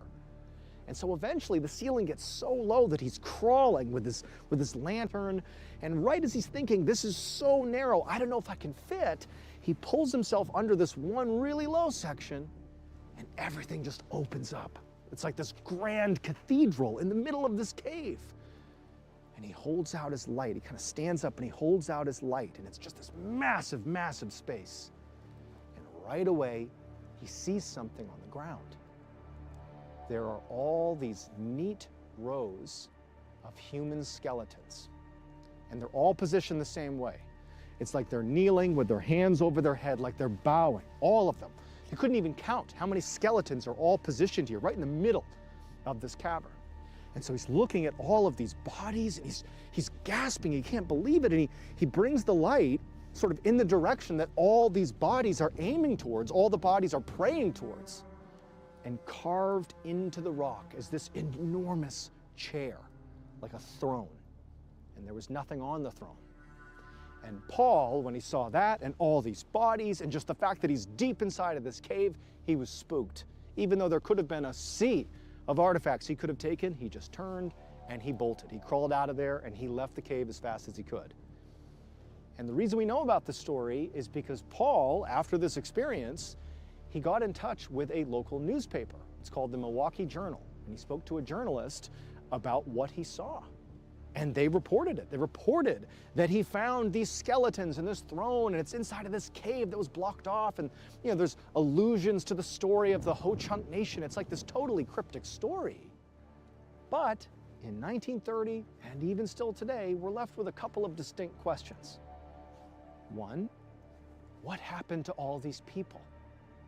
And two, who or what was sitting on that throne?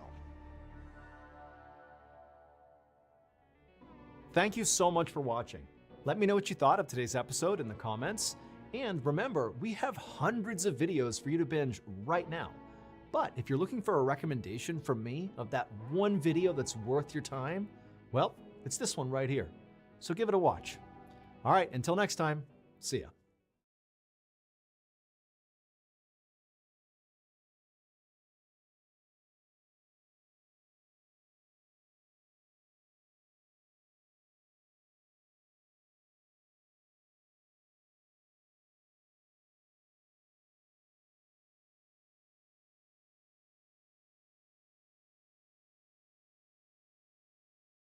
In the early morning hours of September 21st, 2009, a man woke up in his bed and he could hear there was this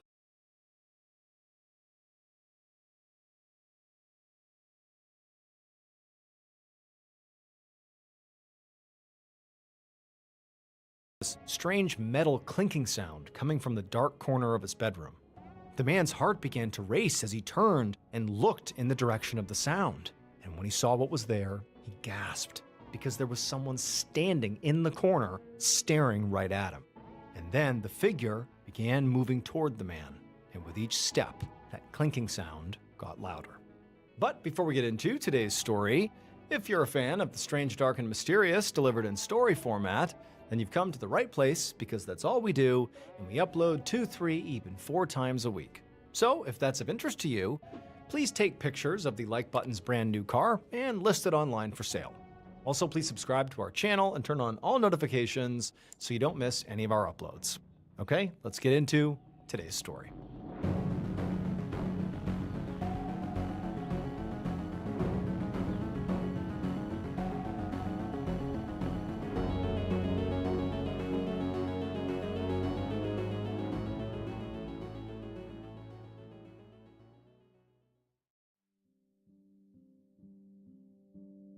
In the early afternoon on April 13th, 1985, 60-year-old Dorothy Thompson walked into a bank in St. Bernard, Louisiana. Her hip was really bothering her, so she was moving slowly, but at the same time, she was also trying extra hard not to limp or seem unsteady. She knew the people in her small town liked to gossip about her, and so she didn't want to give them anything new to talk about. But, as expected, despite her best efforts to conceal her slower, sort of limpy movement, when she got into the lobby, the handful of tellers and customers that were inside looked towards her, took stock of her, and began whispering. So the little town of St. Bernard was about 5 miles outside of New Orleans, and it was the kind of place where people were generally pretty friendly and everyone seemed to know everyone. But this smallness made it pretty easy for rumors to spread. and most of those rumors in this town seemed to be about Dorothy. Dorothy did have to admit, though, that she had given people a lot to talk about. Dorothy, who had lived in this town for 39 years, was the owner of the town's pet cemetery. Now, this pet cemetery was actually a true business. Dorothy made her income from pet owners, buying plots of land in the cemetery. But that wasn't really the thing that made, Dorothy stand out as the centerpiece of gossip. It was the fact that she not only owned this pet cemetery, but she lived on the cemetery by herself. And considering the fact that the cemetery also had a rumor of being haunted, it just seemed like, how could anybody do that? How could she live there full time? And these ghost stories, surrounding this pet cemetery were not just, to do with animals that had been buried there, but they were about people. Because people had died on this property, including both of Dorothy's husbands. The first husband was a very heavy drinker who regularly abused Dorothy. And it got so bad at a certain point that she eventually just shot him in self-defense and killed him. So that's how he died. And then her second husband had died from suicide. And Dorothy was the one who actually found his body on the porch. And so these deaths had led to more stories about Dorothy and how she was some kind of husband killer. But what people didn't see was how much all this death really weighed on her. And when her mother died about 6 years ago, it had almost broken Dorothy completely. Dorothy and her mother were incredibly close, and after she died, Dorothy got so depressed that she had to be admitted to the hospital for quite a while. She was doing better now, but some days were still really hard. And so now, at the bank, Dorothy ignored the look she got as she approached the teller. She needed to get cash out to pay her handyman, Kenny Pommier, who had done some work at the cemetery that morning. And because Dorothy didn't actually drive, Kenny was also her chauffeur for the day, and he was outside right now waiting to take her on a few more errands. So Dorothy told the teller how much money she needed, and then after they counted it out and handed it to her, Dorothy took the cash, turned around, and headed back outside. A couple hours later, around 4 p.m., Dorothy sat in the passenger seat of Kenny's car as he drove down a highway. They had just wrapped up at the grocery store, and now he was taking her back home.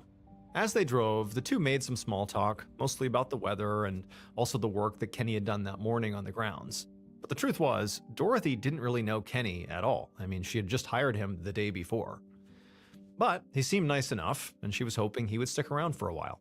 After all, she had had a pretty high turnover rate amongst her handymen over the last year, and so she was hoping now for some consistency.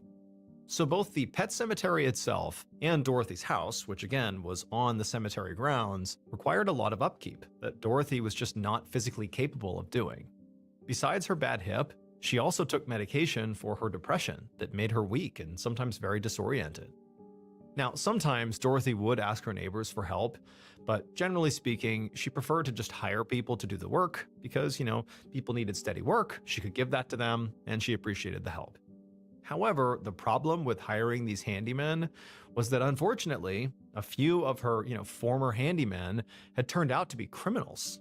Last fall, her handyman at the time, this guy named Elkin Childress, had lived with her and worked on the grounds, but Elkin was always just sort of wandering around and exploring the property instead of taking care of it. Then she had found out he'd been arrested for robbery, so she guessed that what he was really doing when he was walking around was casing the place, looking for ways to break in or to steal something.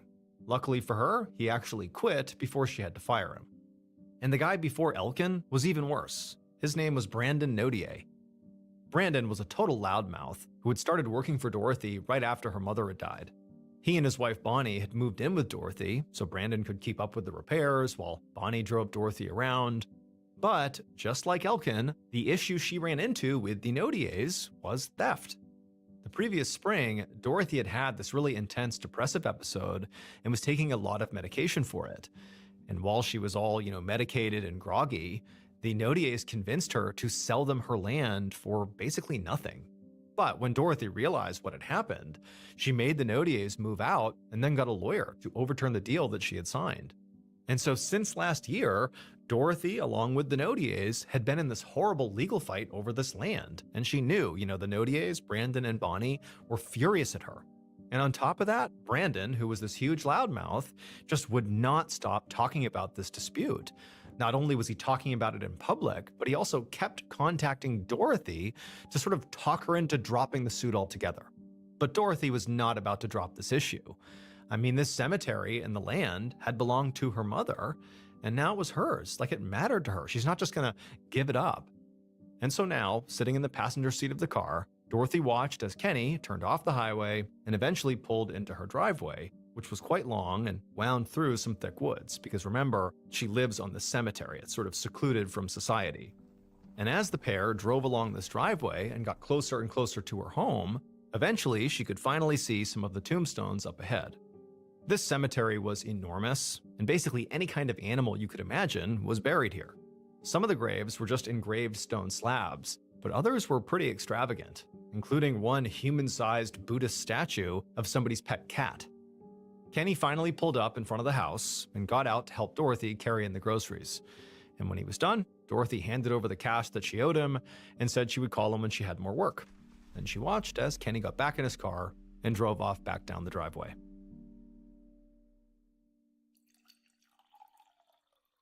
Around 9 p.m. that night, Dorothy poured herself a healthy glass of wine and went to her bedroom to turn on the TV. She'd spent the evening going through some bills and taking calls from cemetery clients, so by now she was exhausted. But as soon as she got into bed, she heard her phone ring on the other side of the house. Dorothy groaned and took her wine with her as she shuffled down the hallway to the kitchen to answer the call. And when she answered it, she heard her friend's voice, a woman named Patricia Newman. So Patricia was about half Dorothy's age, and the two of them had been introduced by a mutual friend 3 years earlier. Patricia had started out as more of a caretaker for Dorothy, since Patricia had experience working with the elderly. But they'd gotten along really well and became quite close, to the point where they had sort of a mother-daughter type of relationship. And since Patricia only lived about 10 minutes away, Dorothy did depend on her pretty much daily for things like supervising her medication and driving her to appointments. In many ways, Patricia was like the one person outside of the hired help that she did spend a lot of time with. And so that's actually why Patricia was calling now. She wanted to know if Dorothy still needed a ride to the pharmacy the following day. And Dorothy said that she did and said thank you. And then the two talked for a bit longer before ultimately saying goodnight. After that, Dorothy hung up the phone and then poured herself a bit more wine. And then she just kind of stood in the kitchen for a bit, listening to the crickets outside. And then, when she was about to finally leave and go back to bed, she heard something. It was the sound of a car making their way slowly up her long driveway.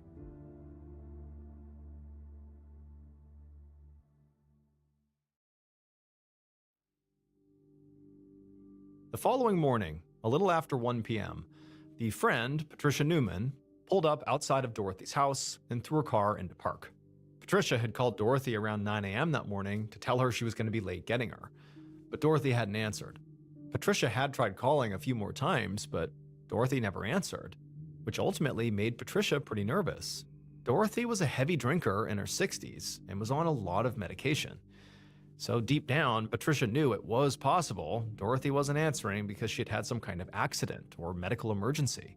So she was at Dorothy's now, not so much to take her on her errands for the day, but just to make sure she was okay.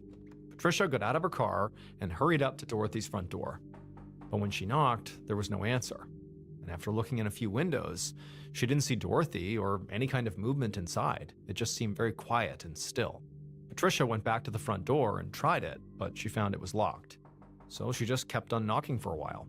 And after a few more minutes of Dorothy not answering and not hearing or seeing any sign of life in there, Patricia felt worried enough that she left the front door and went to go call the police.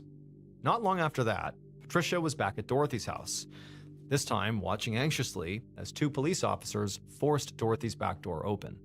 The officers had gotten there just a few minutes ago, and Patricia had explained to them how Dorothy, could be inside and very likely was hurt or something was wrong here. And so the officers kind of fanned out and began searching around the house looking for a way in, and they found the back door was not locked, it was just jammed.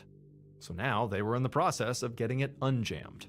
And so finally, after a few swift kicks to this door, it finally gave way and it swung open, and the two officers, along with Patricia, went inside. Patricia immediately began yelling out Dorothy's name and going room to room looking for her, and what she quickly realized is she could hear the sound of a television that was on. and it was coming from Dorothy's bedroom. But when she went to the bedroom and looked inside, Dorothy wasn't in there. In fact, after searching the whole house, there was no sign of Dorothy anywhere. And there wasn't any sign of any kind of problem in the house, like there was no disturbance anywhere, no struggle, no like accident where somebody fell over. It was just like Dorothy was gone, and that was it. Now, for the two officers, they didn't really know what to make of this, because to them, it didn't appear like anything horrible had happened. There was no active emergency here. It's just that, this person has left their TV on and they're not here when they should be. And that was concerning, but not enough to warrant like a big reaction from authorities. But Patricia, she knew, based on what she was seeing, that this was so uncharacteristic of Dorothy that something definitely had gone wrong here. But even though Patricia really adamantly communicated that concern to the two officers, they just told her that, let's wait, give it a few days, and give Dorothy another couple of calls, and if she doesn't show up in the next few days, come talk to us. And so, after the police left, despite Patricia having this sense that something's off here, she did what she was told. She went home, she continued trying Dorothy, but never got an answer. She called around town to see if anybody had seen her or heard from her, but no, nobody knew where she was. And so finally, after 4 days, Patricia put in another call to the St. Bernard Sheriff's Office. And this time, she absolutely begged them to do something, because Dorothy Thompson was still missing, and now Patricia was 100% certain that something bad had to have happened to her.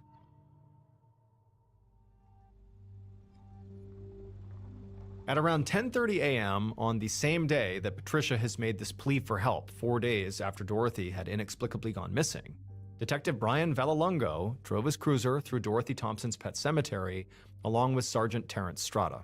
Both men worked for the St. Bernard Sheriff's Office, and they had been tasked to look into Dorothy's disappearance.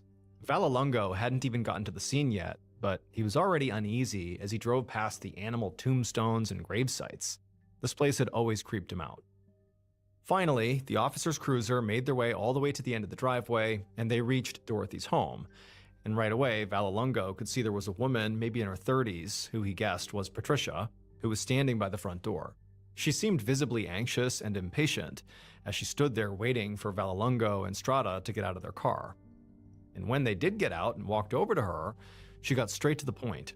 She said the last officers had not actually done a real search of the place, just a sort of basic welfare check. And so now she needed them to do a full search of Dorothy's house and her grounds to make sure Dorothy really wasn't somewhere on this property. Vallelongo and Strada assured her that they would do that. But first, they needed her to start from the beginning and tell them about the last time she saw or spoke to Dorothy. Patricia seemed pretty irritated by this and said she'd already told the officers everything she had known, both on the phone call and then previously with those other officers who had done the welfare check. Like, can we please just get into the search? But Vallelongo insisted and said, look, I don't fully know the whole story, so please, give me some information. And so, begrudgingly, she would tell Vallelongo what she knew. Basically that she had called her friend on the 13th at night to ask if Dorothy would need a ride to the pharmacy the next day. She had said yes, and then the next day comes around and Patricia calls her friend to confirm she's going to swing by and pick her up that morning, but Dorothy doesn't answer. And so eventually Patricia goes to the house. Dorothy apparently isn't there. She knocks on the door. Dorothy doesn't come out. It just seemed off. And so Patricia calls the police. They show up. They find the back door is unlocked but jammed. They force it open. They go inside and, nothing's disturbed. And Dorothy is just missing. And there was no rhyme or reason to it. And so now Patricia was convinced that something bad had happened to Dorothy. And she really was hoping that they could help her. Vallelongo nodded and then asked Patricia if maybe Dorothy had friends or family that she might have just gone to stay with. But Patricia immediately shook her head and said no. Dorothy was pretty much alone in the world and almost never left her house. And she didn't have a car because she didn't drive.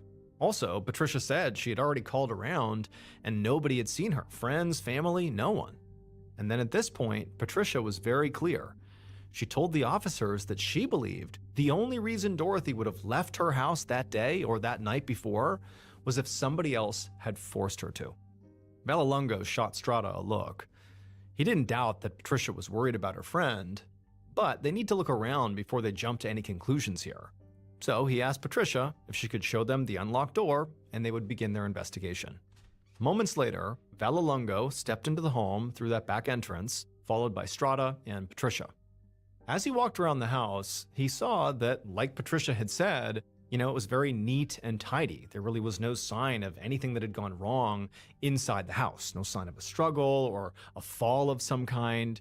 It was just like the house was left exactly as is. That sort of contradicted Patricia's theory that, the only way Dorothy would have left the house was if she had been forced, suggesting some form of a struggle. But at the same time, what Patricia was saying about Dorothy is that she was kind of frail. And so Vallelongo thought, okay, maybe it's possible that she was forced and, she didn't put up any kind of a fight, and that's why we don't see any disturbance. He didn't know, but it just seemed odd that nothing had been displaced if we're talking about some form of an abduction. Also, as Vallelongo continued his walk around the house, he could see that items of value, like Dorothy's TV, were still there. So it didn't seem like this had been a robbery. But unlike the first officers who had done that initial welfare check with Patricia a few days earlier, Vallelongo did agree that something wasn't right here. Because as he continued to walk around, he kept seeing signs that Dorothy had clearly not planned to leave her home or had left in a hurry. For example, there was a half-empty glass of wine in the kitchen, and the television in the bedroom was still on. And so those are things that simply would not be if somebody was planning to leave for any extended period of time. And also, based on what Patricia had told them, he could rule out a family emergency suddenly taking Dorothy out of town or any kind of last-minute trip, because Patricia had called around and that stuff hadn't happened. At a certain point, Vallelongo stopped walking around the home and just asked Patricia, how was Dorothy's mental state? And Patricia clearly hesitated for a second before she admitted to Vallelongo that, Dorothy was on a whole bunch of medication, and sometimes it did make her mental state kind of foggy. And so Vallelongo naturally thought, okay, maybe it's possible that in a sort of foggy mental state, maybe for whatever reason, she wandered out of the house on her own, and then once she was outside, something happened to her, whether it was, an animal, a person, a fall, like anything could have happened. He knew the back door had been unlocked during that initial police welfare check, and even though he knew the door apparently had been jammed, it clearly had not been jammed so much that it prevented them from getting inside. And so maybe that door just always got stuck, and maybe that's all that happened. She walked out the back door, and when she shut it, it got jammed, and that was normal. And so Vallelongo turned to his partner and sort of explained to him his theory around Dorothy maybe wandering out on her own, and then something else happened once she was outside, and said, hey, she's clearly not here. Let's go out there and search the grounds and see if we can find her.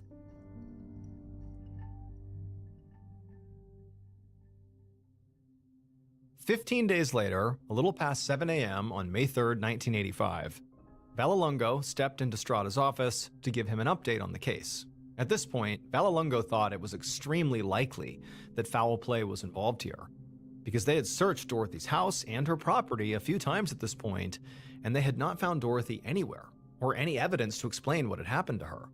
Patricia had mentioned that Dorothy had a tattoo of a cross on her left index finger.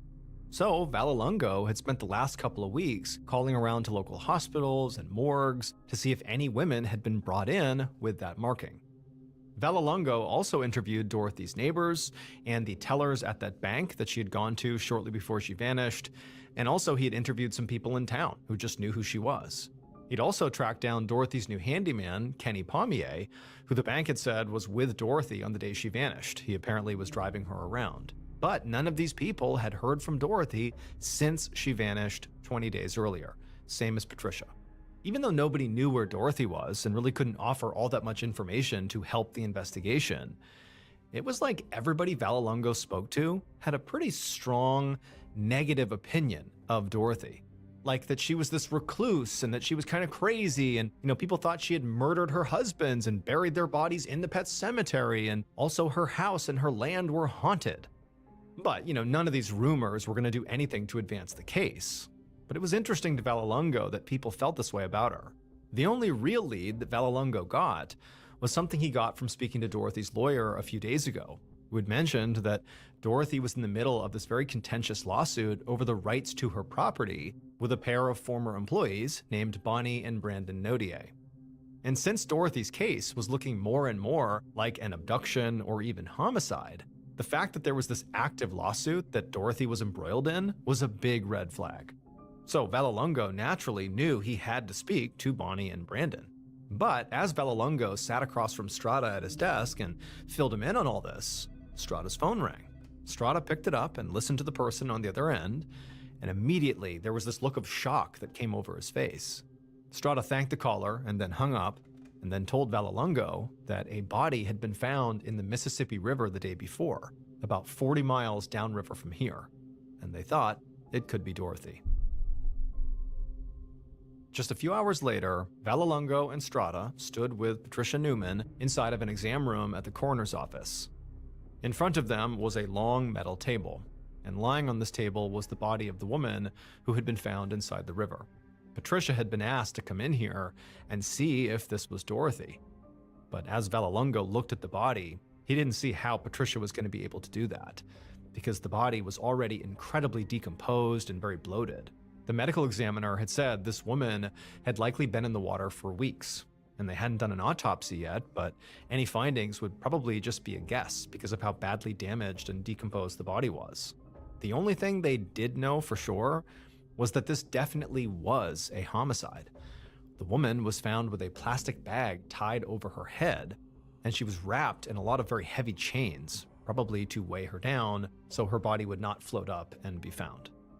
And so Vallelongo looked over at Patricia, who looked visibly anxious as she stared at this body. She seemed kind of overwhelmed by the moment. She was shaking and she was just staring, sort of shocked. But eventually, after looking at the body, she spoke. And she actually said that she didn't think this was Dorothy.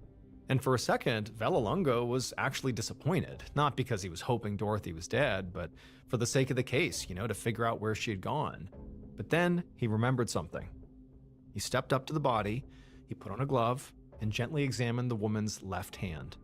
And there, just visible on her index finger, was a tattoo of a cross. This was Dorothy.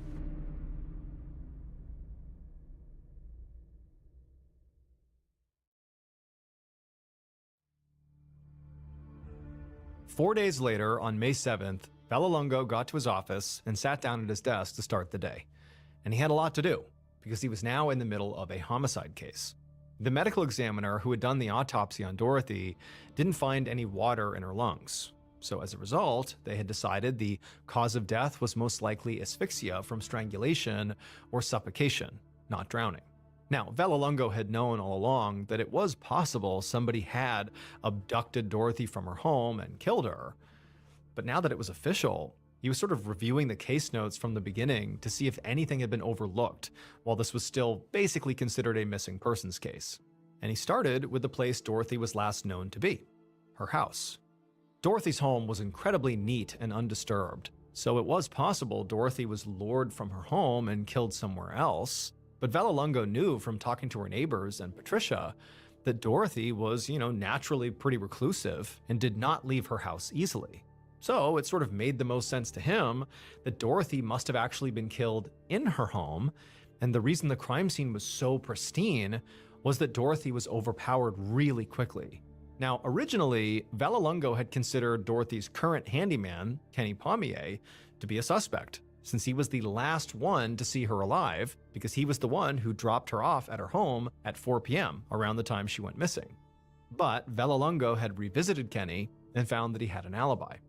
But even if he didn't have an alibi, Vallelongo wasn't really sure what Kenny's motive would even have been.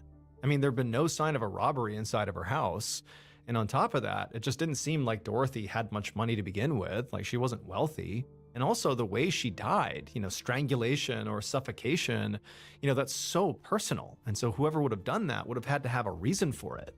But so far, Vallelongo had not spoken to anyone who really had a serious issue with Dorothy. I mean, people definitely had opinions about Dorothy, but it was almost like people said, stay away from her. She lives on haunted land and she's killed her husbands, but it just seemed like rumor mill.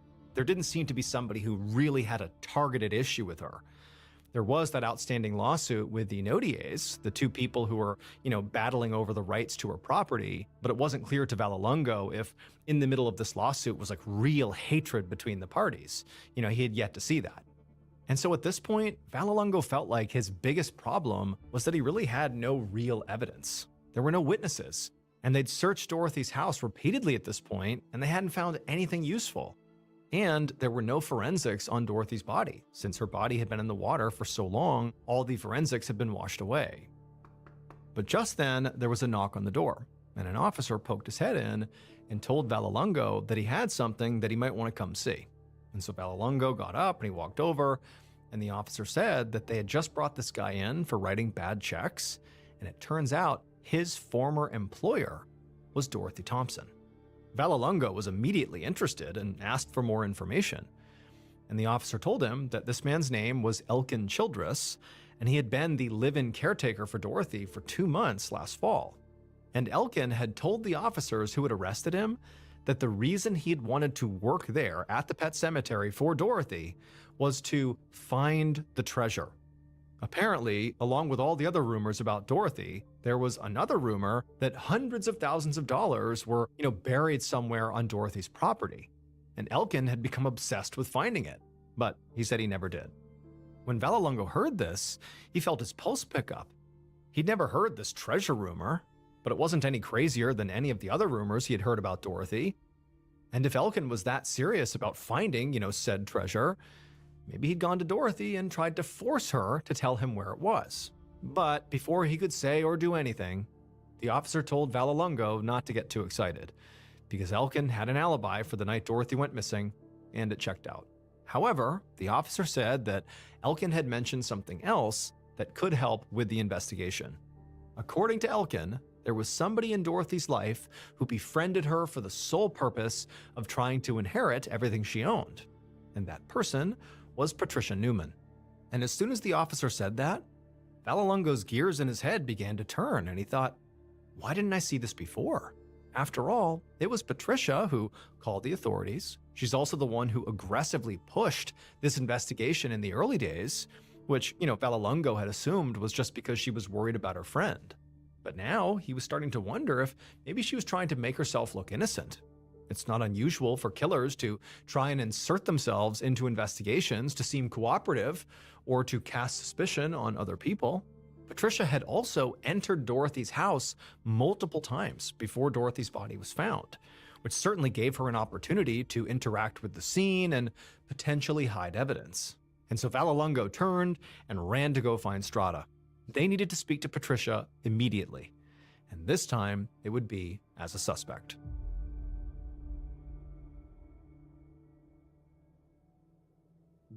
On May 8th, so 6 days after Dorothy was found in the river, Vallelongo once again met with Dorothy's close friend, Patricia Newman. But this time, the meeting was inside of a police interrogation room. And as Vallelongo sat at the interrogation table looking at Patricia, he was watching her very carefully. She did seem somewhat annoyed that she had been called in for this, but she also seemed very nervous. In particular, she kept fidgeting with her hands. Now, Vallelongo had really considered his approach here. Since Patricia could have been lying to him this whole time, his plan was to start off pleasant and kind of lull her into a false sense of security that he believed everything she had said was true so far. And then at some point he would surprise her with a sharp left turn and see how she reacted. So he started with some background questions about Patricia's relationship with Dorothy and nodded appreciatively as Patricia explained how she and Dorothy were good friends and Patricia also took care of her. But then, kind of out of nowhere, Vallelongo asked her about Dorothy's estate and if it was valuable or not. She did say that Dorothy owned the house and the land it was on outright, so no mortgages or anything, so it had to be worth something, but she didn't know how much it was worth. Vallelongo responded to this by saying, okay, forget the financial worth of the property. Is the property worth something to you, Patricia? At that point, Vallelongo could clearly see, Patricia realizing what was happening here. She had this alarmed look on her face, like she was starting to see that she was not being treated like a witness, but rather a suspect. And so Patricia quickly said, no, the property was not worth anything to her. She didn't want it, not at all. But she kind of turned it around on Vallelongo and said, look, if you're looking for someone who does want that property, well, you ought to speak to the Notiers. Now, Vallelongo knew who she was referencing. These were the folks who were embroiled in that lawsuit with Dorothy before she went missing and was found dead. But Vallelongo didn't say anything. He just sort of gave Patricia a look like, oh, explain what you mean. And so Patricia took the cue and told him that the Notiers had been Dorothy's live-in employees for years, and they were complete monsters. She said that Brandon had been verbally abusive towards Dorothy while he worked for her, and also he was one of the main people spreading all these rumors about Dorothy in town, about how he thought she killed her husbands and how her land was haunted and she was crazy. But she said that wasn't even the worst of it.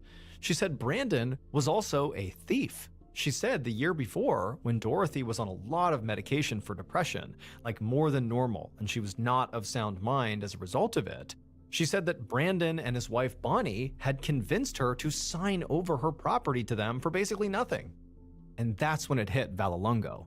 Like, he was aware that there had been this lawsuit over the land, but he didn't really have all the details about it. He just knew there was some dispute. And he also knew that Dorothy's lawyer had mentioned the Notiers days ago, but that was also right before Dorothy's body had turned up and things had been sort of hectic, and so Vallelongo had not followed up with her lawyers yet. And so he didn't really have the context of, how nasty this legal fight really was. Patricia said she had convinced Dorothy to get a lawyer and to fight this, that it was not right they were doing this to her. And Dorothy had done that. She'd gotten a lawyer, and in fact, her and the Notiers' court date had happened just 10 days before Dorothy went missing. As Vallelongo was listening, it was like he couldn't believe it. This was so obvious, and it was right in front of him the whole time. The Notiers would clearly benefit from Dorothy's disappearance, and pretty clearly, there was real beef between the parties. So at this point, Vallelongo kind of shifted tactics and was less interested in looking at Patricia as a suspect, and instead assured her that, he would speak to them. Now, Vallelongo did speak to Patricia for a bit longer. I mean, she was still a suspect. She was very close to Dorothy, who was this older woman with no obvious heirs. And Vallelongo had not seen Dorothy's will yet, but, he wouldn't be that surprised if Patricia was in there. And if she was, that would prove she would have also benefited from Dorothy's demise, just like the Notiers would. But regardless, Vallelongo knew he was well overdue for a conversation with the Notiers. So they were going to be his next call. 3 days later, in the afternoon on May 10th, Vallelongo found himself back in the precinct's interrogation room, but this time it was a bit more crowded. He'd managed to track down 31-year-old Brandon Notier for an interview, and while Brandon had agreed to talk to Vallelongo, he had also insisted on having his lawyer present as well, which immediately signaled to Vallelongo that Brandon likely had something to hide here. Vallelongo had looked into Brandon's background since speaking to Patricia, and he found out that Brandon had a criminal record, which included assault. Vallelongo also spoke to a few people in town about Brandon, and he had been told that Brandon apparently had a very hard time keeping his mouth shut. He apparently consistently seemed to threaten or go off on people whenever he got even marginally upset. He was a hothead and a loudmouth. So, given all this, Vallelongo expected Brandon to be at least somewhat antagonistic or defensive in this interview. But when Vallelongo asked him about this, highly contentious lawsuit with Dorothy, Brandon didn't seem like an angry loudmouth at all. Instead, he just seemed confused. He explained the whole thing really was just a big misunderstanding. Brandon said he and his wife had known Dorothy for 6 years and actually lived with her for part of the time. And from his point of view, he thought, Dorothy viewed them as sort of like family. And that's also why he said he believed she was selling them her land at such a low rate. It was like a family discount. He said it just sort of seemed like she really wanted them to have her property. And it was actually Brandon and his wife that had sort of insisted on paying for it. Brandon said, everything about this transaction had really been fine and above board until Patricia Newman got involved. Brandon seemed very frustrated as he began to explain how he didn't really know what had happened, but Patricia somehow got into Dorothy's head and convinced her that he and his wife Bonnie had somehow taken advantage of Dorothy. And Brandon saying that didn't happen. That's not how this went. Brandon said, as far as he was concerned, it actually seemed like Patricia was the one who was taking advantage of Dorothy. And then he said there were actually all these times when apparently Patricia was staying with Dorothy, and at some point they would get into some kind of fight and Patricia would get mad at Dorothy. And Dorothy would flee her own house and run to the Nodier's house, like for protection, for safe haven. They said that was fairly common. Like Patricia was this awful person that, Dorothy had to flee from. As Vallelongo heard this, he kind of didn't know what to think. I mean, Brandon could be lying to him, but truthfully, Brandon seemed very convincing. And also, Brandon just didn't really seem smart enough to be a master manipulator here. In fact, if anything, Brandon seemed kind of dense, and it was hard to believe he could engineer this murder without leaving behind any evidence or witnesses, and then also concoct this sort of brilliant story about how Patricia really was the one behind this whole thing. But Brandon's wife, Bonnie, was a suspect too, and it was possible that, she was the ringleader, and Brandon had just sort of followed along. They were divorced now, but if they were wrapped up in this lawsuit with Dorothy together, it was possible they could have, come together and joined forces to take care of the problem, i.e., get rid of Dorothy. All that's to say, Vallelongo was not going to eliminate Brandon as a suspect just yet, but he needed more evidence before he could connect him to the crime. So ultimately, he told Brandon he could leave and that he would be in touch. And then Vallelongo watched as Brandon and his lawyer stood up and filed out of the room. It was sort of funny in a dark way that just a few days ago, Vallelongo couldn't see any reason why anybody would want to kill Dorothy. And now it was like everybody in Dorothy's life, Elkin, Patricia, and now the Nodiers, wanted Dorothy's money and so really would benefit if she went away. And so now he just had to figure out who wanted Dorothy gone the most.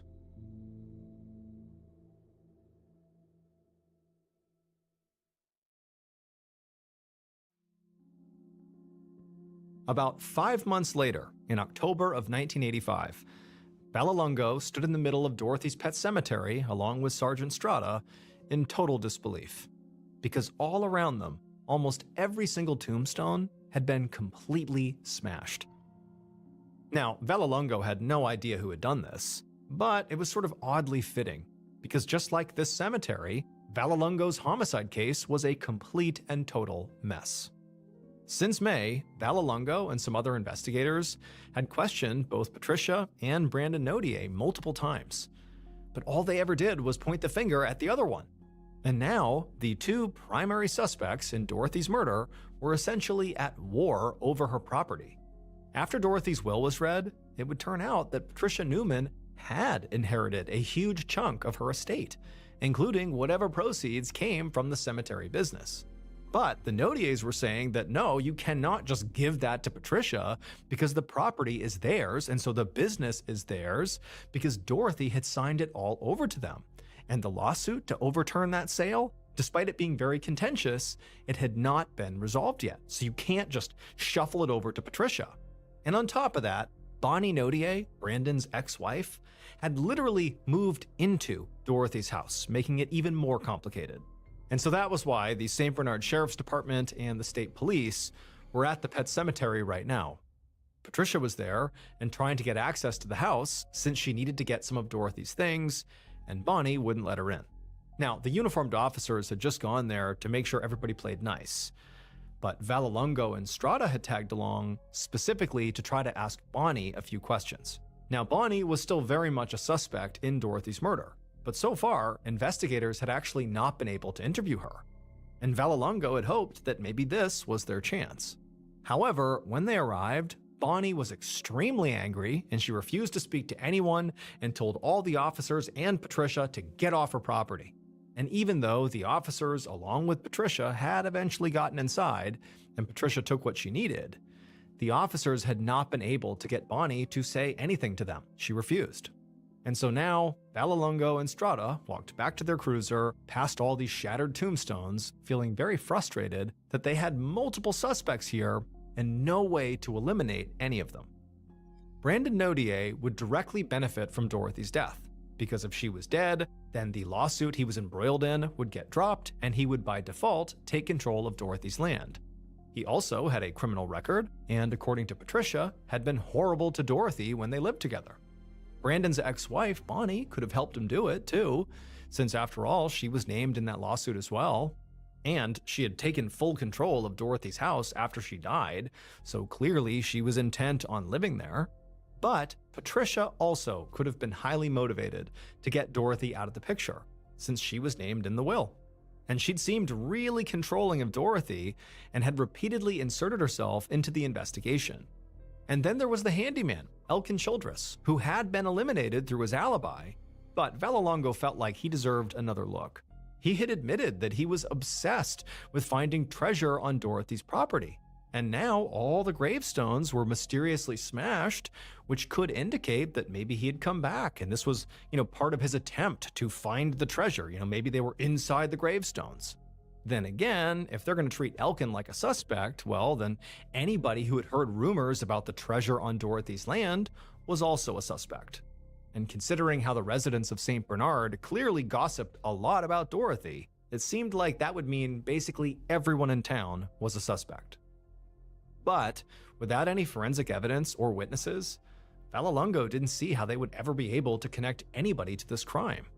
Still, he and Strada got back in the cruiser and headed back to the station to keep at it. The investigative team kept working this case diligently for weeks and then months, interviewing and re-interviewing suspects and speaking to people who knew Dorothy. They even met with a psychic who claimed she knew who the killer was. And some people even called in with tips that they had seen Dorothy's ghost in the area, and they would even go follow up in case maybe Dorothy was there. But none of that went anywhere. None of it amounted to any new, meaningful evidence that the police could actually use to bring somebody to court.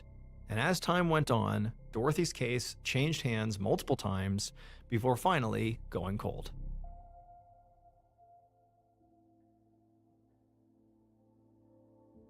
"24 years later, on a Thursday afternoon in late September of 2009, Detective John Duran sat at his desk in the St. Bernard's police precinct doing some paperwork. And he just put his pen down and leaned back in his chair to take a break when another detective poked his head in and told Duran, hey, the caller was on the phone. And Duran knew exactly who he was talking about. A few days ago, an anonymous caller had put in a tip to say he had information about an old cold case from 1985, the murder of the lady who owned that pet cemetery. And Duran had known immediately that the caller was talking about Dorothy Thompson. Duran had actually used to cut the grass at the pet cemetery when he was 15 years old, and so he and his friends knew all about Dorothy. How she was, this eccentric recluse who potentially murdered people and who turned up dead one day. But during the first call, this tipster had gotten spooked and hung up without giving his name. And as soon as Duran picked up the phone to speak to the caller, he immediately said, whoever this is, you're not going to get in any trouble here. We just want your name and your location. I want to come talk to you and just hear what you know. You're not going to get in any trouble. Can you do that? There was a pause, and then the caller reluctantly agreed. Later that day, Duran and another detective sat in the living room of a New Orleans home, right across from a very fidgety-looking older man. The man's eyes kept darting all around the room, and periodically he kept looking over his shoulder like somebody was gonna, jump out at him. And it occurred to Duran as he was watching this guy that he didn't just seem nervous, about the information he was gonna spill to them. He actually seemed pretty genuinely terrified. But finally, the man took a steadying breath and said he knew who killed Dorothy, and he had known for years. Now, the guilt of knowing was haunting him, literally. He told the detectives that he had been seeing Dorothy's ghost, covered in chains, and asking him to come forward. Now, at this, Duran raised his eyebrows skeptically, but didn't say anything. This was a pretty crazy start to the story and pretty hard to believe. But at the same time, it didn't really matter what, prompted this guy to come forward. It mattered what he had to say. And so, with an open mind, Duran, along with his partner, just sat there and waited. And eventually, the old man, despite being very scared and timid, finally did just come out and say what he knew.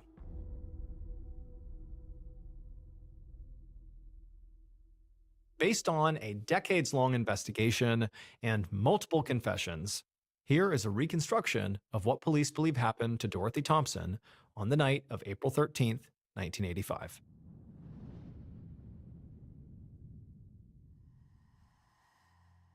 Sometime after 9 p.m. that night, the killer was sitting behind the wheel of their truck, making their way up the long, winding driveway through the woods towards Dorothy's house. And as they drove along, the killer found themselves sort of looking out the window and taking in the sights, the tombstones, the trees, the house up ahead, the whole property, taking it all in. And as they did that, they thought to themselves that it was time to stop waiting for their fortune to arrive. They needed to take it. Because Dorothy did not deserve to have this. In fact, the killer believed Dorothy didn't deserve to live. And so the killer eventually arrived right outside of Dorothy's house, and they stopped their truck, they threw it in park, and then, calm as can be, they got out and they walked around to the back of the house. There, they knocked. And eventually, Dorothy, made her way to the door, and she looked out through the glass and she saw this person, the killer, and she looked confused. But it didn't stop her from opening the door. And as soon as she did, the killer didn't hesitate. They jumped on top of her.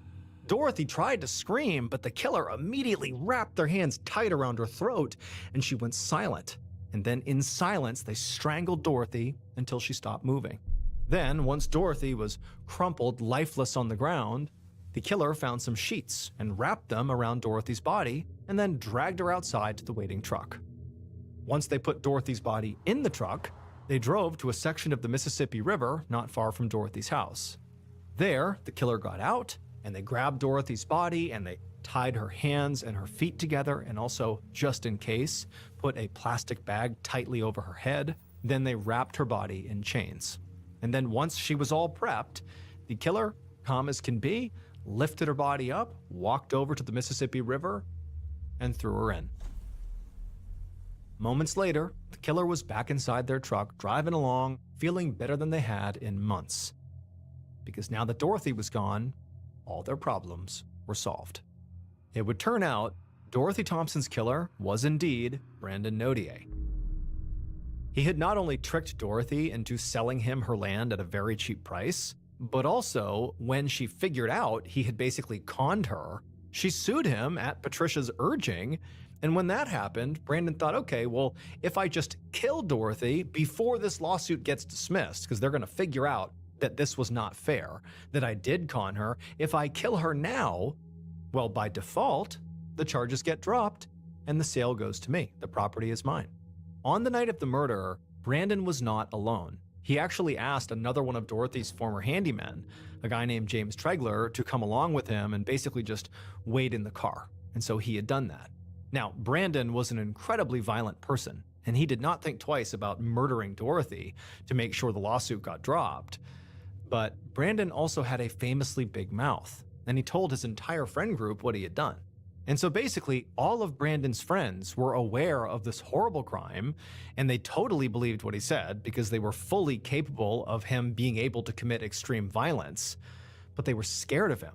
And that's why none of the friends came forward to say, what they knew. But finally, one of these friends was so haunted by their knowledge of this crime that they did eventually come forward. That was the caller who, told the detectives what happened. And in their rendition of what happened, they said Brandon didn't act alone. There was somebody else, a guy named James Tregler. And so as a result of that tip, it would take another 4 years, but they would ultimately speak to James Tregler, and he would confess to having been there on that night. And with that, they had enough evidence to finally charge Brandon for the murder. Brandon ultimately surrendered to authorities in 2012, and he would get a 10-year sentence for pleading guilty to Dorothy's murder. Brandon's ex-wife, Bonnie, was not involved. As for James Tregler... Did you say 10 years? Brandon ultimately surrendered to authorities in 2012, and he would get a 10-year sentence for pleading guilty to Dorothy's murder. Brandon's ex-wife, Bonnie, was not involved. As for James Tregler, the other handyman who drove with Brandon on the night of the murder, he always maintained that he didn't know the murder was going to happen, and so he was given immunity from prosecution in exchange for his testimony. Even though the pet cemetery is still standing today, it's now abandoned and totally overgrown.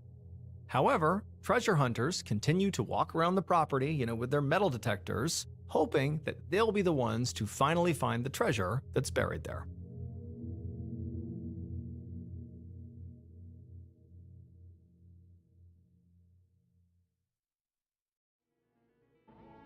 Thank you so much for watching.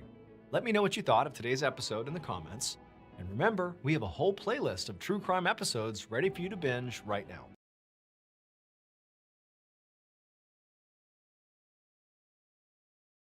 Welcome back to a series so tone deaf, even Diddy Piker subscribed. In today's video, Hassan is getting destroyed by the internet after going to Cuba only to stay in 5-star hotels. The entire island was experiencing a blackout except for Hassan Piker and his fellow commies in their hotels, which were the only places with power. The side-by-side is dystopian. Hassan is being called out for his expensive clothes and accessories that could provide for Cubans for decades. Even in Cuba, Hassan cannot stop thinking about his one true love, Asmongold. Asmon is calling out the LARPing socialists as they treat the Cuban population as spectacles for their own amusement. Apparently, they were glazing the Cuban dictator, giving him a standing ovation. Hassan is crying about his internet connection and AT&T shutting off his data. Real classy. Streamer Destiny is cooking Hassan for accidentally revealing it was a propaganda trip in collaboration with the government. Hassan has responded desperately, trying to... Bro, how can you fucking go there? How do you get to that point, man?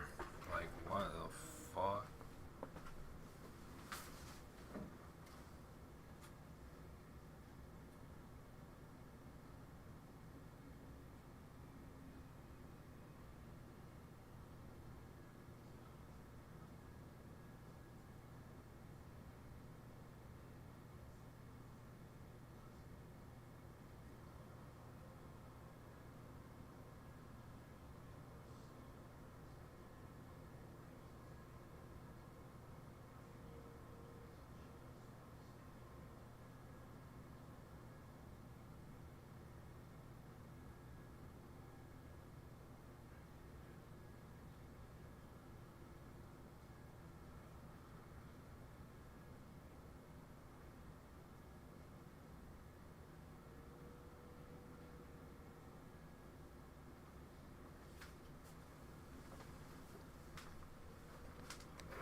justify his out-of-touch grifting, and it is not going well. People are accusing Hassan of apparently breaking U.S. law. Subscribe for more Diddy Piker crash outs. Cinema.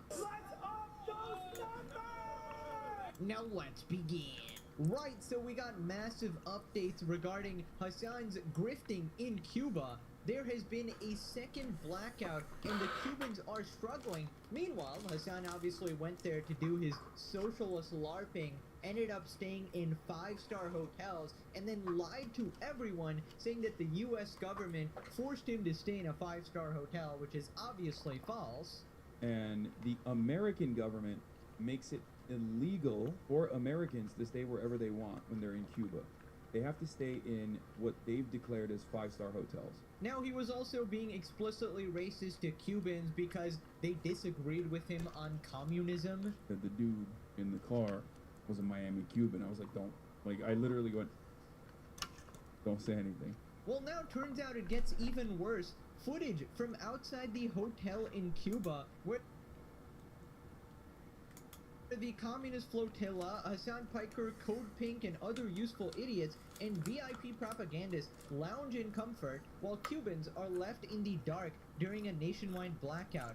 The entire island is without power. Hospitals dark. People screwed. The contrast couldn't even be more startling. The lights are blazing, the AC is humming at the luxury hotel. And within seconds, you can see how Cubans live. But hey, as long as the regime's useful idiots stay comfortable, the show must go on. Classic communism, elites lit up, people left in the dark, hypocrisy on full display. And they've attached this video which shows the contrast between the hotel and outside.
Y curiosamente en el hotel donde están los comunistas, hijos de puta, también hay No, Spittles, man. A ver ahora.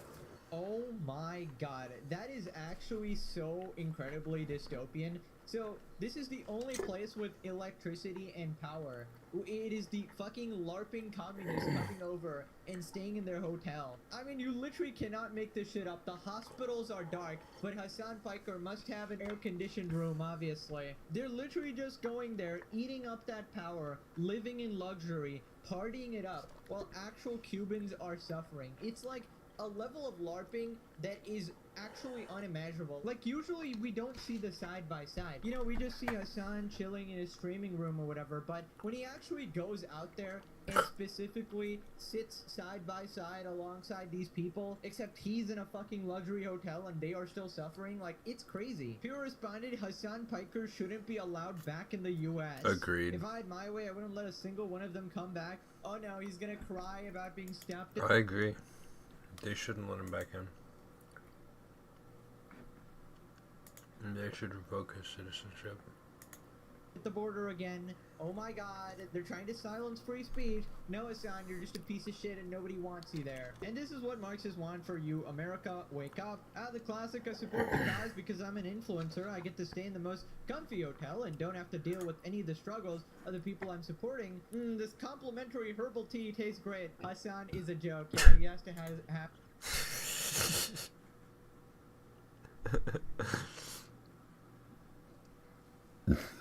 I've called him out. I've called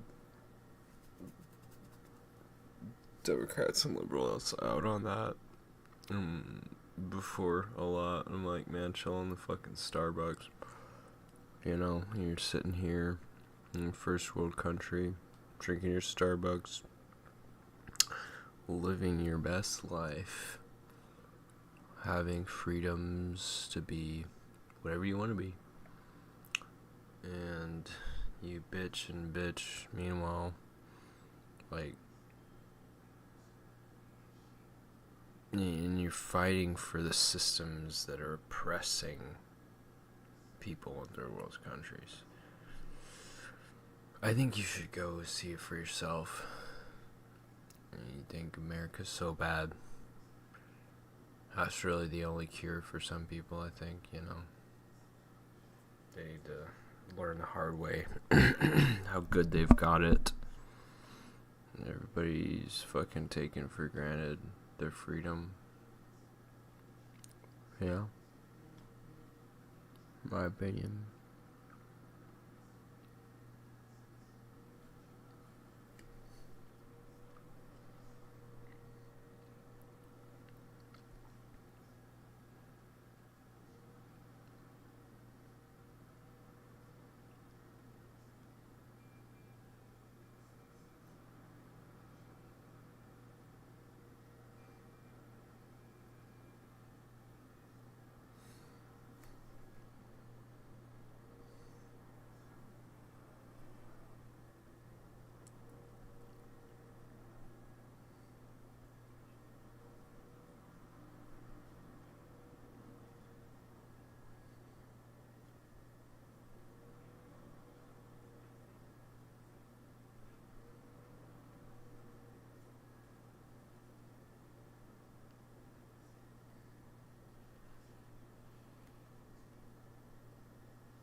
have his espresso, of course. Also, he completely lied about that. In fact, the US government wants to make sure you spend as little money as possible there and not stay in the 5-star hotels. Japan after 2 atomic bombs, Cuba after 65 years of communism, Jesus Christ.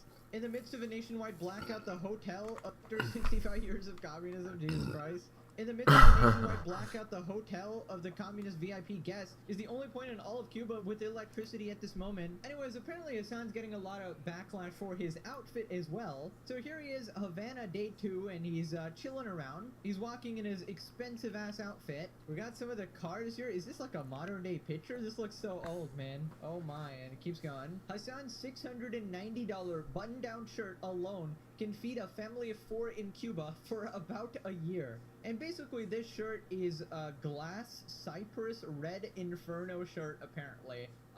Yeah, that is crazy. You didn't look at his Cartier ring, $1,480 ring. Bro, can you actually attempt to seem relatable at least for once in your life? So stupid too. Like, look at it. Ring, 1,000. Bro, why would you even fucking want that? There's something wrong with your head. Maybe you just haven't evolved enough. But like, bro. That shit don't make any fucking sense to me. Like, if it was something that was actually really cool looking, you know? Like, you could get something really fucking badass for $1,500. You know, you could get like a whole fucking badass suit, or like, you know, so much with $1,500.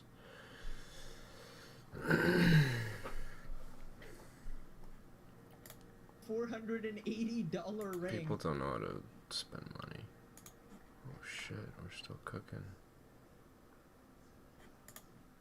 Bro, can you actually attempt to seem relatable at least for once in your goddamn life? This is crazy. I'm in my 30s, have a mortgage, and can still afford clothes like this. It's not an everyday fit. It's a fit used for photo ops or press. You can still advocate for the well-being of others and dress nice while doing it. Yeah, it's totally not out of touch at all, right? In fact, come over there with a bunch of jewelry as well. Spoiled since birth. High school pics. You was bad even that. What the fuck? Frog size Hassan will never get old. Poor horse. Still suffering to this day. It was reincarnated as Kaya.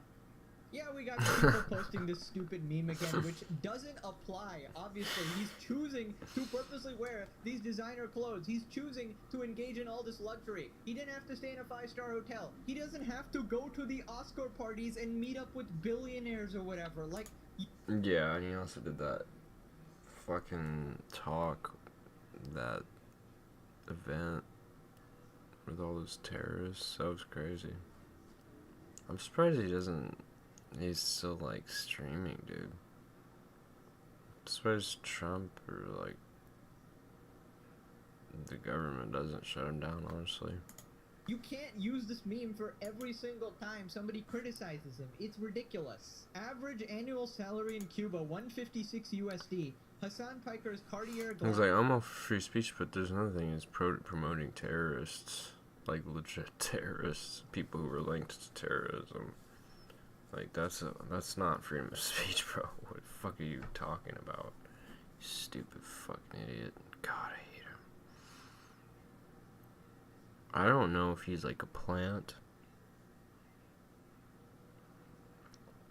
or he's just really this fucking stupid. Because, yeah, probably the latter. Because it's crazy how, like, what he's doing really is. I really hope they don't let him back into the U.S. That'd be fucking such a good day for me.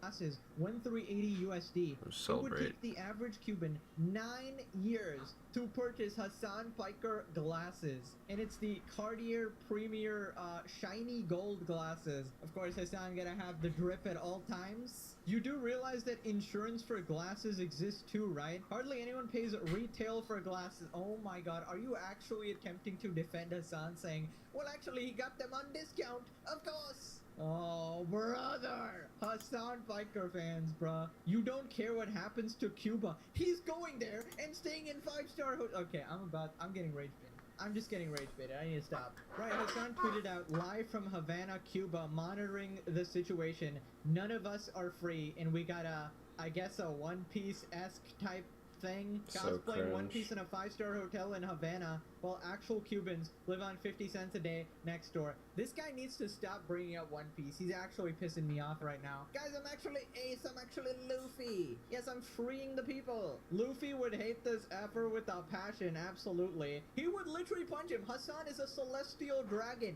He is literally born into wealth, complete privilege. Dad's a billionaire. Uncle's a multi-millionaire. Entire career handed to him. He is literally a celestial dragon. Yep, actual picture of Hassan Piker in the flesh. His audience actually believed he would be on the flotilla sailing to Cuba and not just flying there from Miami. Monitoring the situation, dies from cringe. No, he's monitoring it. He's filming the poor people, of course. Smile for the camera. You're on the Hassan Piker broadcast. Hell yeah. Now remember that person he was taking a selfie with? Well, we have the identity now. Has landed in Cuba. Naturally, one of the first people he runs into is Jody Evans, Neville Roy Singham's wife, Code Pink co-founder, and People's Forum board member. 785 million tech fortune converted in America's largest CCP-linked protest infrastructure, funds the People's Forum, Code Pink, and breakthrough news from the Shanghai office inside a Chinese propaganda firm. You're watching recruitment into a documented foreign influence network. Yep, classic Hassan doing propaganda. That's exactly what's happening. That's exactly what's happening. I think he's complicit and not ignorant now that I know that. If he's not stupid, actually. He's not as stupid as like, he doesn't just believe all this shit. He's actually been indoctrinated now. You know what I'm saying? Like, he's complicit and guilty in promoting this shit, and I hope he's held accountable to the full fucking extent of the law. Motherfucker needs to be banned from the US. I really want that, man. I really do. Like, he's been one of the main people who's been saying fucking violent rhetoric against Republicans or Trump supporters or any, him and fucking Destiny. I hate those motherfuckers, man. Little fucking soy cucks. Especially Destiny. Fucking on a little soy cuck aspect.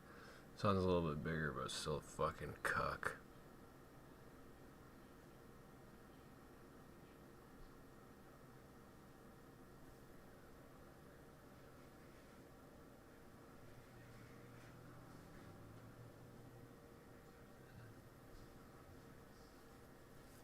You can tell.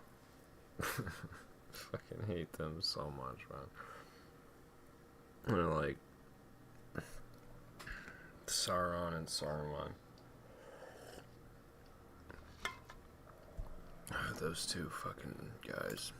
Foreign governments, and we'll find out later that the Cuban government actually reached out to Hassan as well, and that's how he set up this whole thing. Anyways, turns out even in Cuba, in any part of the world, whether it be China, Cuba, Bro's America, fucking anywhere, crazy. Hassan is still thinking about Asmongold, his one true love.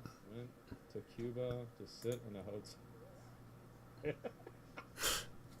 Oh man, it's not a good place to be in, right? Oh, this Cuba trip. Oh my god, this Cuba trip.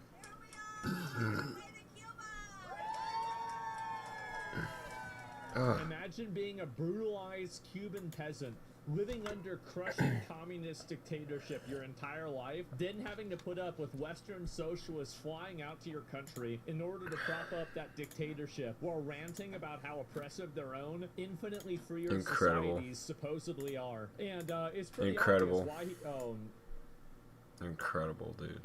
why he's staying in a 5-star hotel in Cuba. Tourism is the lifeline for the Cuban economy as it stands currently. The government has very limited... So wait a minute. So here's the logic. I get it. So because tourism is how they make money, it makes sense for him to spend as much money on tourism while he's there. We've just been living La Vida Loca, honestly. So let me get this straight. So you went down to Havana to hang out with other celebrities? That the dude in the car Yeah. was a Miami Cuban. I was like, don't. Like, I literally went, don't say anything. So you racially profiled. It's crazy how the people that escape the country don't like it. I would have never expected that. I would have never expected this in a million years.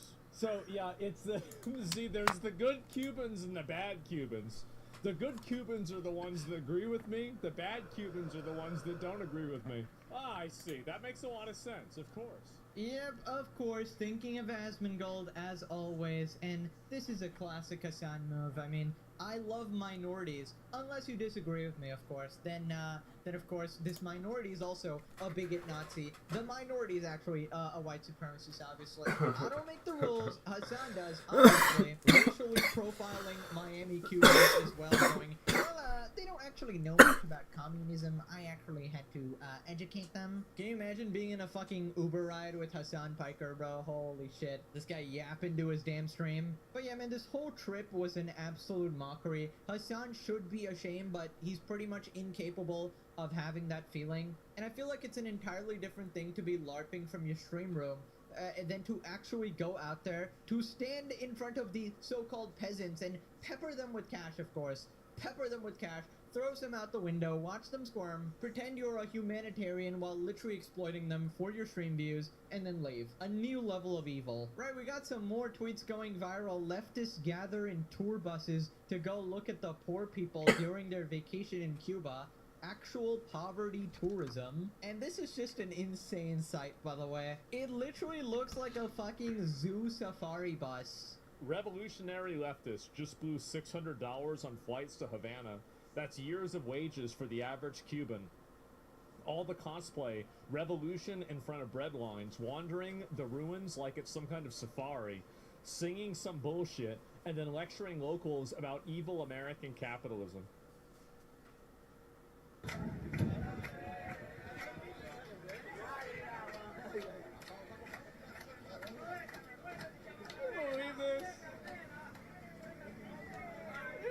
Oh my god.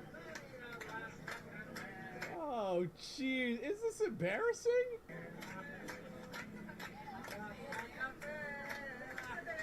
This is just sad, bro. The whitest people, I know, it's always the whitest people, isn't it? Man, it's so pathetic. Look how happy they are with themselves. Of course they're happy.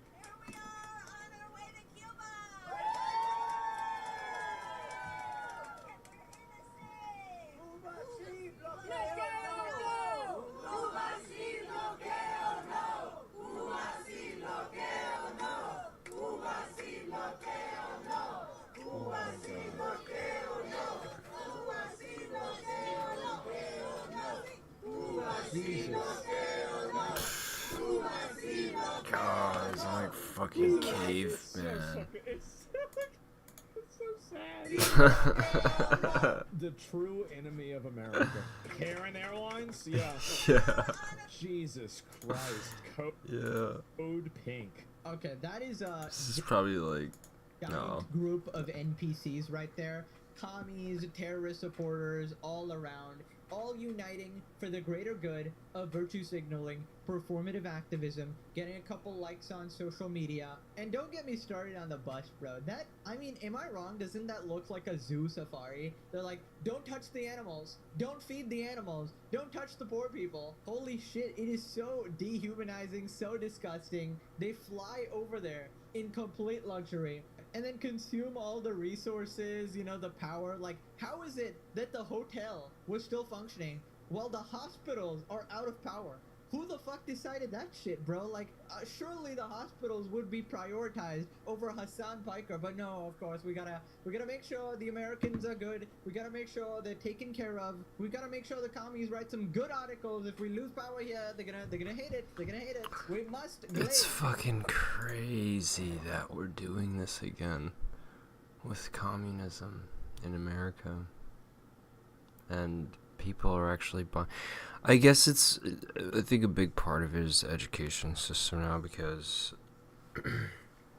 I actually didn't get too much of a pro-communism, like, spiel in school.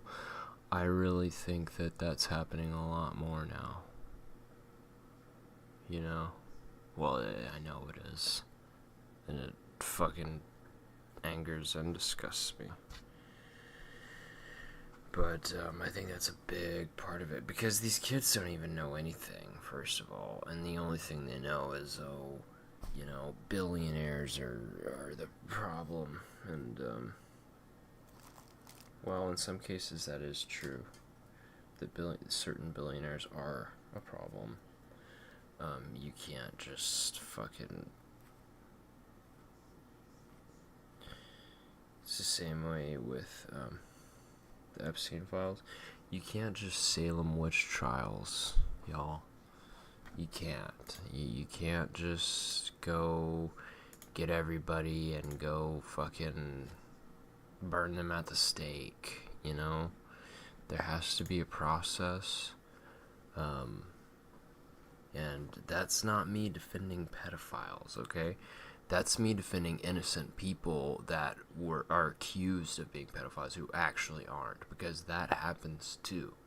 That really does happen. Like, so, you gotta think of all the angles, and we can't have Salem witch trials, right? Like, we can't go back to that, and we can't just kill everyone who has worked for their money, and communism doesn't work, and neither does socialism.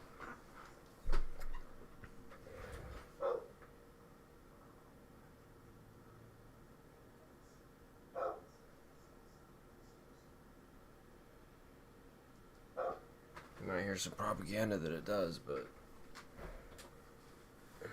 it don't.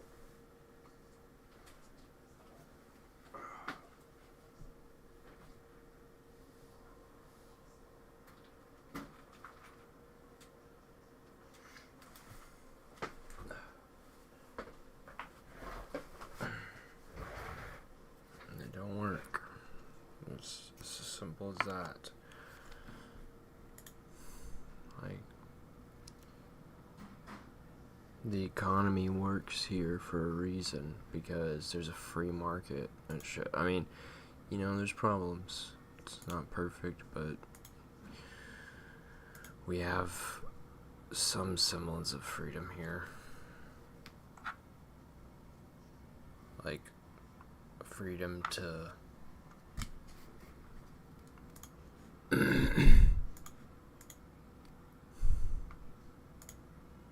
a lot of freedoms, okay?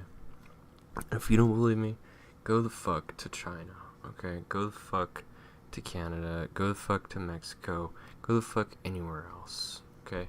If you hate America so much, I'm so sick of the anti-America thing. Like, leave. If you don't like it, what the fuck are you doing here? I don't want to hear the bitching anymore. I'm so sick of it, man. We're just gonna fucking bitch and bitch and...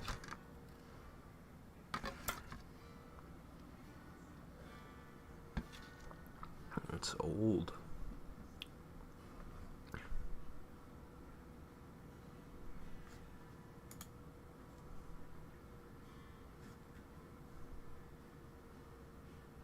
I think, like, people need to come back together, man, because we've been so divided from this.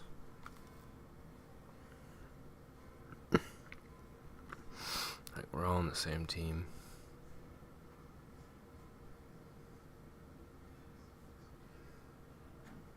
%90 of us, really, when it comes down to it. Like, if not more, like 95% of us are all on the same team. Maybe less, because there's bad people. But the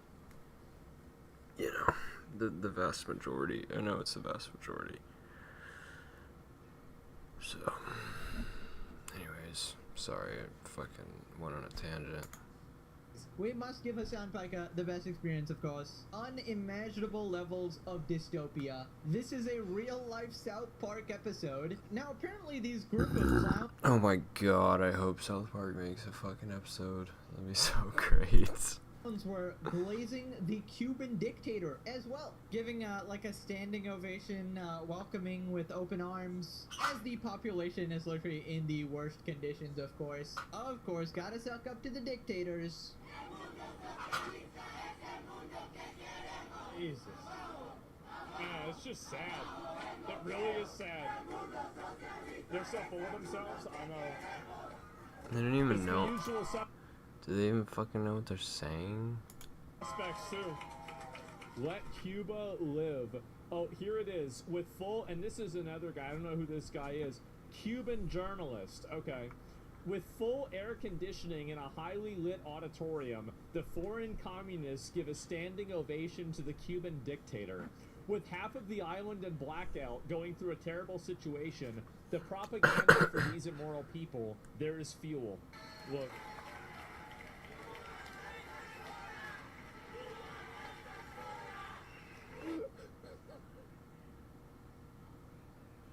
It's just, this is so embarrassing. I don't even understand how it's real. Yeah. Like, we should cancel their passports, make them stay in Cuba. I really fucking hope so. Uh-huh. Food and water too, yeah. Well, at least Hassan. I don't care about all the rest of them. Hassan should be deported out of the fucking country. Brought over a bunch of stupid Americans and Westerners to try to gas up this dictator. Yeah, pretty much. I mean, Hassan and the squad are never beating the dictator Glazer allegation. Oh my god, is that real? At this point, squad are never beating the dictator Glazer allegations. I mean, at Is this that they point, can't be they're real? collecting them like Pokemans. All right, Iranian dictator, bunch of glazing, Sneeko praying for him. Hassan obviously glazing. North Korean dictator. Oh no, American leaders are way worse. Of course. Venezuela, Cuba. I mean, it just keeps going and going, bro. And can you imagine just how unimaginably dumb you have to be on the side of the dictator? You have to have like serious levels I of can't even brainwashing. I feel like fucking imagine. universally the world around people are taught that, okay, yeah, these people are kind of evil. Maybe they're the bad guys. Maybe if they're starving their population, maybe pretty bad guys. But I feel like in places like the U.S., the brainwashing really just starts from a young age or whatever, right? You're subject to the dog shit education where politics is inserted everywhere. Your fucking kindergarten teacher's trying to shove it down your throat. You turn on the TV and you're watching Hollywood. I didn't get that indoctrinated into politics. I'm gonna be honest. Maybe I just got lucky. I'm sure they're doing that. Maybe that started more after I got out of school. I probably did. With all this bullshit woke messaging, and then you go to the internet. Guess I am pretty old now. Damn, bro.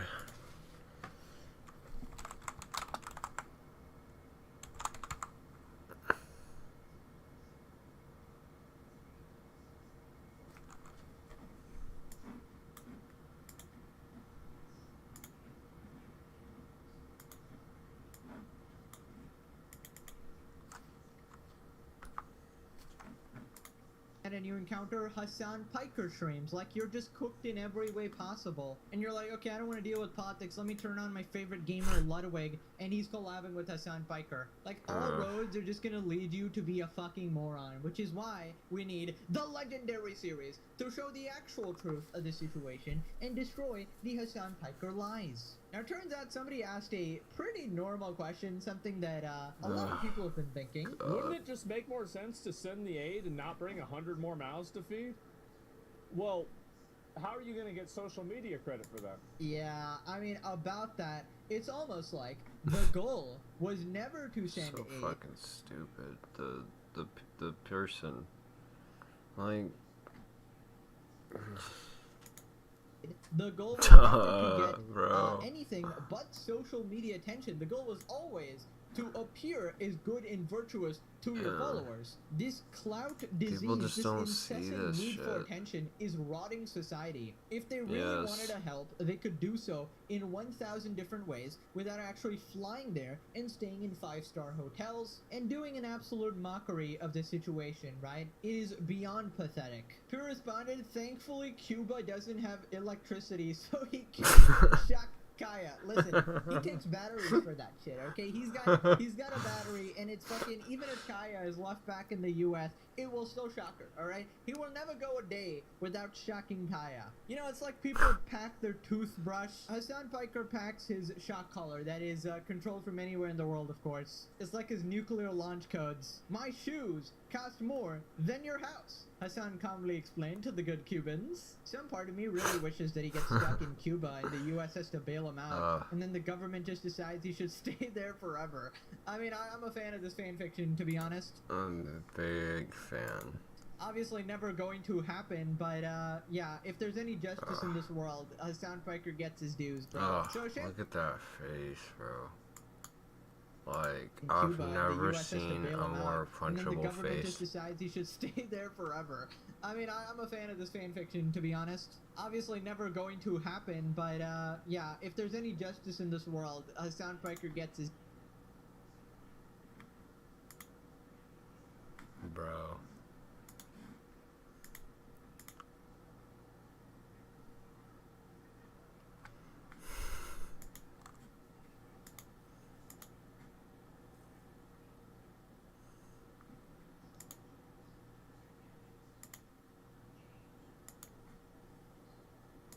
dues, bro. So a champagne socialist, proving he's a champagne socialist by buying champagne for other champagne socialists? Churro! Oh my god, they're actually partying. He went to a country where people are starving and lack basic necessities just to farm money and clout by exploiting their suffering.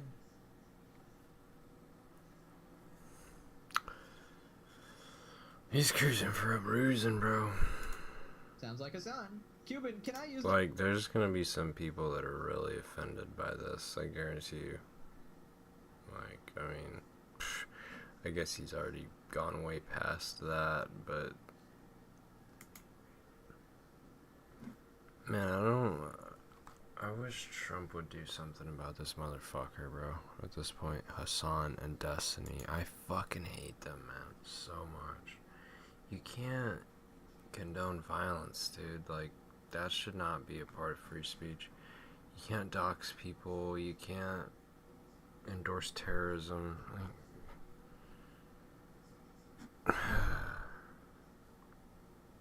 You know, that's just... that spare generator for my family. Buddy, that's for my streaming equipment. Please, Hassan Piker. You don't know how... listen, you might be one Cuban who needs electricity or whatever, but Hassan, I'm speaking to 30,000 people. You don't understand. If I don't stream, people die, right? People literally die, of course. If they don't get the message of my communist utopia, people are going to die, so that's why. He would unironically argue this, by the way. Why a family without electricity and power would actually not need all of that, and it's more beneficial for Hassan to have that, actually. Oh, your grandmother is dying and she's on a ventilator in the hospital? Well, actually, Hassan Piker need an air-conditioned room in my 5-star hotel. Bye-bye, Grandma. Peppering... I love it. I love that he's getting roasted. At least it's not just me now. I fucking hate this dude. Scum of the earth.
people with wads of cash has got to be the most douchey, wealthy guy statement ever. That's what I'm saying. That's not how you say, oh yeah, I was doing charity. This is like, I'm peppering people. What are you, shooting at them with Nerf guns? At least his tortured dog is getting a break while he's away. I'm telling you, he has a shot collar that goes through continents, alright? This is the most rich kid thing I've ever seen. But Hassan grew up poor. I don't know what you're talking about. As a Cuban who lived in the island for more than half my life, I hope they leave them all there. Gaia, quick, get your one chance at freedom. I'm a propagandist. You should believe him when he tells you. Funny, he speaks exactly like those dictators. Good people are staying. Those who fled are the worst. What a man. Oh, Hassan would 100% be a dictator if he ever got the opportunity. Hopefully we never go to that level of dystopia. You cannot make this shit up, Pegasus. That is me. That's true. It's me. That's exactly how I would say it. Fans of the legendary series, of course. Hasn't Cuba suffered enough? No. They must be forced to watch Hassan Piker streams. I mean, the Iranian regime was torturing their citizens with Hassan Piker broadcasts, so Cuba might as well do the same. They're really treating Cuba like some middle school field trip with parent chaperones. Actually, no kings, but on the first flight to communist Cuba to defend the regime with their life. Now, apparently, AT&T actually shut down Hassan's account. Reminder. Fuck yeah. He was blacklisted from their sponsors as well. I guess they don't really like the guy, but that's not really the reason they shut him down. Communist Marxist Hassan Piker complains how AT&T has shut down his account because he was using too much data in Cuba, and therefore he fears for his safety in Cuba. Of course, I need my internet. Cuba, and boy do I have a show for you. Boy do I have to tell you all about the things that have happened. My phone is basically just a non-functioning brick at this Bro, point. he's like a movie character, you know, who, like, the evil person is somewhere around him manipulating him, and he's just like fucking, I can't really explain it. I'm tired, don't have the energy, but like, he's just so oblivious, dude. When AT&T shut off my account because I was using too much data in Cuba. Like, dude, I wish I could. Sometimes I wish I could, like, talk to these guys.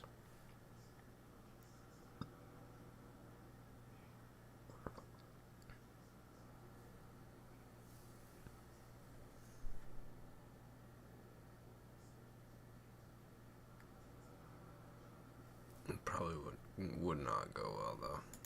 For my own safety, I guess, even though I functionally have had no data in Cuba whatsoever, but we're still doing the damn thing, and I have a bunch of interviews lined up with Cuban doctors, regular Cuban folks, and you know, we're going to talk about their energy grid, but before that, obviously, I'm going to be talking about the situation that... No, guys, I have a bunch of interviews lined up.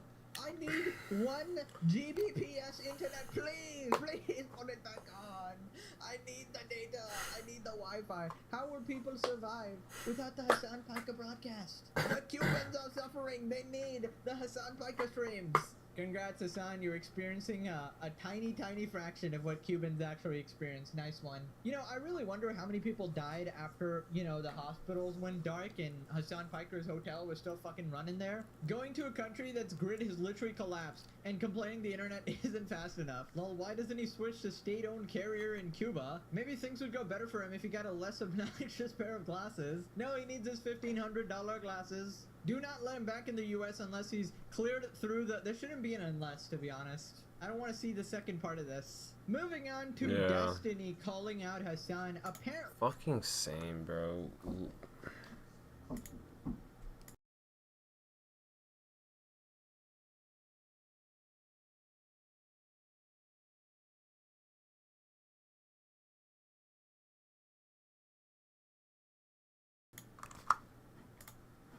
Hassan was talking about this Cuba trip 11 months ago on his podcast, and he accidentally revealed that the government reached out to him. Destiny finds out Hassan and the Cuban government were in contact through a middleman 11 plus months ago. I want to go to Cuba. Would you be down? I fucking love Cuba. Oh yeah, you'd be down? Yeah, I filmed okay, a I think I documentary got. there once. The Cuban government actually hit my contact from the embassy, and told him that if the only thing stopping us from coming to Cuba was the consistent internet access, we can make it happen. Yeah, Cuba is. Oh my god, bro. How is this guy? Get my dude. Somebody clean up my U.S. politics. This motherfucker is getting help from the government of China. You're saying that, Destiny? Bro, I want to fight these guys. I want to fight them. That's it. Like, words don't even... We're past that. I just, I've heard so much, like, toxic, violent shit come out of their mouth that I can't believe that they still have a fucking platform, man. Fucking Twitch. Fucking so stupid. I might fucking quit streaming on Twitch. I don't know. I mean, I don't even get anything out of it, really. Anyways. But this motherfucker shouldn't have a platform. I guess it wouldn't really matter. It's not like I'm gonna make a difference, but...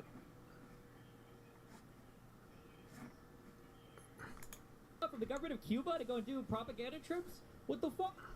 Hello? Nobody writes about this? Nobody on the left media? None of these, the gay people or the thirsty as fuck women care to ask a single question about any, or man, I'm sorry. I didn't read the Vanity Fair article that was talking about his big biceps. Maybe they do have some critical reporting in there? Nobody gives a fuck? Oh, no, they have great reporting, you know, talking about how gay men just love Hassan Piker, talking about the sweat beating off his chest hairs. It's a really important journalism if you think about it. But yeah, only Hassan Piker is stupid enough to go, yeah, the I can't even listen to Destiny talk. Like, he just literally, like, poisons my mind. That's what it feels government like. actually hit my contacts, bro. They really wanted me there for some reason. You know, I actually personally had a phone call with the dictator and his squad. We ran and some Fortnite duos, you know? Hell yeah, brother, we can make it happen. Just give Hassan Piker some good internet, which they broke the promise, by the way. Buddy is in the dark. But yeah, hilarious how foreign governments are just, you know, going head over heels over Hassan, going, yeah, please come here and do propaganda. I saw you did a great job with this other place. Literally openly collabing, doing propaganda. Nobody cares. Nobody's writing about it. Pathetic Taylor Lorenz, never gonna mention this. The only people reporting on this are slop tubers and drama creators. Like, this is how you need to get your news now, unironically. How sad is that? Also, he really needs to stop this podcast. Like, it has done so much damage to his reputation. Like, it was already bad with, like, the Hezbollah clip, but it just gets worse and worse. Okay, so then he tries to say that, oh no, he didn't actually talk to them. It was a middleman, of course. That makes it all better. Sick. Wait, Like the government reached out to you. So yeah, of course. It's well, not reach out to me. There's like there's a middleman there. Because I had a doctor from Cuba. Cuba does this thing called medical missions, and they've been doing it since I believe like the 70s, and it's incredibly successful. They have a massive, very when was this video posted? 11 months ago. Robust, like, have been sending their doctors out as like medical missions, and also generating revenue for the country this because way. They as well. betray. They send the doctors this out. is especially important for the relationship with Venezuela, I believe. I'm not going to handle that responsibility. No, Mars can do both. I'll go to He's got it. I'll go to Cuba. We've been talking about a couple trips, chat, Cuba and also China. It's just there's limited amount of space. Yeah, so Did he promote, like, the people organizing this or any? He must have on his stream, and I just don't get linked to it because I would end up linking that. Like, you'd think he would try to get his audience to donate or something for the mission or something, right? Like, what?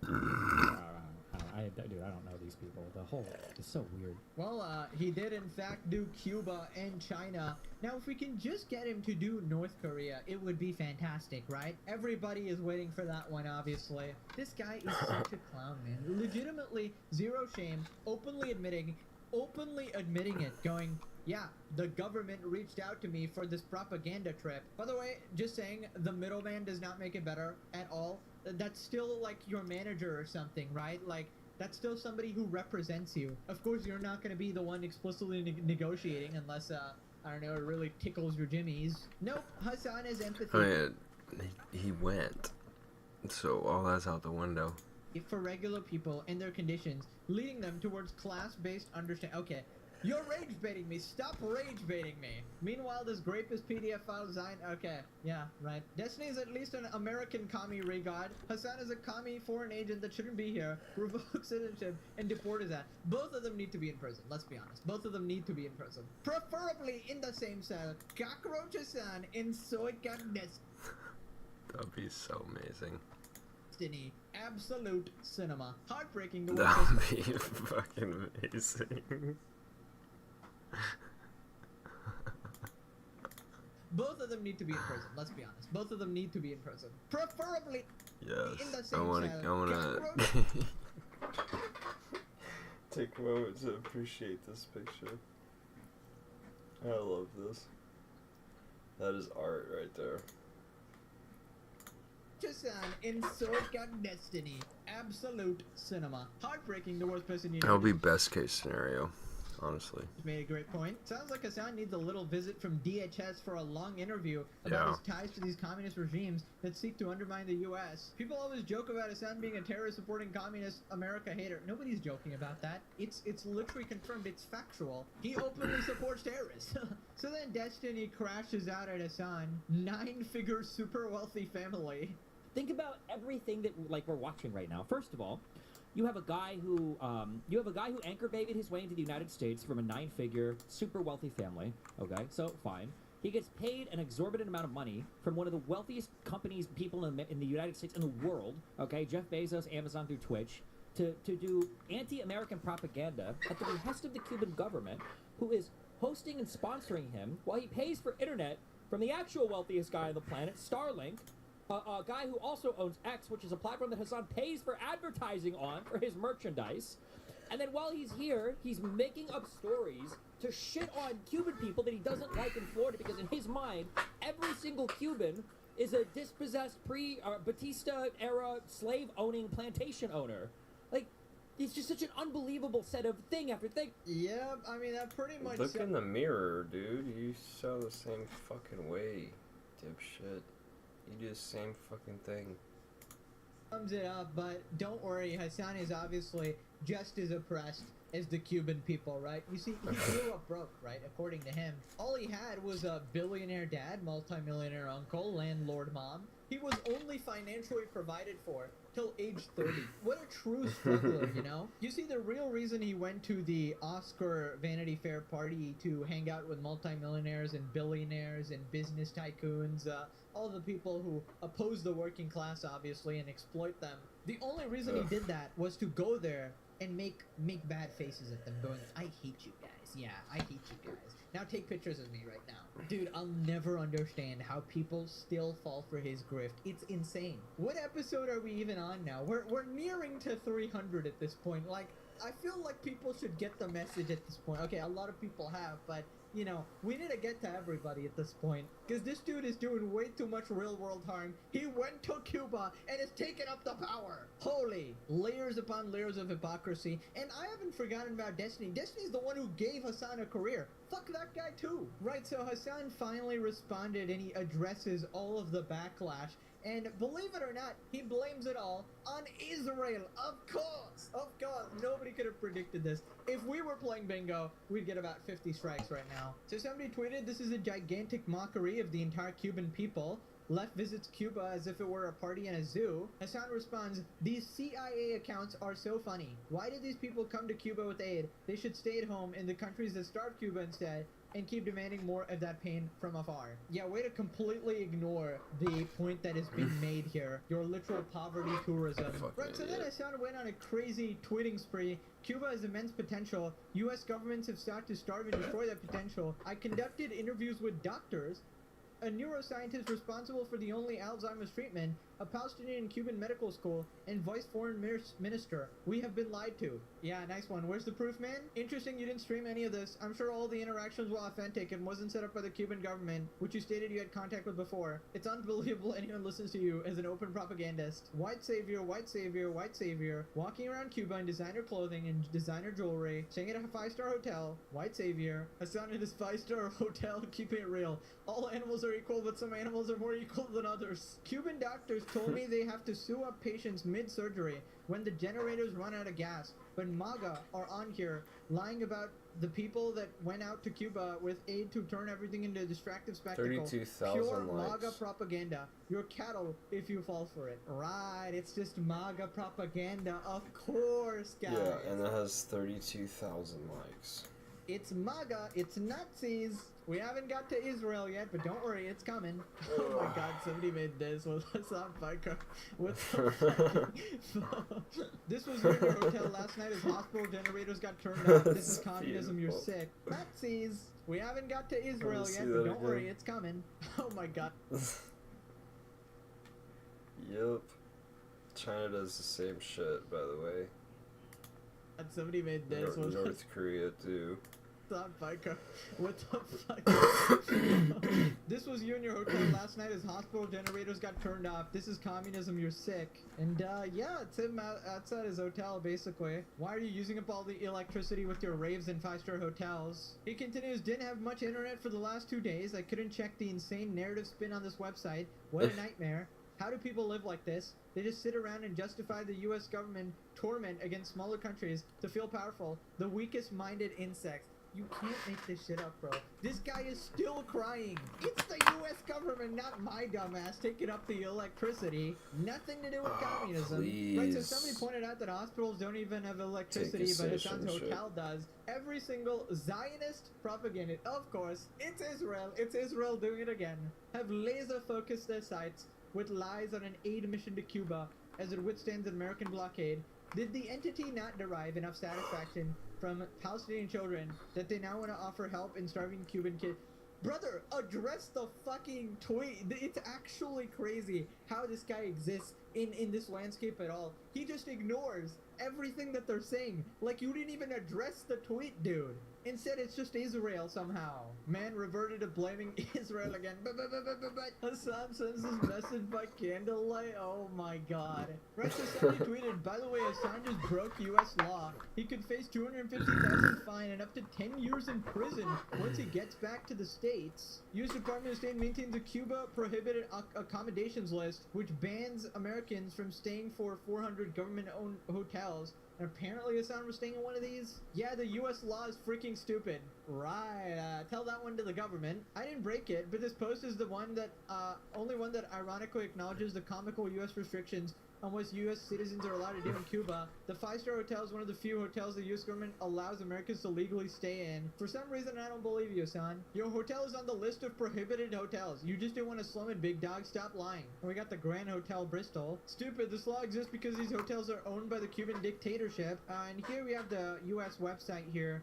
Prohibited accommodations list, and we got the Grand Hotel Bristol, and that's apparently Hassan's accommodation. Right, so a bunch of these tweets are going viral. Did Code Pink's humanitarian festival cause a blackout in Cuba? And we basically got this festival here of people just partying, having a lovely time, using up so much electricity. My friends are starving, literally, and are without electricity. My blood boils to see these degenerates in Cuba with their propaganda. We got this tweet here, all patients on ventilators at a Cuban hospital died after the Irishman kneecap used massive amounts of electricity during a humanitarian performance for fellow communists, while the performers and activists stayed in a 5-star hotel with power. Okay, I'm not gonna say this is confirmed or anything like that. I highly doubt it's like directly related or anything like that. But it is absolutely sad that hotels are going without power, and I'm sure that some people are actually dying, and that's fucking crazy. And obviously these performative activists are not helping the situations, but I'm not gonna make like a one-to-one correlation, obviously. Anyways, rank number 1 Hassan Sim, Taylor Lorenz has chimed in, and she's addressing the real issues. Calls out those traveling unmasked to Cuba and other impoverished areas. If you're traveling to Cuba or any impoverished community, or just generally, you should be wearing a mask. We're 6 years into an ongoing pandemic. Oh, brother, is that your issue? An airborne disease is real no matter how many leftists want to scream and stomp their feet and shout RFK talking points. It's really so easy to not infect and kill people around you. No one is saying you have to be perfect. But if you respond to disabled people asking not to kill and maim them, and other vulnerable folks by having a meltdown instead of showing basic solidarity, you're not a serious person. I don't know. I don't think Hassan was wearing a mask. Was he? Is this the first instance of Taylor Lorenz disagreeing with Hassan Piker? Holy. Now click this video to send Hassan Piker to North Korea. Okay, thanks for watching. Bye-bye.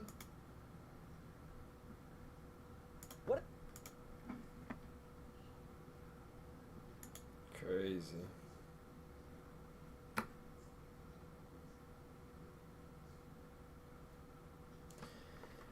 Crazy, crazy, crazy, crazy.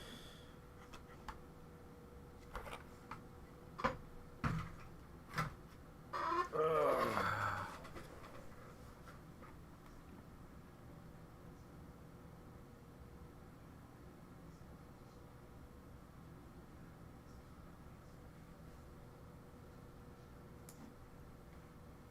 Be right back, one sec.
Speaking of subversive leftist communists that hate us and hate our country, a picture is worth 1,000 words.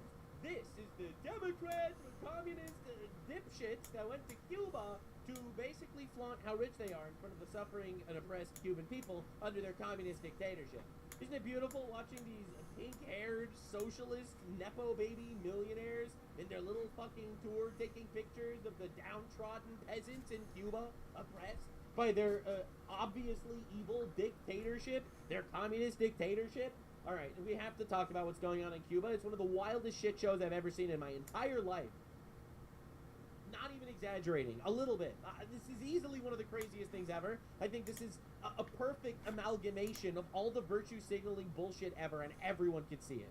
As they covered yesterday, there's an entire group of these multi-billionaire, communist, dipshit, Gen Z retards that went to Cuba to basically tell the oppressed Cuban people being oppressed by their communist dictatorship that actually communism is good and capitalism is actually the really evil thing. This is NECAP.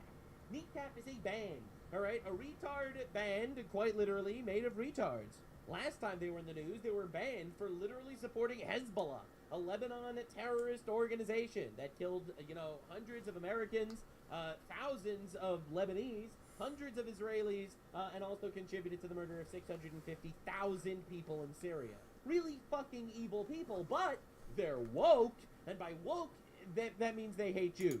Alright, it doesn't actually mean that they support gay people. They throw those guys off buildings, but they do hate Jews, which means, and they also hate America.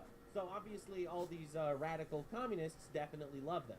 So NECAP, complete retards, they went to Cuba and said, I can't remember the last time Cuba invaded a country, can you? The Irish people were called terrorists for so long. Some of them were terrorists. Cubans were called terrorists. Some of them were terrorists. I can't remember the last time Cuba invaded a country. Are you aware that Cuba invaded Israel in 1973? Did you know that there were Cuban tank units fighting the Golan Heights? At least 180 Cuban soldiers were killed and 250 were wounded. Did you know that Cubans were literally in Venezuela guarding Maduro and stopping the United States from capturing him? They failed because they're dipshits, it seems. But were you not aware of that? Were you aware that Cuba was heavily involved in the Angola Civil War as proxy troops for the Soviets? So these dipshits go to Cuba knowing absolutely nothing about it and praising it under their absolutely fucking bullshit leftoid radical communist talking points. Well, Cuba doesn't invade people. Yes, they fucking did. Are you crazy? Like, dog, I'm no fan of Wikipedia, but Cuba invaded Panama, invaded the Dominican Republic. It started the Sand War in Venezuela and Machurucuto raid, Congo crisis, Guinea-Bissau War of Independence, First Yemenite War, 1973 Israeli War, armed resistance in Chile, conflicts in Angola, Ogaden War, Nicaraguan Revolution, United States invasion of Grenada, espionage in Venezuela, 1992 Venezuela coup d'etat attempt, activities in Venezuela. Are you kidding me? Like these communist dumb fucks are probably getting paid by the Chinese Communist Party or George Soros's Open Hand Foundation to preach this shit. They have no idea what they're saying, and their audiences just eat it up. Because America bad. Did you not get the memo? America bad is the entire foreign policy of these guys. Now, this is the craziest part. People died because you morons threw a party and sucked up the electricity. Right? Quite literally, hospitals had to shut down because the only place in the area of Cuba that they were in that had power was their 5-star hotel. I mean, that is how power grids work. So I think it's entirely possible, especially because like sound systems, big sound systems, when the music gets really loud and the lights and all that, it sucks up a lot of power. And their gay little concert. And after that happened, you know what they did? Bam. I'm in Cuba. I am witnessing American imperialism, murdering the Cuban people. We are nothing but rich terrorists and soulless murderers. Viva Cuba! Account based in the United States. Yeah, nice attempt, I suppose, but that's where we're at. Oh, this is really fucking gay. Code Pink, which is like a communist pro-Palestine group, flew artists to Cuba to leave behind a gift, a mural. Wow, look at this! Look how beautiful. Code Pink is saving Cuba from their crisis of being under communist's foot. I am helping to leave a gift and vision of humanidad. Wow, and look how they're wearing their little gay keffiyehs because Palestine is a thing or something. Mural for humanity. Wow, a humanity mural in Cuba. You realize they're literally starving because their communist regime actually fucking destroyed their entire economy and they don't have food or power. And it's going to have little boats. Wow! Little boats. Cubans are on little boats trying to escape from Cuba. With notes in it of love, and the words will cross over to the bird on the other side. Wow, they're gonna do a little gay blue shit on the wall for the Cubans. Fishes and sea life here. Cubans, if you ever get hungry, you can eat the pictures of fish. From a poem. With artists from all over the United States. Wow, beautiful! So yeah, this is what they've been doing. They did like this gloriously cringe vacation in Cuba where they virtue signal that they're actually fantastic people and better than you. Trip to Cuba is everything I ever hoped for. We need food, aid, and a new government. Best we have is Hassan Piker and a mural. Yeah. So anyway, this is one of the wildest videos I think I've ever seen in my entire life. This is members of the Hassan Piker This is pretty wild. Flotilla throwing cookies at poor black Cuban kids to dance in front of them. They are treating them like monkeys in a zoo. Alright? This is the craziest shit I've ever seen in my entire life. I'm shocked. I'm shocked that the content is this good. Like, I expected it to be bad, but I didn't think it would be this bad. Alright, well, those are the... That's disrespectful. Look at that. Man with a cookie in his hand. Making a little boy dance just to get the cookie. That's disrespectful. That's beyond disrespectful. Taking advantage of Cuban poverty. That's what this whole trip is, bro. Wake up. Wake up. They are using it with their little gay props. That's exactly what's happening. So Taylor Lorenz, this is a journalist that used to work for the Washington Post until she got fired for being retarded. And it's honestly one of the most unbelievable things I've ever seen. If you're traveling to Cuba or any impoverished community or just generally, you should be wearing a mask. We're 6 years into an ongoing pandemic and airborne disease is real. No matter how many leftists want to scream and stomp their feet and shout the RFK talking points. No, you mean you went to Cuba? You went to Cuba and you didn't realize we're on season 7 of COVID? Oh my God. You are killing the little black people in Cuba. They've never mingled with the outside world. You don't know what you're doing. Like, I'm telling you, these people are fucking retarded. In the big 26, we're still doing this, dude. Now, meanwhile, Cuba's entire electrical grid collapsed, plunging the entire country into a blackout. And breaking news into CNN, Cuba's electrical grid has suffered a complete and total collapse. This is according to the country's power operator. You mean to tell me that it's a communist dictatorship that literally couldn't fund its own self and it only survived because of oil that was pouring in from Venezuela, another communist dictatorship propped up by China, so that they could literally host terrorism in our hemisphere in Cuba, and now that we literally made Venezuela our bitch, now all of a sudden Cuba's collapsing because they can't actually fucking do anything themselves because it's communists, and communists fucking suck and destroy everything they touch and they're evil? It's the first nationwide blackout since the U.S. effectively shut off the flow of oil. Right on time for Hassan Piker and his little flotilla of gay faggots to Cuba. Yeah, the faggot Avengers arrived and all of a sudden there's a blackout. Cuba is in fact free of electricity, some would say. Now, an angry Cuban man noticed something diabolical amid this blackout. This is a nationwide blackout, remember. Hospitals didn't have power. People were dying. But this luxury 5-star hotel that Hassan Piker and his cohort of retards were staying at literally had 1 floor with power. That's right, ladies and gentlemen. Hassan was streaming.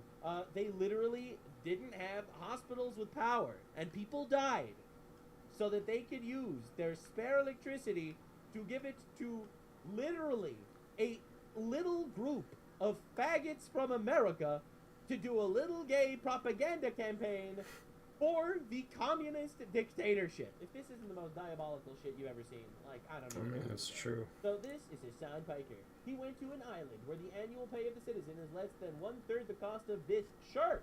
All right, so he's wearing $1,300 glasses and an $800 shirt. All right, and he's going there to the pores. He's going to the pores. Now, this is pretty good stuff. First, he has to explain why he had no choice but to stay in a 5-star hotel. I was saying, tourism is the lifeline for the Cuban economy as it stands currently. Yeah.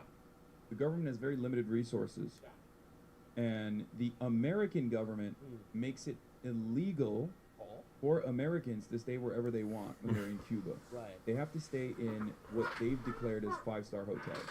Right? Not that he's actually in a 5-star hotel. He's just in what the Americans call a 5-star hotel. That they force him to stay. He doesn't want to stay in a 5-star hotel. He doesn't want to stay in the resort, the only place that has electricity in the entire fucking country. He doesn't want to stay there. No. He has no choice. I'm telling you all this because, like, even the 5-star hotels are not like, you know, it's not like, it's what the American government has declared 5-star hotels. Right. But regardless, in comparison to the situation on the island, it's prosperity pretty much. And pretty much. Now, he got community noted. All right, dude, comedy has become tough in this era. I have no friends funnier than this. Community note, U.S. sanctions on Cuba restrict U.S. citizens from lodging and accommodation owned by the Cuban government or connected figures. You know, the communists that we're trying to topple. There are no limits on the quality. Quality is irrelevant. You picked a 5-star hotel because you wanted a 5-star hotel. Okay, let's understand this. Hassan lied to you, right? He's like, oh, I only stayed in a 5-star hotel because it's what the government lets me. Liar! All right, you're allowed to stay in whatever you want as long as it's not literally owned by the communist government. And here's the extra twist. So not only did he lie about the fact that he didn't need to stay in a 5-star hotel, but this reveal is going to be insane. Here's the real twist. By the way, Hassan also broke U.S. law. Oh, he could also face a $250,000 fine and up to 10 years in prison once he gets back to the States. Hey, FBI, get on it. The U.S. Department of State maintains a Cuba prohibited accommodations list with bans American travelers from staying at or paying for. Over 400 government-owned hotels, guest houses, and resorts. And the reason for this is you are literally funding a communist government that's hostile to the United States of America. It's treasonous, actually. So Hassan's response is, and this is amazing, yeah, the U.S. law is fucking stupid! Absolute cinema! I didn't break it, but this post is only the one I ironically acknowledges the comical U.S. restrictions on what U.S. citizens are allowed to do in Cuba. Yeah. It's literally a regime that's hostile to us that we're trying to destroy. No, we don't want our dumb fuck terrorist supporting Americans to actually prop it up, actually. That makes a lot of sense. The 5-star hotel is one of the few hotels the U.S. government allows Americans to legally stay at. Well, what if I told you that the Grand Hotel Bristol, which is where he's actually staying, often listed as the Grand Hotel Bristol Kempinski, is affiliated with the Kempinski Collections, is on the U.S. Department of State Cuba's prohibited accommodations list. As of the updated list 2025-2026, U.S. travelers are prohibited from staying at this property. It turns out, not only did Hassan lie about the 5-star thing, and he can totally stay wherever he wants as long as it's not one of the blacklisted hotels, but he's also literally in a blacklisted hotel. In my opinion, this is literally treason. He could face a $250,000 fine and 10 years in prison for this. Literally funding an enemy nation. This is like actually diabolical. If this is how this guy fucking goes down, that's insane. Report Hassan Piker annoyed about nationwide blackout in Cuba as power remains on at his resort. Hilarious. Fun fact, the whole dog shot controversy spawned from him being pissed off about his stream disconnecting and then shocking his dog. Now he says Cubans are happy they have no power. Dude, this is diabolical. This is insane. Alright, so this is Hassan Piker, releasing videos, how rough it is in Cuba. And boy, do I have a show for you. Boy, do I have to tell you all about the things that have happened. My phone is basically just a non-functioning brick at this Oh, you mean it fucking sucks to be under communism? point. AT&T shut off my account because I was using too much data in Cuba. Yep, it's a shithole. It's a communist shithole. Yep. That's why we're gonna liberate the people. That's why we're gonna topple the government. Hope you enjoy watching. For my own safety, I guess, even though I functionally have had no data in Cuba whatsoever, but we're still doing the damn thing. And I have a bunch of interviews lined up with Cuban doctors, regular Cuban folks, and we talked about the energy grid, but before that, obviously, I'm going to be talking about the situation that we're in Cuba. Yeah. I have no power. No experiences real communism once fucking died. Many such cases. This is literally like, dude, the champagne socialists, they go and they're like, wow, this place fucking sucks. Can't wait to get back to my mansion in LA. Many such cases. Hassan says, Cuban doctors told me they have to sew patients mid-surgery with the generators run out of gas. But MAGA on here are too busy lying about the people that went with Cuba with aid. With aid! They painted murals! Did you not hear the news? And turned everything into distractive spectacle. Pure MAGA propaganda. You're cattle if you fall for it. Yeah, you're cattle if you think that communism fucking destroyed Cuba. Absolutely.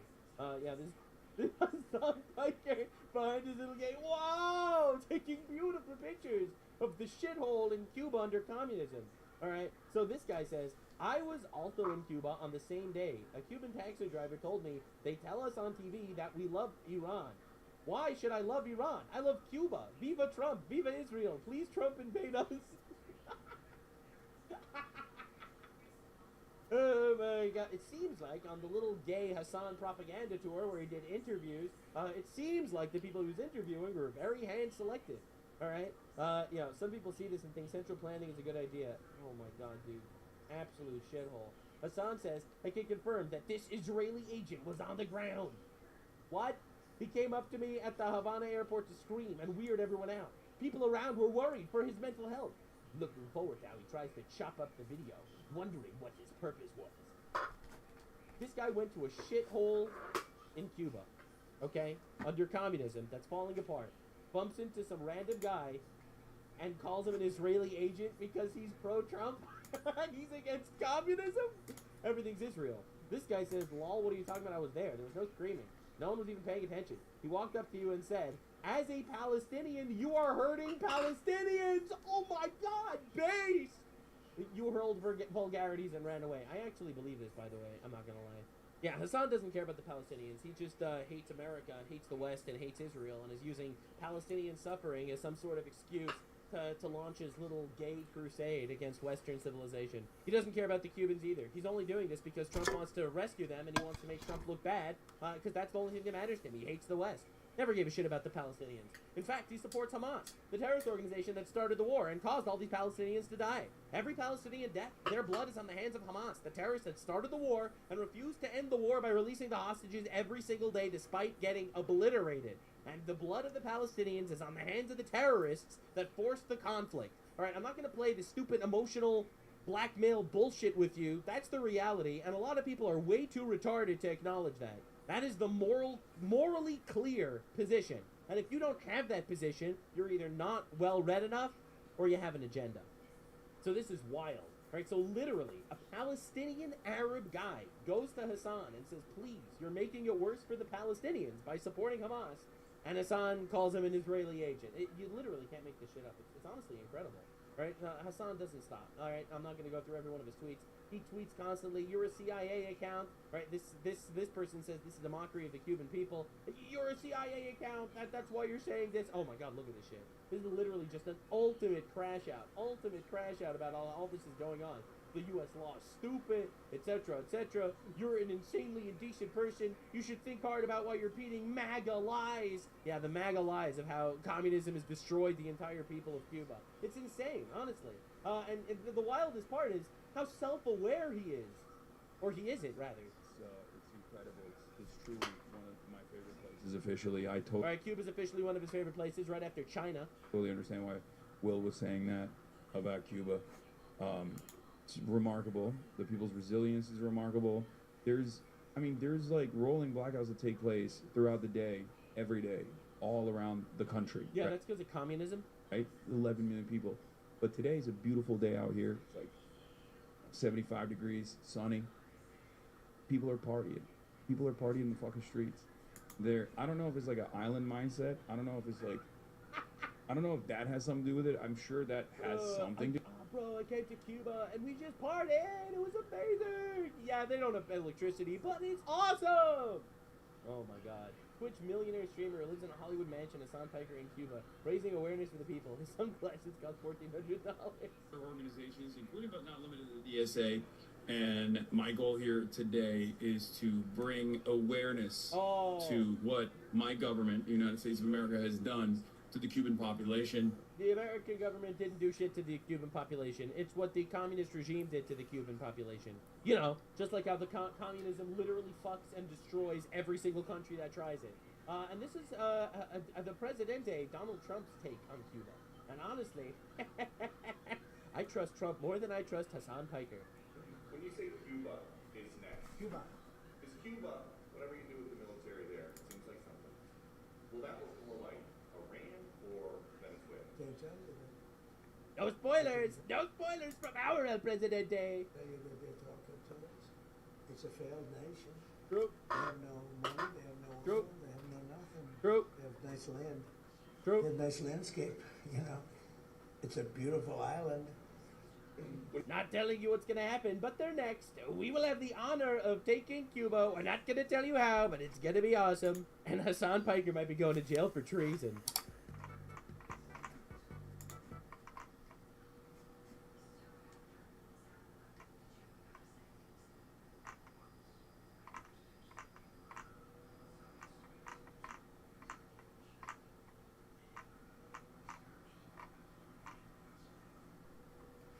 That would be awesome.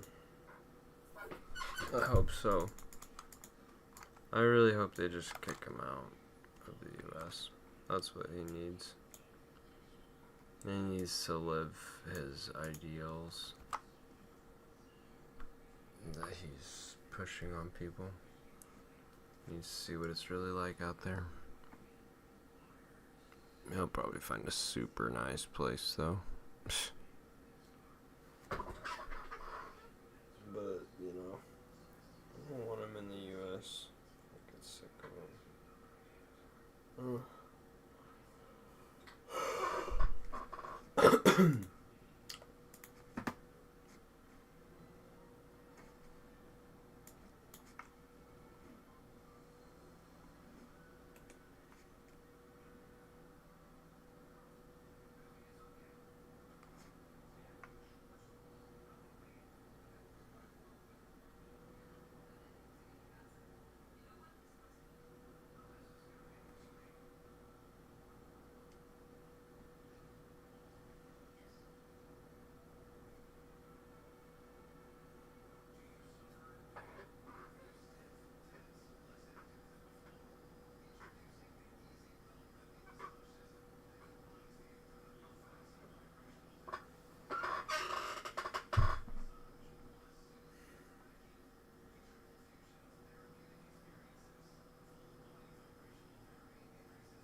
These dragons were real.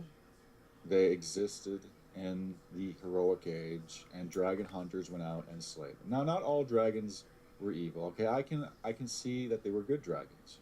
There were many good dragons in history, and dragons, I think, are a neutral entity. They're not an. I thought that was going to be more historical.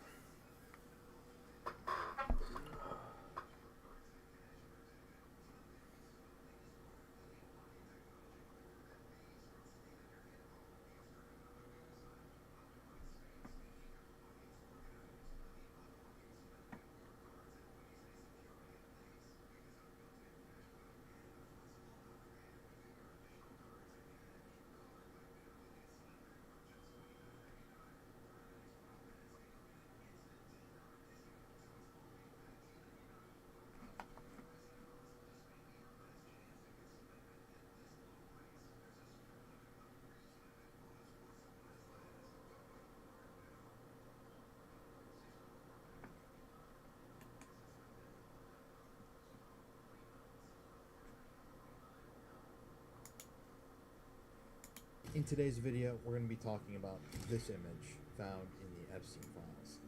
I haven't seen anybody really talking about this guy who was with these two women in this image in this database, but let me tell you, this story is so much darker than you could possibly imagine. It's really, really dark, so viewer and listener discretion is advised. Let's just start this out. And before we begin, you guys know that I've been searching through the Epstein files for months now. The very first video on this channel about 2 years ago was about Jeffrey Epstein. And my first video on social media about Epstein was back in 2022. So I've been doing this a long time. I'm friends with Epstein survivors.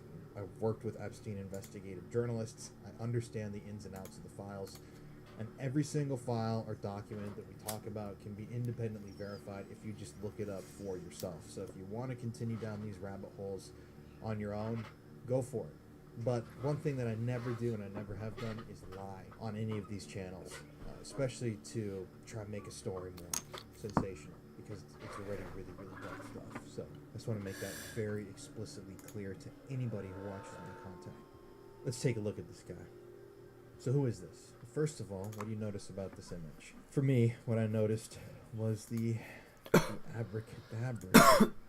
Now, my background is in paranormal research, and I've been in the paranormal for 11 years. I was going to be a religious studies minor in college. I attended school at UT Austin in Austin, Texas, and I dropped out from my film career. But anyways, I took a whole class on the occult and esotericism, and that's why I feel like I'm knowledgeable. Knowledgeable? The fuck is the word knowledgeable? Jesus, for trying to figure out a word about being smart. That sounds stupid as hell. Knowledge. I think that's knowledgeable. Yeah, knowledgeable. I'm knowledgeable about these topics. Yeah, I'm instantly doubting that you're knowledgeable, though, when you can't even say knowledgeable. Yeah, but on the real, you know, I just think it's always good to, the less you know, the more you know, man. So this is the actual abracadabra symbol that's on his shirt, which I find to be incredibly interesting. It's not just like a hokey, magical thing that was invented by the modern... I'm sorry, but I'm gonna expand on that really quick. Like, the people who I've heard say the dumbest shit sometimes are people who think they know, you know, oh, they're so smart, you know? That's what I mean by that. Just... magician for shows. Abracadabra and this symbol, this is like old kind of ancient esoteric symbolism, and it's got a lot of meaning to it, which is why I found it to be very compelling, because if you look at his shirt too, it's the actual symbol. It's not combining the symbol with anything else. It's just the straight up abracadabra symbol. Let's just read what Wikipedia has to say. Abracadabra is a magic word historically used as an apotropaic incantation on amulets and common in stage magic. The actual origin is unknown, but one of the first appearances of the word was in a 2nd century work by Roman physicist Serenus Simonicus. So basically, abracadabra is a magical phrase that you would create an amulet with. So you'd have like you'd inscribe that onto a small piece of metal or a tablet or anything really that you could carry around with you. And like it says here, the Roman Emperor Caracalla allegedly prescribed to malaria sufferers that they should wear an amulet containing abracadabra written in the form of a triangle. The power of the amulet, he claimed, made lethal diseases go away. There, according to some of these writings, there were other Roman emperors that may have used abracadabra as well. It was used as a magical formula by the Gnostics in invoking the aid of beneficent spirits against disease and misfortune. It is found on Abraxas stones, which were worn as amulets. Subsequently, its use spread beyond the Gnostics. To use this amulet or this magical spell, when a person was sick or unhealthy, they would wear an amulet around their neck that was made up of a piece of parchment inscribed with a triangular formula derived from this. It was believed that when it was written out this way, it acted like a funnel and drove the sickness out of the body. A Jewish codex from 16th century Italy titled The Tree of Knowledge, Etz HaDa'at, described the word abracadabra, referring to it as an amulet, and said it was a cure from heavens for all sorts of fevers, consumption, and fire. So I found that to be really interesting, right? People talk about Epstein being involved in the occult, and that's really not something that I've seen in the Epstein files. Now, you guys know on this channel, we have gone through cases from the 80s that had direct occult involvements. And you know my belief on the satanic panic. I believe it's a double-edged sword. Yes, people did take it too far, and I mean, they were going after people that were innocent. Dungeons and Dragons people, heavy metal music, anything with Satan. I don't think that all obviously is evil at all. It has no power, nothing. But just as there are hardcore Christians in this world, there are also hardcore Satanists and hardcore individuals that do believe in those things. And this is documented. People have killed others in the name of I mean, obviously many more people have killed in the name of Christianity than Satanism, but I'm trying to get across the point that those people do exist, and they still exist today. And I believe that the satanic panic stuff, I think that back in the 80s, the government, a lot of these cover-ups that we've seen of predatory rings that victimize children, I think of a lot of those were sponsored by the U.S. government. They were intelligence programs. They were kind of offsprings of MK Ultra, where they were trying to break down children and mind control them, or, you know, in other instances, use these children for blackmail. And I mean, it's perfect if you actually think of it as not being spiritual Satanism. That's what I'm trying to get at. It was like a show. It was like wearing a Halloween mask for a lot of these people. It's not like these are real Satanists, because it's totally different. Like, these folks, I think they didn't actually believe in Satan, but they were wearing these masks and disguises and making these kids do these crazy things, while at the same time victimizing them in groups, so that when they told these stories, people wouldn't believe them. So that when they went to the press and said, yeah, I watched a cat get skinned and someone stuck a finger in my... and then this guy filmed us while he was having with my friend or whatever. The addition of the satanic elements almost delegitimized those kids' accounts in the press, and it worked. I mean, look at it. Even today, I get people all the time saying that I'm a satanic panic person and I'm begging for the satanic panic, which is not true. I'm not religious. I'm not a Christian. I don't think all Satanists are evil. Those are very important things. I just believe in good and evil as concepts, and I believe there are good people and very bad people, and I don't like letting the bad people get away with their crimes. But it worked, because people back then, in the 80s especially, they blew the satanic panic out of proportion. So now if you even question if one of those cases was valid, you get people attacking your ass and saying you're a fucking satanic panic person, which is not true at all in the slightest. Anybody who knows me knows that that is not at all what I am. And I think a lot of people need to distance themselves from the idea that the satanic panic is all-encompassing, and that there's no way to go back with with surgical precision and cut into that thing and examine a few of those cases. We've covered some of them. We've got the Presidio, which is the clearest example of a cover-up, in my opinion, that involved the occult.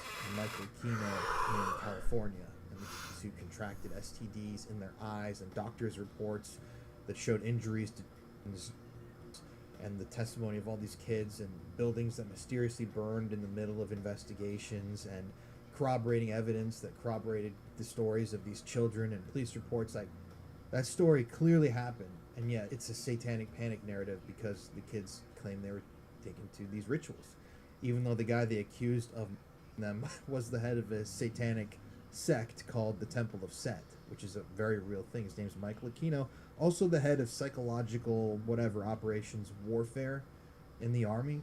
So that just goes along with everything I've been saying here. So anytime that's brought up, I just want you guys to think of it like that. I'm not saying all Satanists are like evil. I'm not saying all magic is evil and it's all scary. I definitely don't think that at all. I believe there's beauty in all belief systems, and I think there's so much we can learn from each other in that regard. But, you know, back in the 80s, there were definitely people that were using that symbolism, I think, so that no one could question what they were really doing. And it's worked. A lot of people bought into it, and now... Anyways, sorry. That was a really, really long tangent. I think I just had a long week because I had just some people online try to make me look like a jerk, like I'm lying about stuff, which I would never do that to y'all. Like, you guys know this has been my passion, even fighting in the face of censorship all the time. And still, I get people commenting all the time, why do you have to censor? Well, I had tried to upload my last video 12 times, and it kept getting age-restricted or flat-out removed. If a video is age-restricted, it's not going to show the video to people. So, and I want people to see these videos. I really don't care about the monetization. Half my videos that I've released about Epstein have been demonetized. That doesn't bother me. I'm not in it to make money. I just want people to see the damn video. And if it is demonetized or age-restricted, YouTube doesn't show it to people. So it's important to get it right. Back to this guy, though. So who is this guy? You might recognize this guy with the occult shirt. Well, this is Brock Pierce. Who is Brock Pierce? Well, this is quite the rabbit hole we're about to go down, folks. Let's just give you some pictures of this guy. So this is Brock Pierce. Clearly he's a funky dude. He is a Bitcoin billionaire. He actually tried to run for president in 2024, I believe. Yeah. Third party candidate. Here he is. Brock Pierce makes a Minnesota campaign stop. So he actually, yeah, there you go. The kid from Disney's First Kid, Mighty Ducks, running for president. Yeah, there he is in the Mighty Ducks, the old Disney film. Brock Pierce was a child actor. Let's see. Here's some roles. Mighty Ducks. I don't know any of these movies, but yeah, when he was younger, he was an actor, and I guess he was in quite a bunch of productions. I've never seen him. Disney First Kid with Sinbad and Brock Pierce. What the? No, I've never heard of this movie. That shit's crazy. But yeah, anyways, Brock Pierce was an actor in the young part of his life. And now he's a crypto billionaire. But one thing I've never understood about Brock Pierce is how he's managed to escape scrutiny for what he was involved in.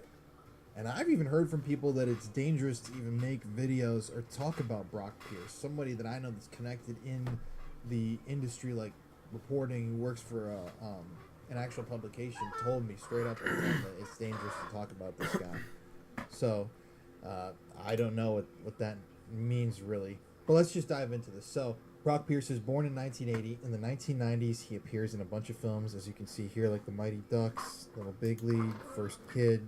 There are a lot of movies that he was in. And yes, I'm going to read this to you straight from Wikipedia because I didn't actually write a script for this. I'm just trying to get this information across to y'all.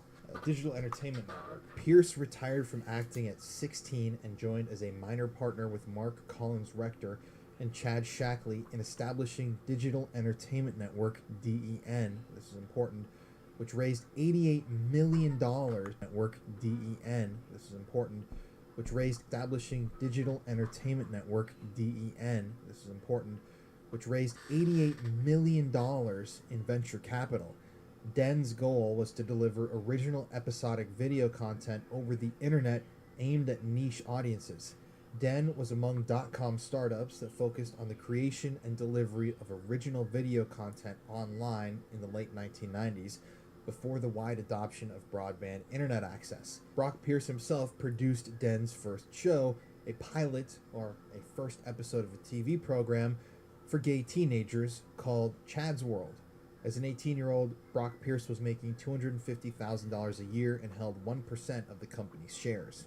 So what that's saying is when Brock was younger, he joined in as a young guy, 18, 19 years old, with these other two more established Hollywood guys. I don't know where they met or where they connected, but they formed this company, Digital Entertainment Network. Let's see if there's any photos of it or anything. There's this guy we're talking about.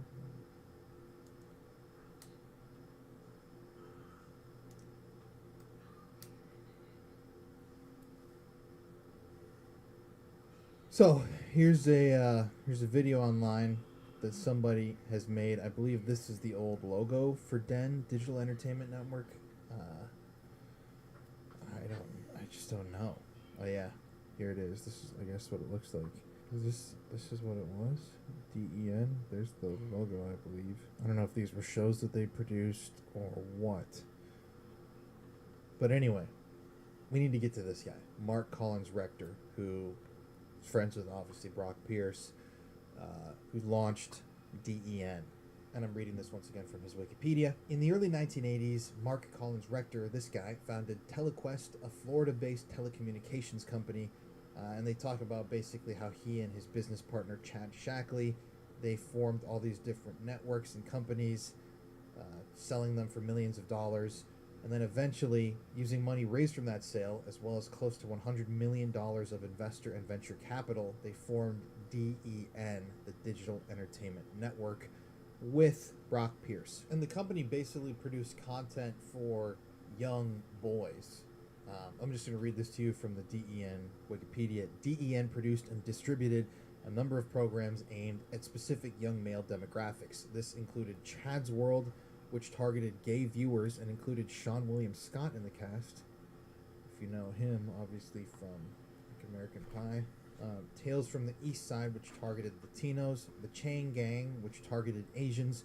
Redemption High, which starred Judge Reinhold and targeted Christians. Not Judge Reinhold. The Santa Claus. Fast Times at Ridgemont High. Beverly Hills Cop. That's sad. Frat Rats, which targeted frat boys. And Fear of a Punk Planet, which targeted punks. And shared a name with the band's 1990 album. So is this going to lead me to Chad's World, an episode of Chad's... Holy shit, I've never seen this before. How is he? Sleeping, finally. How could this happen? How can a 15-year-old boy make decisions like these? Kevin knew when he was 15, and we suspected long before that. Paul was just a baby. Maybe living with a monster like Jack has something to do with it. Made a little clearer. I don't want him near Chad. What do we do? We can't afford to move, and they're not going anywhere. Kevin? I'll call him in the morning.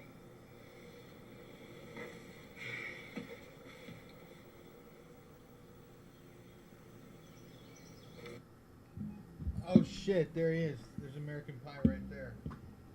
Also, Jesus. Also, you're going to hear very soon, we're going to talk about a mansion where there were parties being thrown. I wonder if this is the mansion. I wonder if they filmed at that mansion. I don't know. Right there. We have to talk. Sure, what's up? Just got off the phone with my mom. Chad's friend Paul. Their kid lives next door to them. He killed right in front of Chad. Oh my god. Is Chad okay? No, not really. I mean, he's pretty freaked out, as you'd expect. What should we do? We call the major. They're filling the plane. It gets worse. Oh, Jesus. You're living next to Paul's dad, and frankly, we're both worried about what he might do. Listen, if you don't want to go, it's okay. We just wanted you to know that you can... It's a family-only service. Yes, that's what I thought. Well, it's up to you, Chad. You do whatever you want to do. Here. You guys follow me.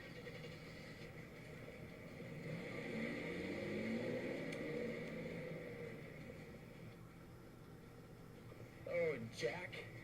Think you remember me? What you want, faggot?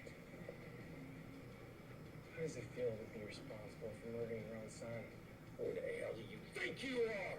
You just get off my property! How about that? I'm gonna kill you. Oh, no, I'm definitely not seeing that. I would suggest you don't speak again. Not a single word. I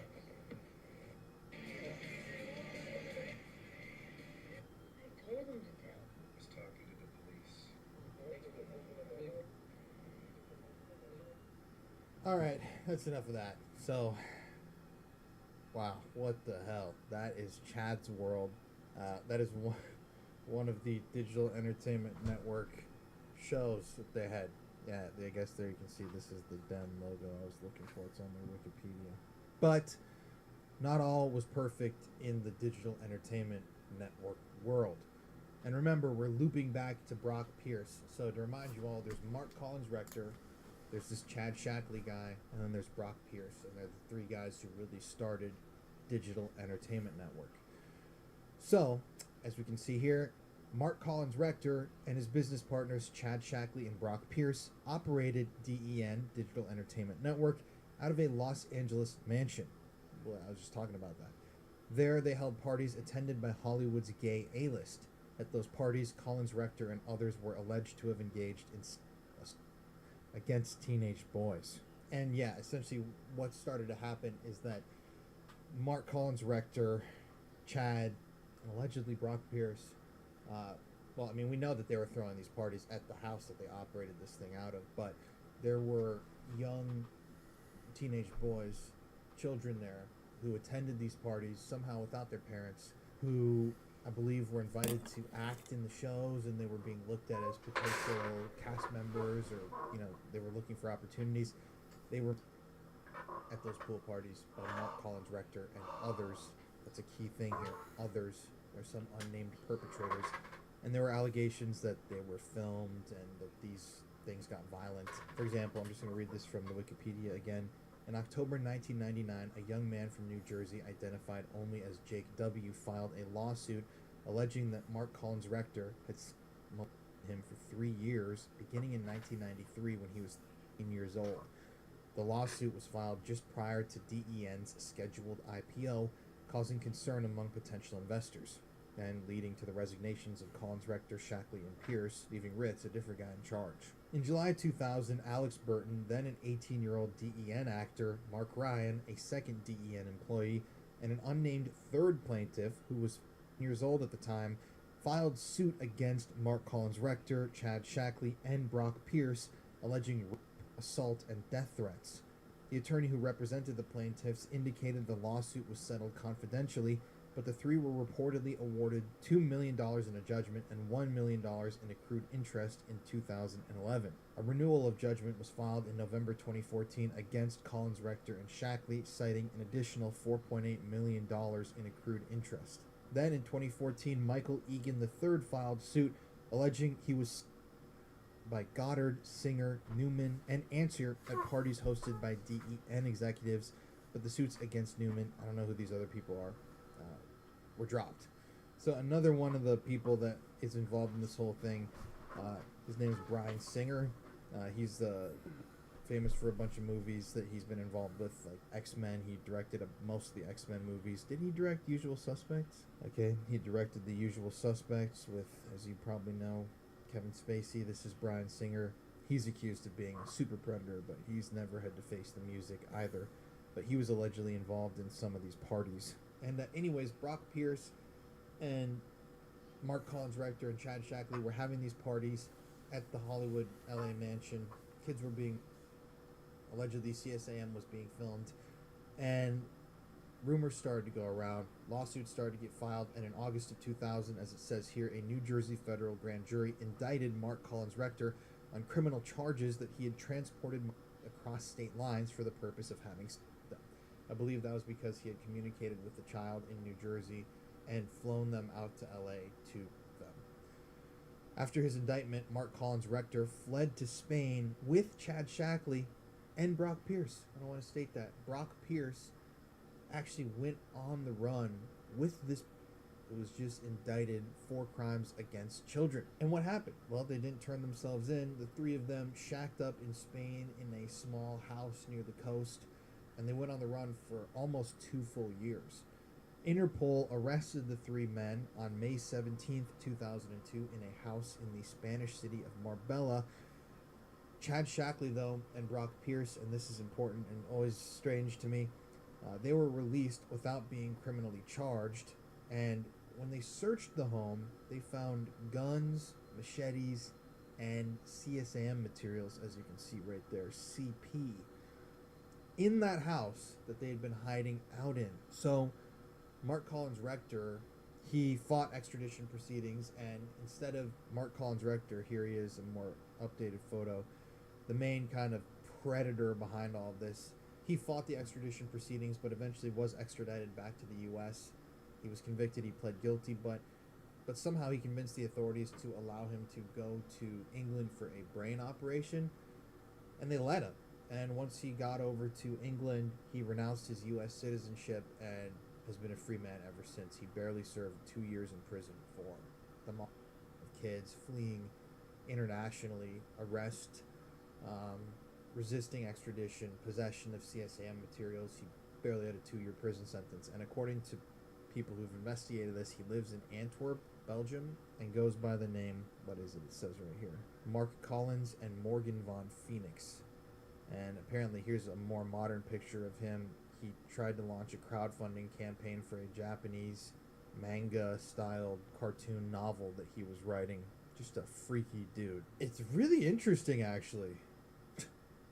This is crazy. So check this out. So Brock Pierce, though, was there the whole time. He was at the parties. He was a part of the company. I'm sure he knew what was happening.